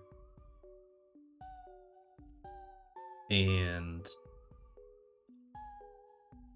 the Seeking just died. So it's turn 3. Both enemies are full health. The Lantern has not done a move yet. And the Emolga has done 2 of her things. 2 discharges. What I could do is switch out Eldegoss. Because Emolga has done 2 of her things, she is at -2 speed, but at the same time, Piloswine is at -1 and Lantern is at neutral. Because it just came in. Came in post-turn.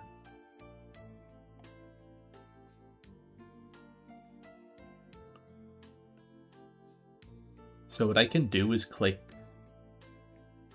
I can... So... Lantern is clicking Signal Beam into Eldegoss if it goes for that. Otherwise, it's clicking Brine into Piloswine. And then obviously Emolga is clicking Discharge.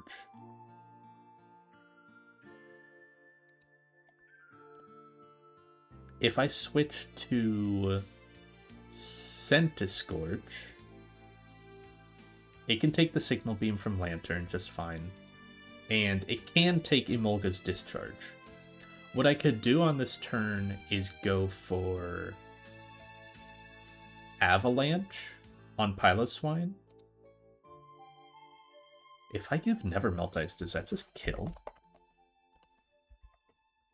Oh, it's a really good range too. Damn. Oh, maybe I don't need to switch out Eldegoss then. Maybe that's okay. Because the problem was Eldegoss does like no damage to Emolga.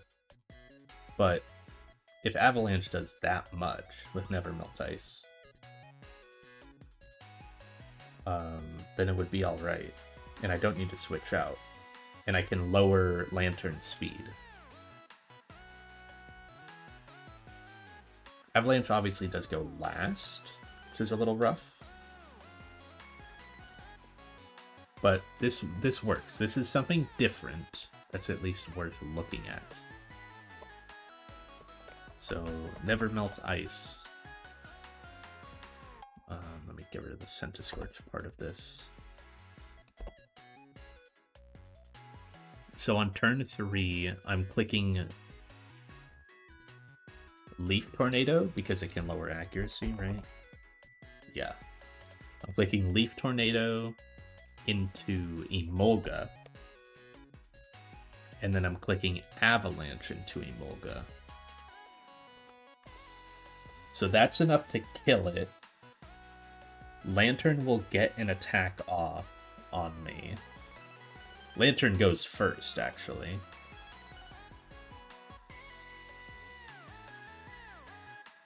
So it'll either brine the Piloswine, or it will Signal Beam the Eldegoss.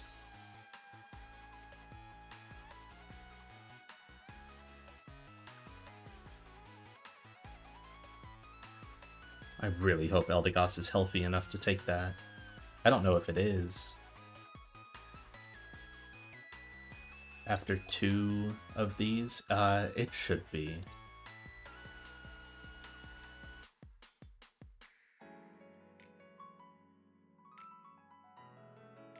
I guess if it isn't, that's okay.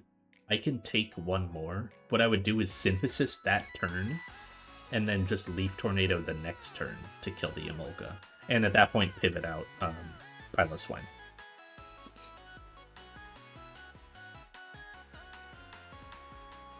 So ideally that kills Emolga, and that brings in Marowak. So you're going to have full HP Marowak and full HP Lantern, both in, against an Eldegoss and a Piloswine, and one of them is going to be extremely hurt. So I kind of have to double switch. If Marowak...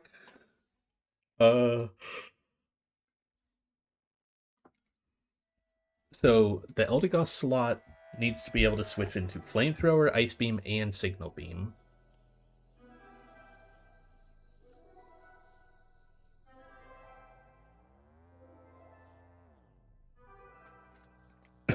Importantly, the Emolga does get a discharge off on the Eldegoss before it dies because Avalanche is minus priority. So that actually pushes the Lantern to -1 speed. And that's really big because that means I can switch Clawitzer in to its slot. Clawitzer can take the Flamethrower or the Ice Beam and the Signal Beam. It's faster than Lantern. Oh, fuck, I actually might have something. Okay. Pivot Clawitzer. Why was killing Emolga the solution? Clawitzer needs to be pre-burned.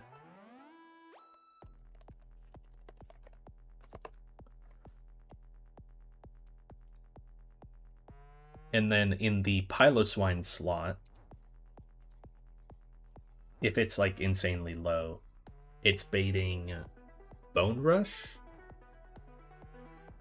or it's, and then from Lantern, it's baiting Brine. So I need to take a water. I just switched to a grass type. I just switched to Musharna. Musharna is probably the safe bet to switch to.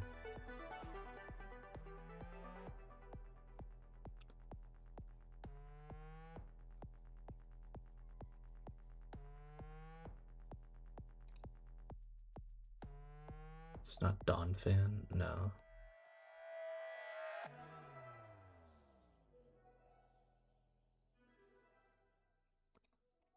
Could be sent. No, it's Brines. Can't be sent to Scourge. Can't be Boltund. It's probably Grottle. But I can pivot my Clawitzer in. That's the important part. It also could maybe be Stoutland.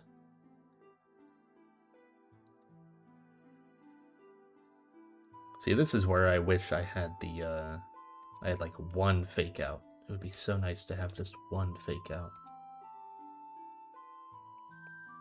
Because Clawitzer really cannot take the discharge that it's about to bait.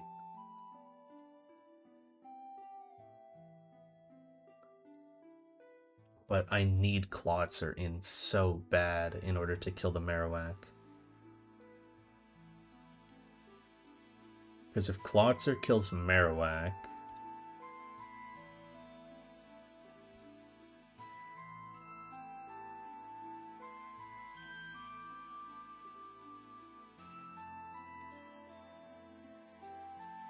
honestly, it should still live. Clawitzer should. Because I'll switch in Musharna on the other end, and I can Dazzling Gleam. So I don't care about Wise Glasses. I can give an Oran Berry to Clawitzer. And then the final backup is probably Grottle.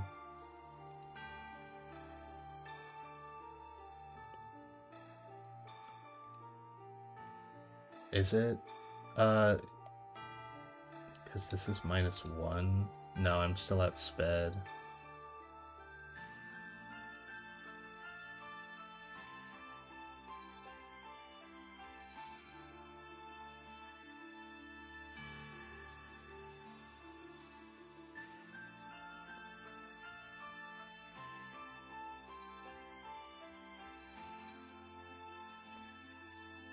So what am I baiting the following turn anyways? Well, Marowak dies, so it matters what... Yeah, Lantern is baiting. Oh no, I do. I need to get the kill on Lantern. I need to get the kill on Marowak because Musharna is slower than it, so the Dazzling Gleam won't go off in time. The only way that works is if I go Xatu and I Air Cutter.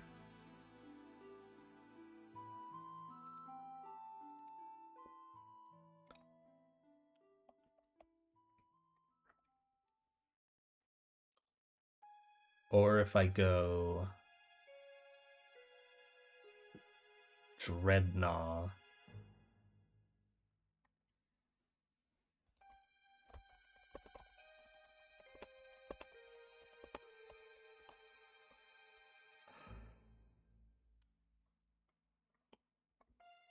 Because Dreadnought's pretty fast. It can actually take a discharge somehow. Lantern's at -1. And I can rock slide. That would be the finisher. Okay. I think I'm just not thinking straight. Because I've been at this for so long and I'm worried that I'm just like... I'm just missing... I just have like some big oversight. But it seems fine. I mean, it's still risky in general. It depends how the fight goes. It's very much a figure it out as I go fight. And then Musharna as backup last. Dreadnought can't be burnt. I need to just give Dreadnought Cherry. Clawitzer needs an Oran, honestly. Dreadnought needs a Cherry. Musharna needs a... I guess a Cherry. Well, Musharna can be burnt. So Musharna can have Wise Glasses. Or an Oran. I'll do Wise Glasses.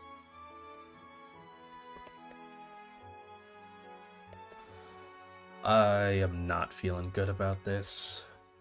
So I'm going Clawitzer, Dreadnought. And then turn 5, I am water pulsing the Marowak. And clicking Rock Slide. And then from there, just fucking figure it out. It's just Lantern left. At that point, I can probably afford, with my 2 water types out, right, it should discharge. So I can free pivot back to Piloswine, who should outspeed it at that point. And then I can Stomping Tantrum, and maybe I can get back to Eldegoss.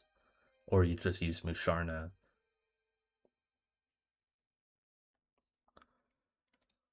Okay. I guess I'll build it, and I'll try it. If I wipe, I honestly don't.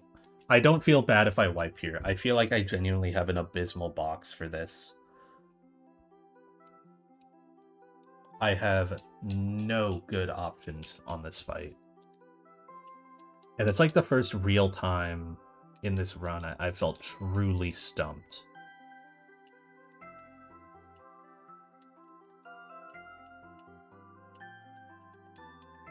Should I bring Donphan instead of Musharna? No.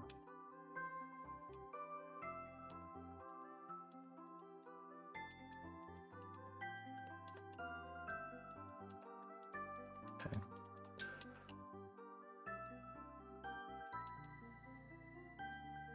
You need the Miracle Seed.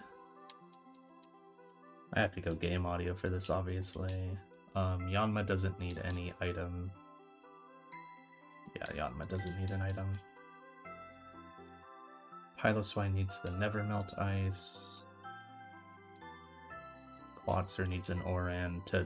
I might lose Clawitzer here. I don't doubt that I can win this fight, but I'll honestly be surprised if I escape it deathless. I might have to sack Yanma. That's the thing I'm, like, kind of worried about, which would be really sad. I actually really like that Mon. I think it would be really good as a Yanmega. But I don't see how I get rid of my other Pokemon.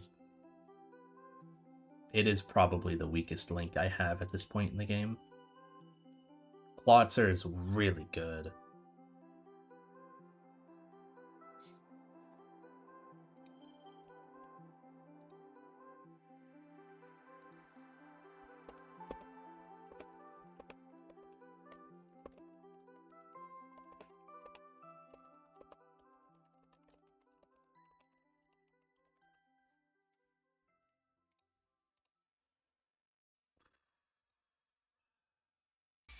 Okay.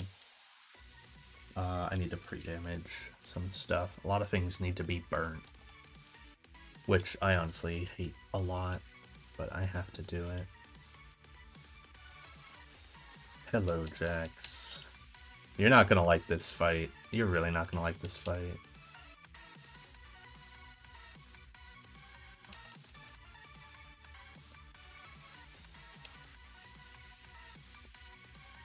I'm giving myself like a, I don't know, 20% to wipe here. And maybe,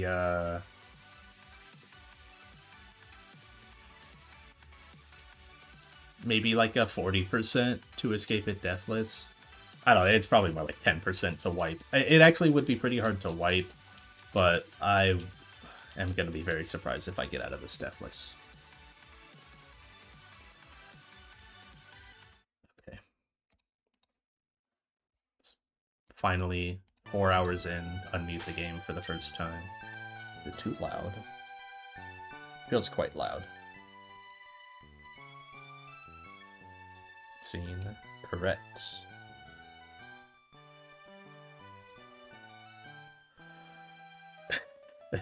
So, yeah, you're not gonna like this fight because my notes at the end, I have 5 turns planned out, roughly. They are rough plans. It's really like the first 3 turns are planned out, and then it's vibes from there, but with like a general direction. After turn 5, I just have figure it out. That's all I have.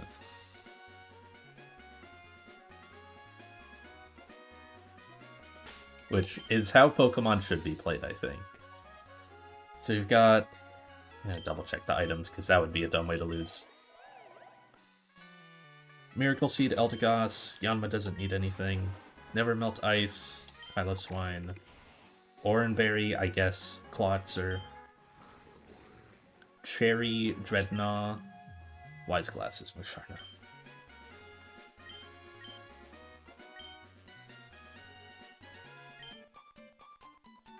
Hi, Anna. Okay. Back to turn 1.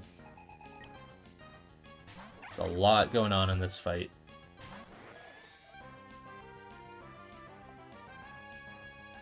So I did opt for Seeking Kill. I'm gonna Leaf Tornado the Seeking and Detect. At this HP, can I... There we go. At this HP, I always bait into Yanma with Seeking. I think, at least. I hope.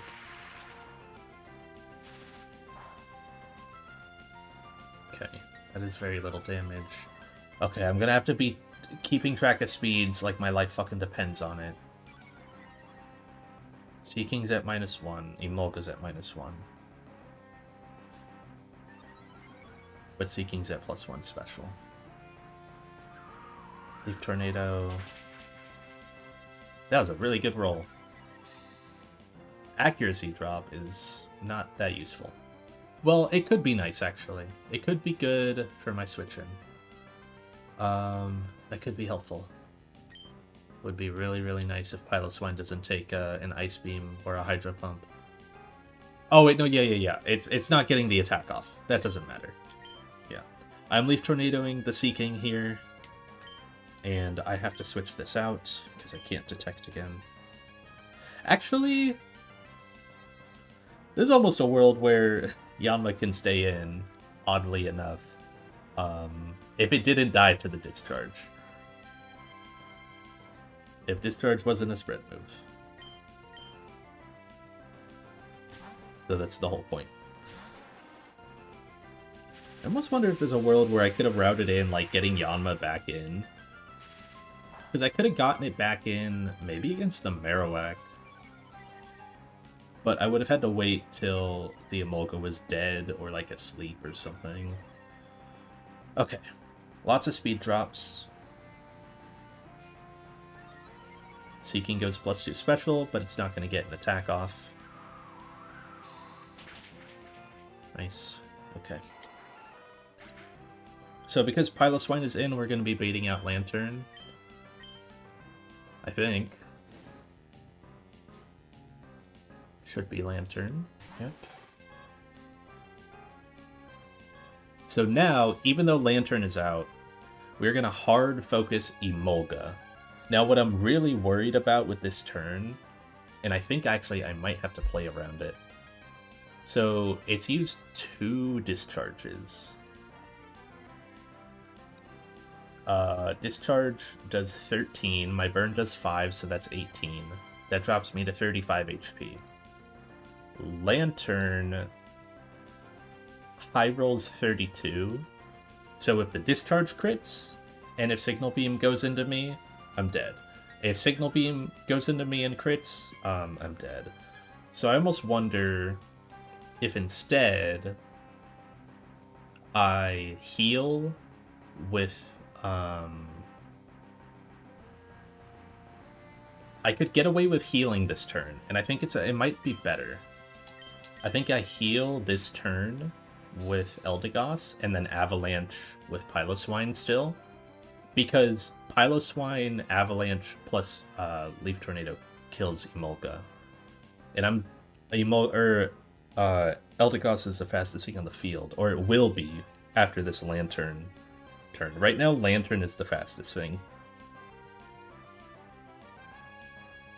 It's like Lantern, then Eldegoss, then Emolga, then Piloswine, I think. So I'm gonna heal, and then I'm gonna Avalanche. Wait, Avalanche is a spread move?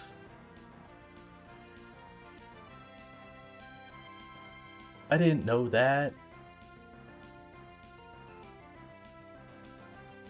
I have Calc on doubles, but I'm getting Trip on Lantern. This Trip oh well, no, it is gonna go through. I guess I'll have to see how that goes. Yeah, the damage on Emolga is correct. It is 80 to 95. So that's okay. No, it's not bad. It just wasn't expected. Okay, this is the brine. Okay.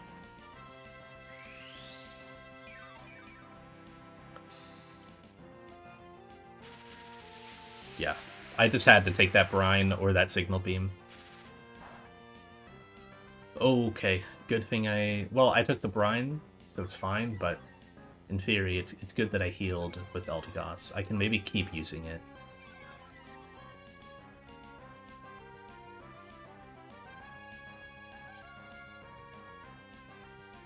Yeah, so Volt Absorb and then Avalanche because it's minus priority. That does a lot. Is that really gonna kill? I'm worried that Eldegoss isn't gonna kill that. Even Never Melt Ice, 66 drops it to 16 HP. Okay, yeah, it's literally Mineral. Leaf Tornado kills Emolga here. And then I have to, I think, pivot. It sees Brine kill, right?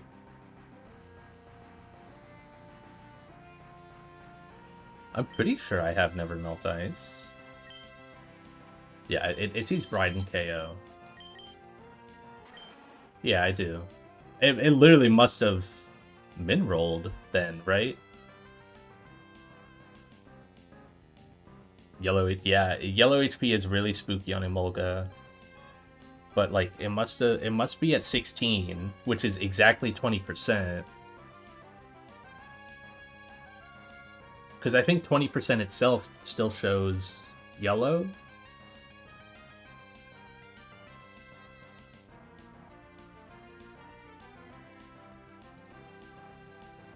I mean, there's a lot of 66 rolls, so I'm a little worried that it's a rounding thing with the calc, and that like one of these is a 65 and it rolled that. But I can't do anything about it. I just have to click this. Okay. Yeah, I think I just have to hit those. So I have to get... So this is always brine. This is actually okay. This is a good opportunity to get Clawitzer in. Because Eldegoss, I'm just banking on it killing that Emolga. Eldegoss is gonna kill the Emolga. Can I go Yanma? On the Brine? I guess it's guaranteed Brine. I mean, I technically can. Yeah, no, I really want... that's the thing, though. I want Klotzer in position for when Marowak comes in. I mean, I can get Yanma in, and then it does nothing. You just gotta kill here, man. Ugh, the calc fucking lied to me. That is so disappointing. That is so disappointing that the calc was just wrong. You claws that. If it kills my thing here, I claws it. That's a little dumb, but yeah. I mean, I didn't have anything wrong in the calc. I had Miracle Seed on the Eldegoss. I had Never Melt Ice here. I don't know why it was off.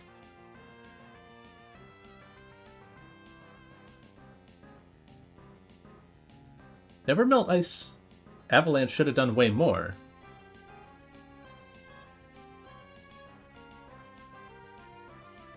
Why did it do this little?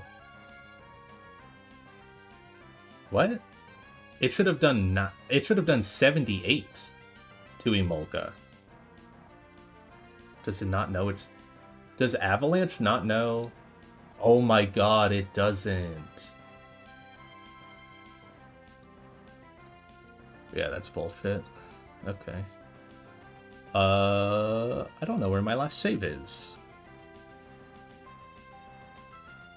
Okay. Yeah, that's pretty dumb.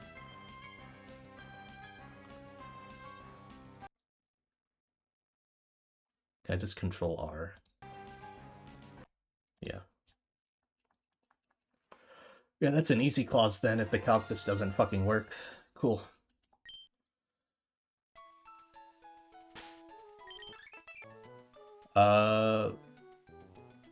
Where is this in the game? What was the last fight I did? I think it's right after this fight.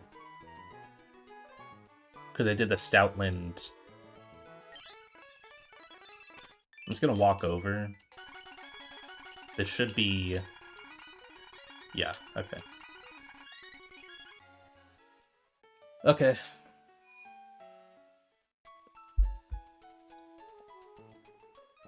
So yeah, what's the clause argument? The calculus doesn't work for Avalanche.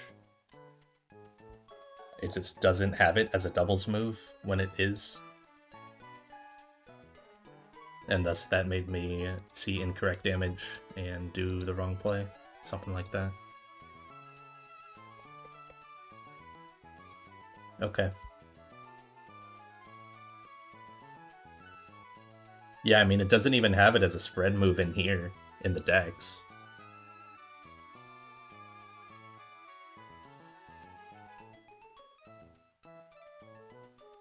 And it's a spread move normally, right? I have the page up for it right here.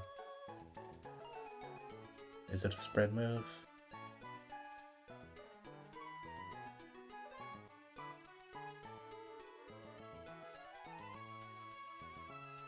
This does not list if Avalanche is a spread move. Avalanche spread Pokemon.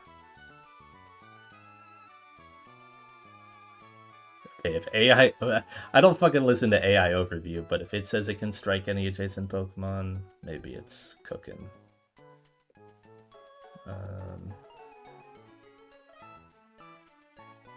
Maybe Cerebi has it?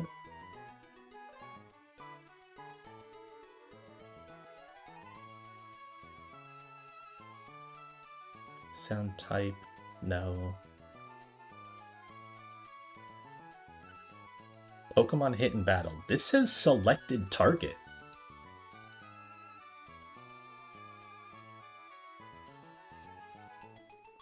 But that's in that's the Gen 6 Dex description.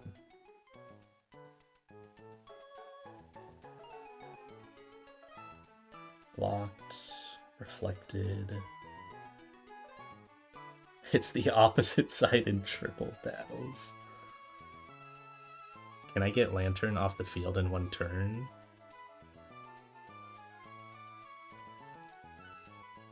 What was the position?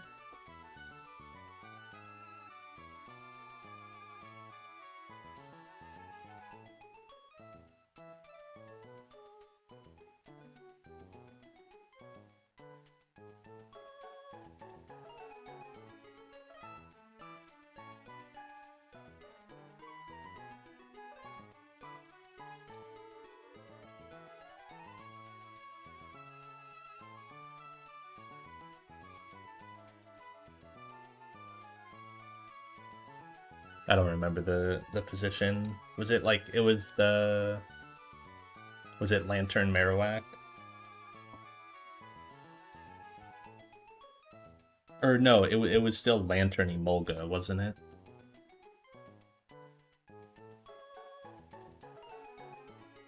Also, should I post in the Discord that Avalanche is just incorrect in the calc? Or are people gonna be mad at me like, you should have known that?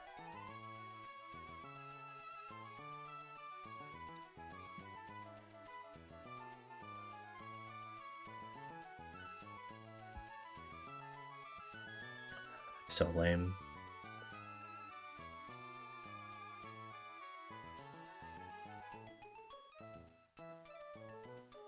I don't know if I can get Lantern. Well, I probably can. I can probably kill Lantern, because, like, the goal was just get rid of Emolga. But if I do Stomping Tantrum, I think I calced out, actually. I mean, assuming the calc actually fucking works. If I do Soft Sand instead of Nevermelt Ice, I think I did have this before, but it was not a good setup. Soft Sand, Stomping Tantrum, plus Leaf Tornado kills Lantern through the Volt Absorb heal. I'm pretty sure. Because this does 54, that drops it to 70. It heals 31, I believe, from the Volt Absorb, so it goes up to 101. Oh, it's like a range. Give it Soft Sand again. It's like a close range. Does 98 and it's got 101, I think. Isn't it? Because it's 124 divided by 4. Yeah, 31.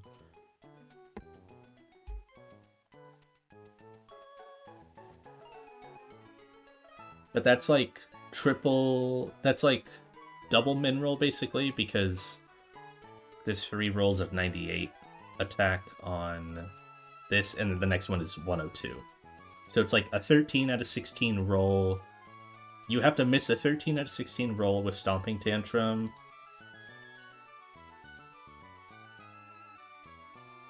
And miss a... like... this one's not as great. Miss like a 6 out of 16 roll with... Oh wait, no, that was the wrong move. You have to hit 60 or higher, so... But also you're clicking Leaf Tornado into Lantern, you can lower its accuracy. So there's chances for things.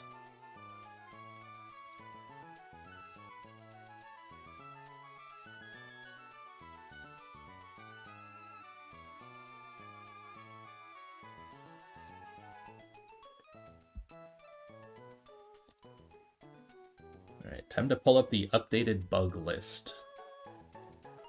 And Control V Avalanche.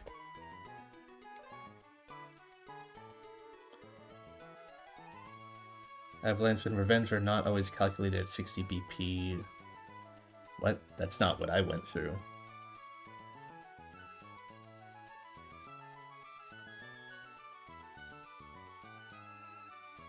Let me just fucking open, like, Pokemon Showdown. See if Avalanche is a spread move. Because I don't ever remember it being one, but maybe it is.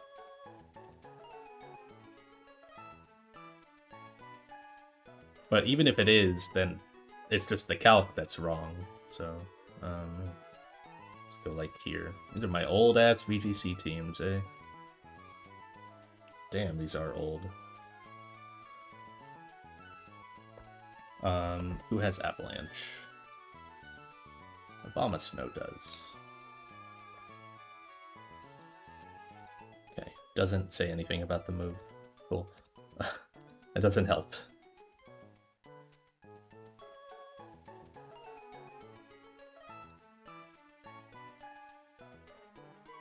Bunch of people being surprised about it. It's just this game? Oh, is it in the is it in the move change list? Where is that? Where would I find that again? Documentation. Item locations. Chain. This is not what I was looking for. What?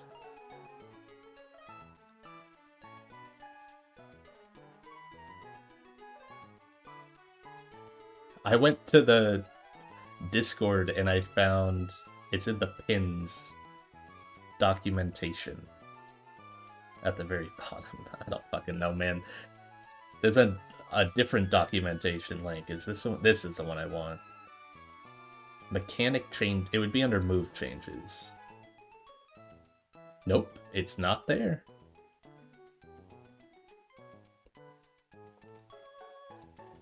So you're telling me in like the 5 years that this game has been out or whatever, I don't know, 3 years or something, not a single person has clicked Avalanche in a double battle? That's crazy. Maybe it just never mattered for a range, or... But like... Avalanche spread...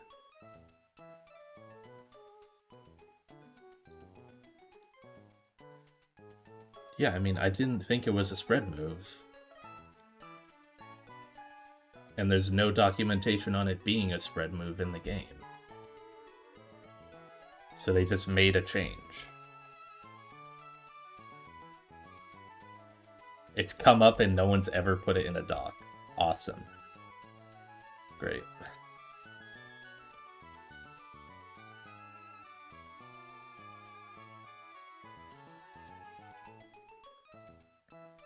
Yeah, it probably is just a bug. I'm honestly just more annoyed that I have to fucking calc this fight again and figure something out different than, like, I would have been okay wiping. And I have to go to bed. Yeah. I'm too brain stuck on this. I feel like maybe if I look at, like, I don't know, Musharna and I yawn one of the later mons, maybe it'll be okay. Like, maybe I yawn the... Maybe I can yawn the Marowak? Or yawning... Oh, it's got Lum. Fuck.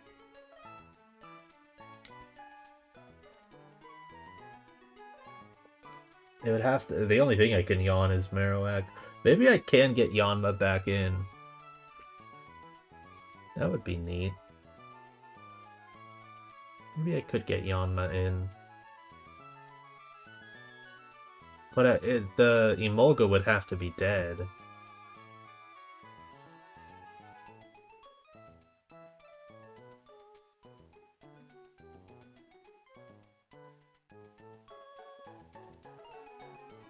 Even then, no, that wouldn't work. Yanma can't come back in. I gotta go to bed, bro.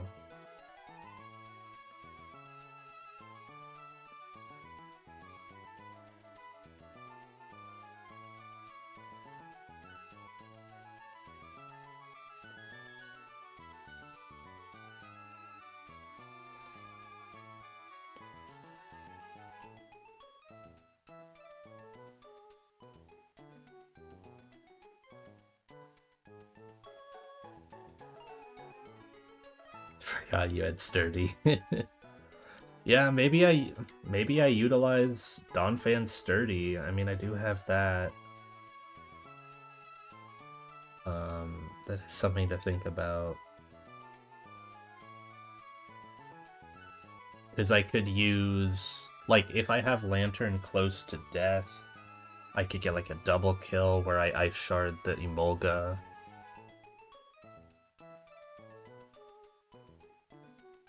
Oh, because Carnivine like high rolled or something. Gotcha. Yeah, I just don't know how I go about this fight. I mean, like, half my Mons are useless. Probably more than half.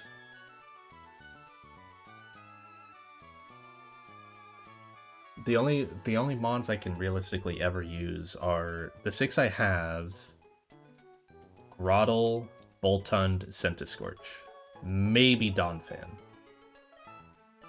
And that's it. That's 10 Pokemon I can use.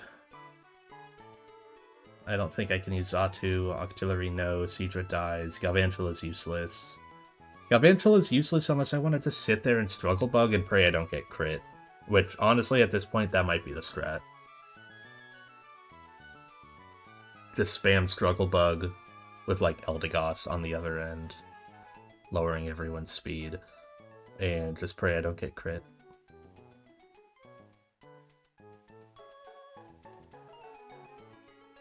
Kill the Seeking with Eldegoss. Keep the Seeking at +0.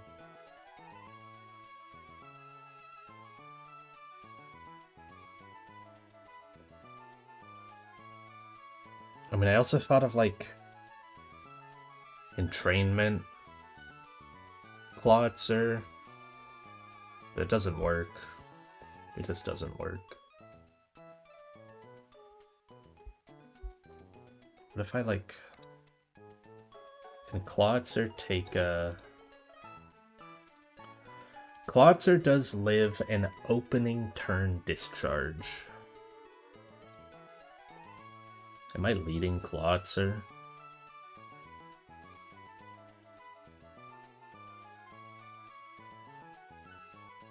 The problem is I can't stop that opening discharge, though. It goes before I can entrain... Yeah, that's the issue. It goes before I can entrainment the Seeking. I have 2 ground types. Oh, I can use Stoutland as well. That one is kind of usable. Yeah, I mean, the theory is you KO Lantern second. Yeah, like, if I kill Seeking Lantern, then there's just...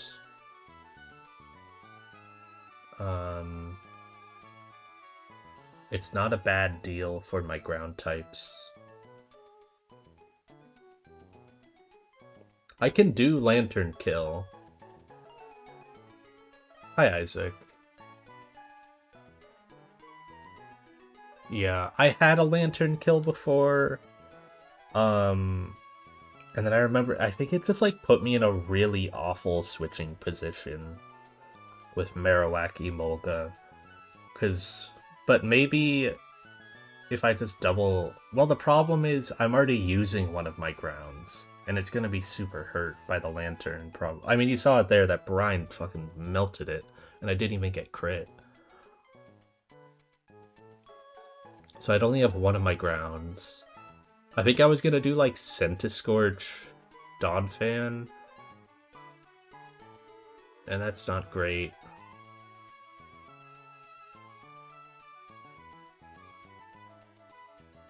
It might work. Centiskorch might be okay.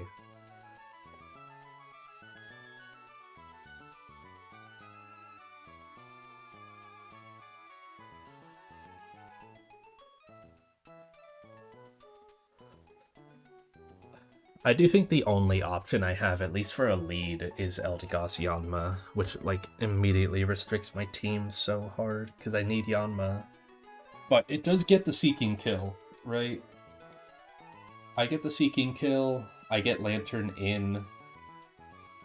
I mean, that's why I've been going Piloswine, is because it baits Lantern. And it's immune to Emolga. I think it's slightly better at taking the Brine than Donphan, and that's why I used it. Also, Stomping Tantrum is just better. Take 63 from Brine. It's also slightly faster. Yeah, it's very slightly bulkier. And just has more damage.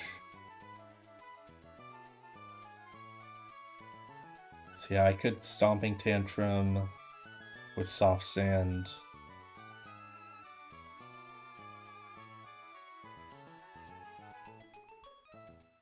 I'm gonna close all these tabs.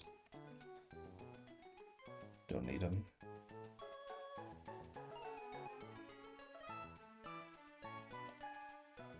Yeah, okay. I need to go to bed. I'll have time to look at this tomorrow. I'm basically free. My family's out for a couple days.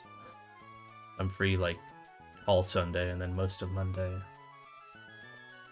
I'll try and look at this fight and then I guess just go straight to stream it and then plan Shell if I get there. And I'll try not to use Avalanche, because I apparently just can't use Avalanche in a double battle, unless it does like 200%.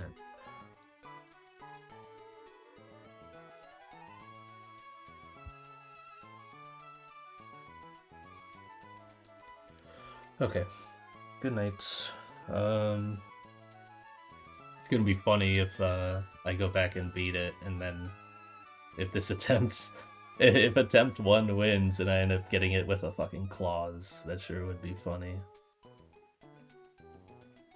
But feels pretty valid, so. You have like 3. I mean, if they're valid, then, you know, this clicks in a mechanic thing. I feel like they're so stingy about like misclicks.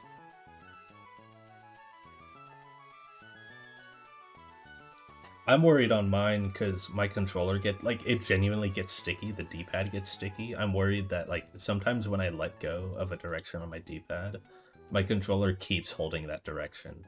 So I'm worried I'm gonna like run into a trainer that I shouldn't, or some shit.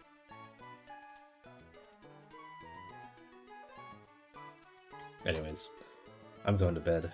Good night. I'll probably, if I don't fucking shoot myself trying to figure this fight out, I'll probably try to stream it tomorrow.